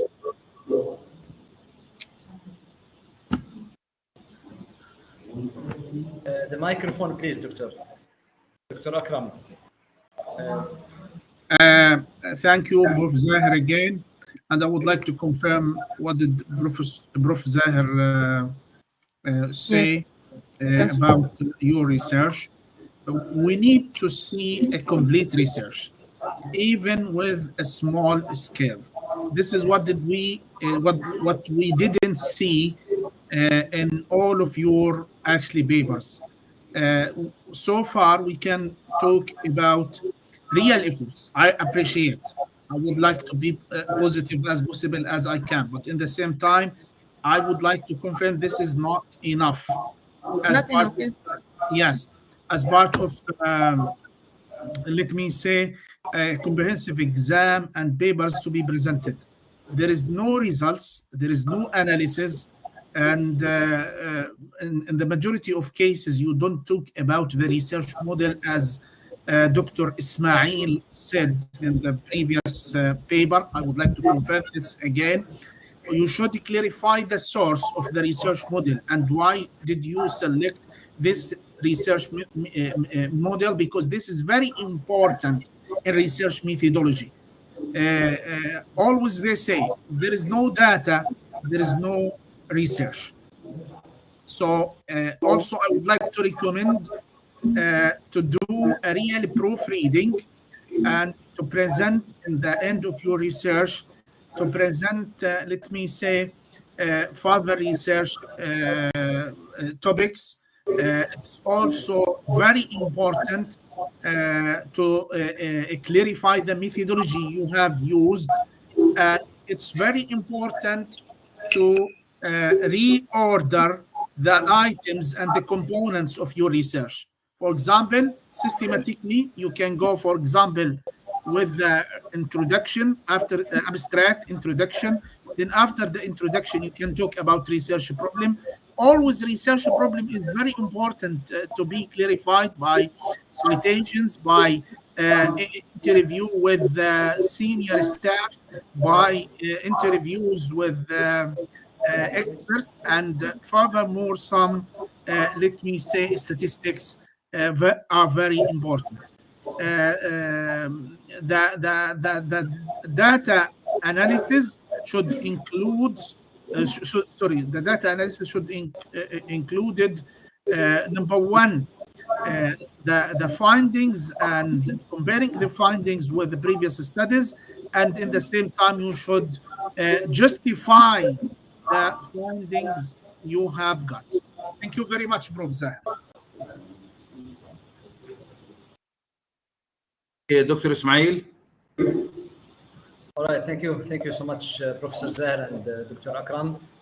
Okay, so first of all, I would like to say that I really like your topics, all topics. I found them very interesting. I hope you can complete all these research, and I think they will be valuable research, and I wish you the best in this research.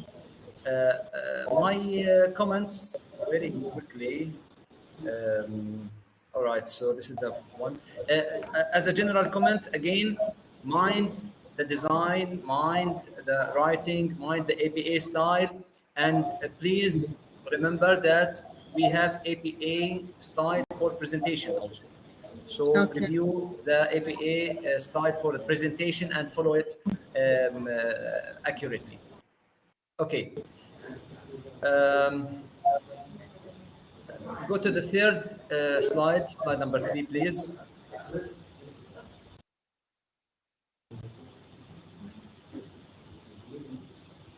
Yeah. So here again, capital letter and small letter. This is an issue. Another issue.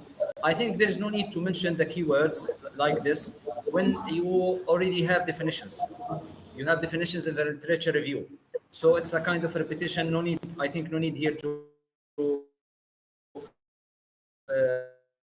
mention the keywords. Anyway. Okay. The next slide, please.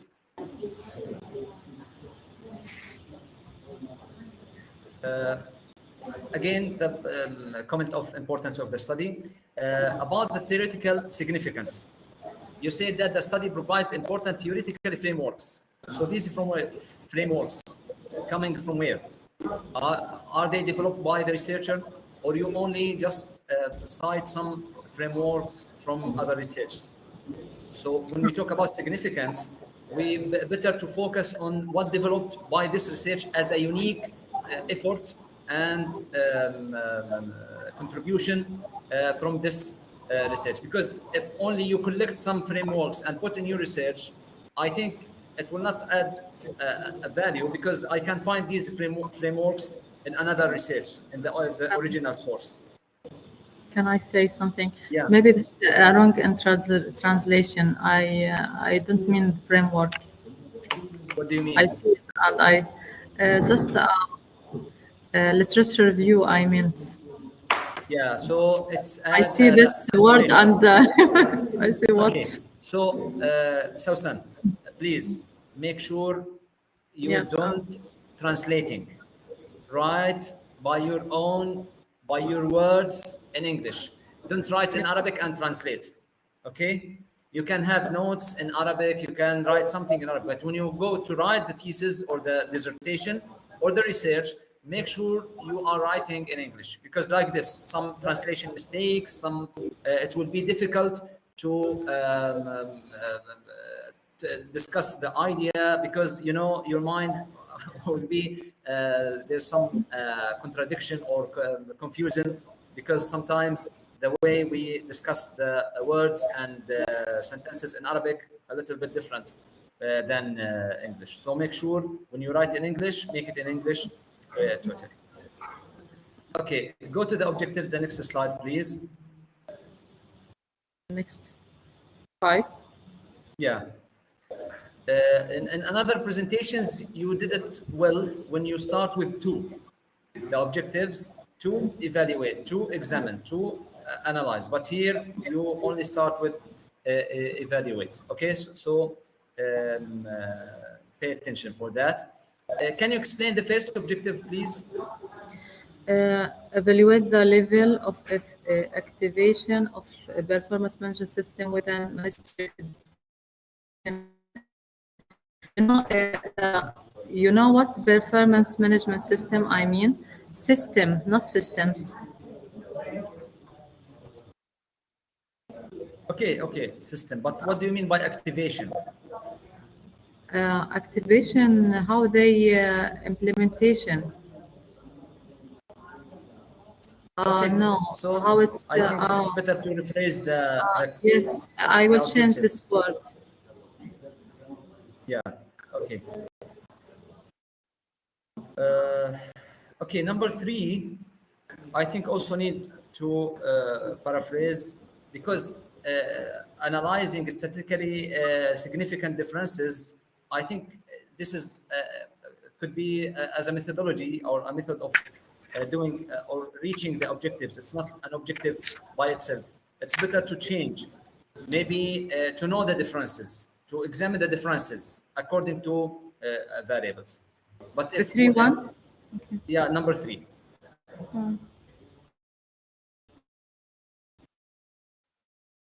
Just rewrite.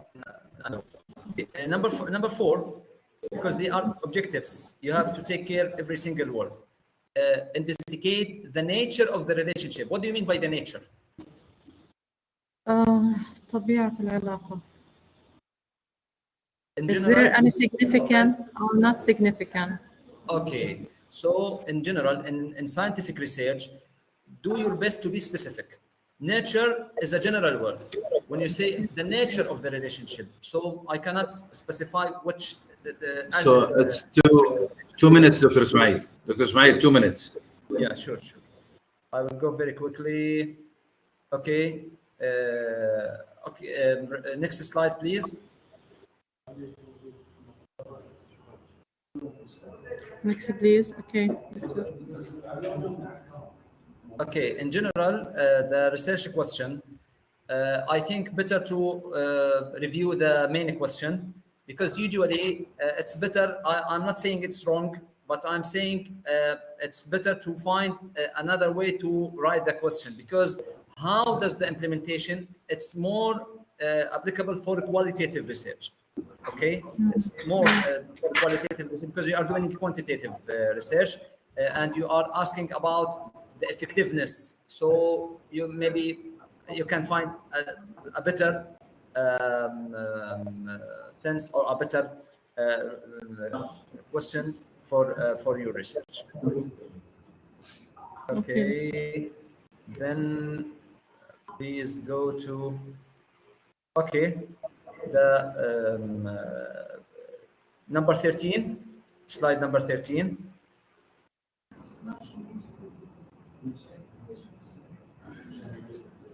Here it's much better to identify independent variable and dependent variables, but I think it's need more clarification in writing, because when you talk, say, independent variable PMS, I think it's better because you already explained after the, so don't just mention the abbreviation here. Tell the reader what do you mean by this abbreviation. Okay. Again, for conclusion and recommendation, same comment.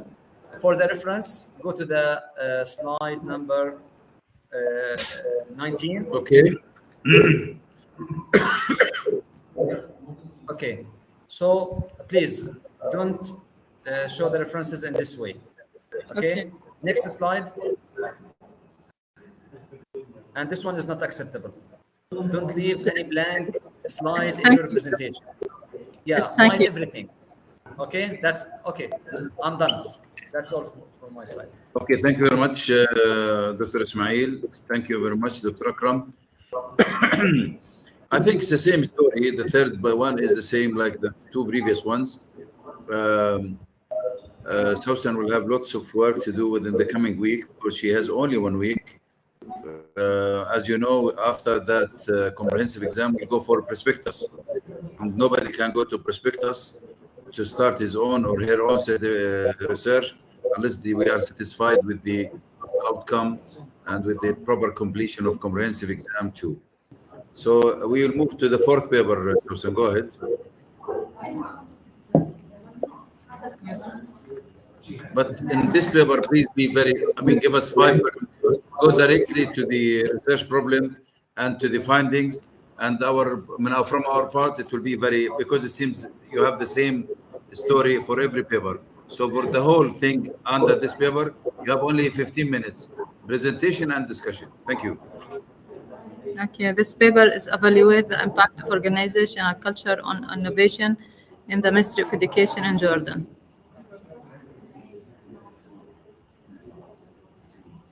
Abstract. The abstract. In this research, I use a unique tool. It's organizational culture assessment instrument (OCA) to achieve the objectives. I will go. The study I will study objectives is to determine the types of prevailing organization culture, to study the impact of organizational culture employee perception of innovation, to identify the potential barriers to innovation attributable attributable to organizational culture. Research question. The first question is, what is the domain organizational culture type? How does organizational culture influence employee perception of innovation? What are potential barriers to innovation attribute to organizational culture? This is a definition for organizational culture, and this innovation also. The main part here about the OCAI tool, organizational culture assessment instrument. The design of the tool are Queen and Cameron in 1999. It measures 6 aspects of organizational culture اللي هي domain characterize organizational leadership personal management and organizational chosen strategic focus or success criteria. When you show this tool, it's like this. It shows us four mean of culture. The clan and hierarchy. It's go to innovation here in this side. Hierarchy culture bureaucratia, and market culture is about okay. In this slide, I show a study for Muhammad 2018. In this, take it from based on Cameron and Caron 2011. Clan culture is emphasized collaboration and strong bonds with the leadership akin to parents promoting loyalty and personal relationship, advocacy culture, focus on innovation and rapid change with the leadership encouragement. Market culture, prioritize goal achievement and market competitive, which is emphasize on efficiency. Hierarchy culture emphasize rules and policies. This tool, when we follow it, it's contain of 6 of tables. All of tables in here in this side have A, B, C, and D. When I collect the number here, the culture now, and what we wanted in the future, it must be 100 in all sides, you know. Then we draw a picture. It gives us the results. Here in this research, I complete, but for just for 10 employee just. What this mechanism of this tool is based? It's based in determine the current culture of organization as well as desired culture in the future, and then the gap between them is collected. It shows us where is the gap in the culture in this situation. Methodology in the current culture quantitative approach was used. Employee organization culture assessment OCAI. This tool assists 6 aspects we mentioned before. Then this assist is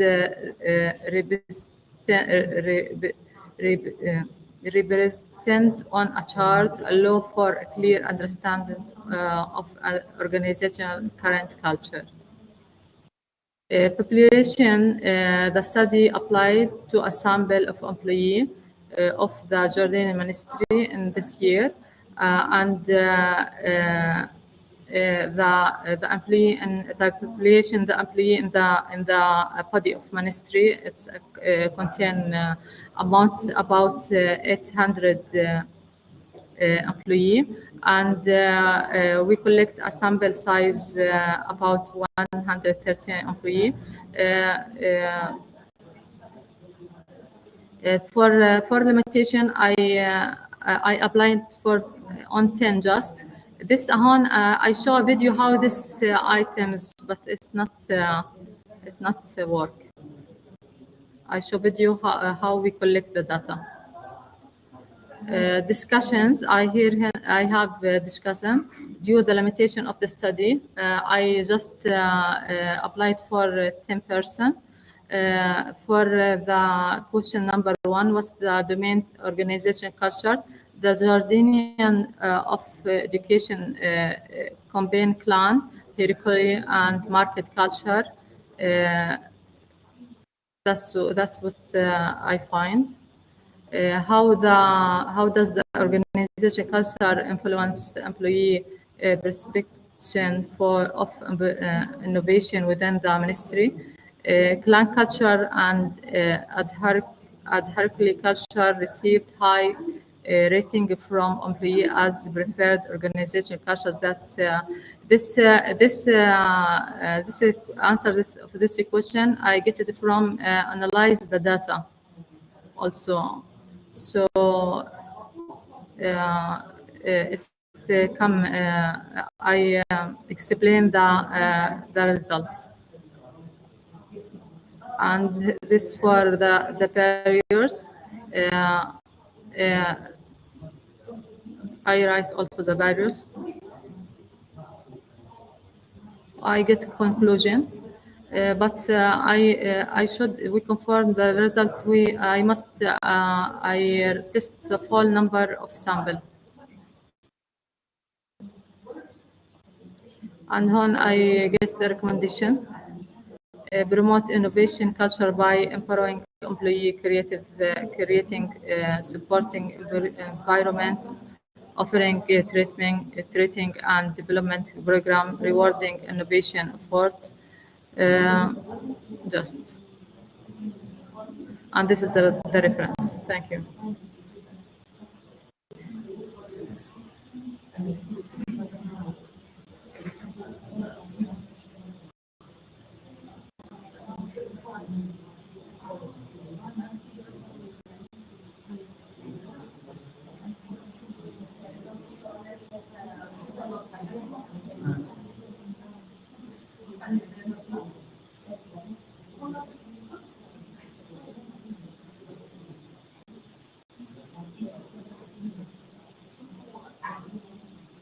this. I was engaged. Okay, let's move on to the discussion. Do you want to comment, Dr. Akram? The sound, Dr. Akram. Sorry, mic. yeah. Just I would like to confirm what we talked about in the previous papers. We need actually to see the, for example, the hypothesis here. This hypothesis, for example. And I would like to advise in regards to the hypothesis to consult somebody who is expert in statistics. I think all papers need rewriting of the hypothesis. Also, in regards to the titles, I would like to advise the student to not, for example, put evaluating. I prefer, for example, to talk about the title. For example, here, the impact of organizational culture on innovation in the Ministry of Education in Jordan. This is enough. And also, in regards to effectiveness of so and so, I prefer to connect the independent variable with the dependent variable. For example, the impact of the independent variable on the dependent variable in the Ministry of Education. This is enough, because sometimes when we talk about evaluating, when we talk about effectiveness, maybe you will have a problem to find the measurements for this evaluating. But when you talk directly about the impact of organizational culture on innovation, you can use the statistical tools to achieve this. Also, I advise in regards to proofreading for all papers, I advise also to use APA style again in all of the papers. I would like also to confirm, to clarify the model. It was expected from the student, from my point of view, to, for example, to go for a pilot study with 40, let me say, sample of 40 people, and this will be analyzed, and this will give indications, and this will be used for recommendations and conclusion. Very important. Discuss the findings when you have findings. I mean by comparing the results you have got with previous studies, and also to justify the results you have got. We need to see a real research, completed research with, let me say, small scale. Thank you very much. Okay, Dr. Ismail. All right, thank you, Professor. Sausan, actually, I totally agree with Dr. Akram that especially about everything he said, and especially for proofreading and ABA style, you can find someone who can help in doing the proofreading and ABA. It will be much better. Because when someone review the work, he will notice the mistakes better than the writer himself. Actually, I have a concern. When we asked you to choose one of your research, why didn't choose this one? Kept at the end. I found it much better than others, because here you have more. You accomplished more, you finished more than others, and you have a clear model you applied here. But I will give like a general comment here. Now you apply the model to determine the type of the culture, right? And you are talking about the impact of organizational culture on innovation. I didn't see the innovation as a part of the model. And I can understand that you have some link or relationship between the result and the component of the model with innovation. I can understand, but I cannot see.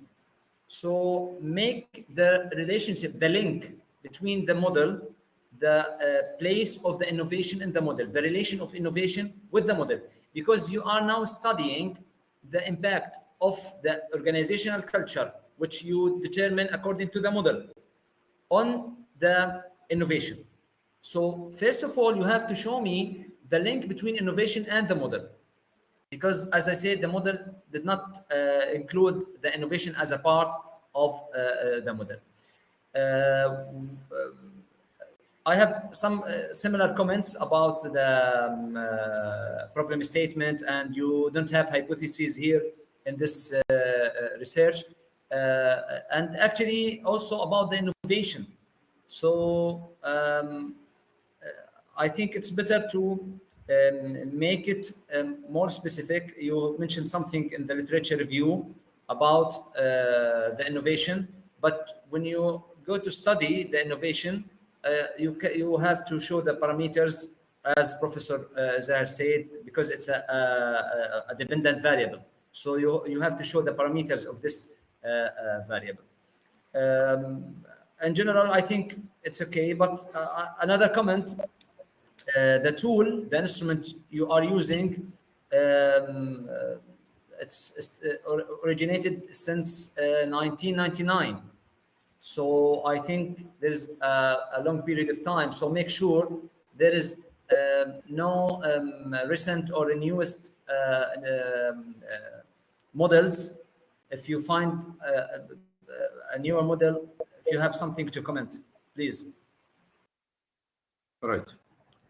Yeah. So Sam, you'd like to say something? It's established in 1999, but there is many resources about it, or many research about it, and we make research about it actually at school. Okay. Many Is times. there, all right. So there is a lot of research about this model, right? Yes. So is there any improvement for the model? Yes. Does any research? I will mention it. Okay. If there is any modification, any improvement on this model, you have to choose or to use the most recent one. Okay. It's okay if you mention that it's originated or developed in 1999, because this is the original one, but you have to show us the improvement on this model to make sure this is the recent one, this is the latest one, and this is the proper one to use in your research. Yes, Sausan. I used the last edition, 2011. 2011. Maybe, okay, it's okay. Yes, But, the same authors. okay, the authors are different. Okay. I don't know why, but that's the same. Yeah. The same. So I don't know why. Okay, when you talk about in slide 8, when you talk about the tool, the tool, and you mentioned that it's originated in 1999 by Quinn and Cameron. You have in the same slide mentioned that it's already improved by Cameron and Quinn in 2011, and you are using the latest one, the most recent one. Okay, this is important. All right, that's all from my side. All the best, Sausan, inshallah, and all your research. Okay, I want to second what Dr. Ismail has said, that this is a rich research, one of the richest that you've introduced, and you've succeeded to get more results, field results. Anyway, what we want to do, what we all want to have, complete 4 researches within a week. If you cannot analyze the whole topic, analyze part of it, but give us, as we said, pilot analysis, pilot data, pilot everything. But at the end of the day, we know what you're doing. I think by this, we have concluded your engagement in this. Thank you very much.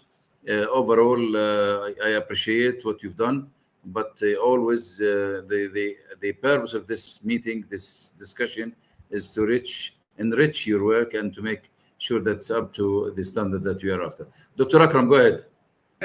Just I would like to confirm that, as Dr. Zahir said, this tough discussion maybe it doesn't mean that you didn't do a real efforts. I appreciate your efforts, and I think you need to consider our comments to improve the researches you have, and hope you actually do a good work with these researches, and I hope I hear one time that you have published part of these researches. But really, more efforts should be undertaken. Thank you very much.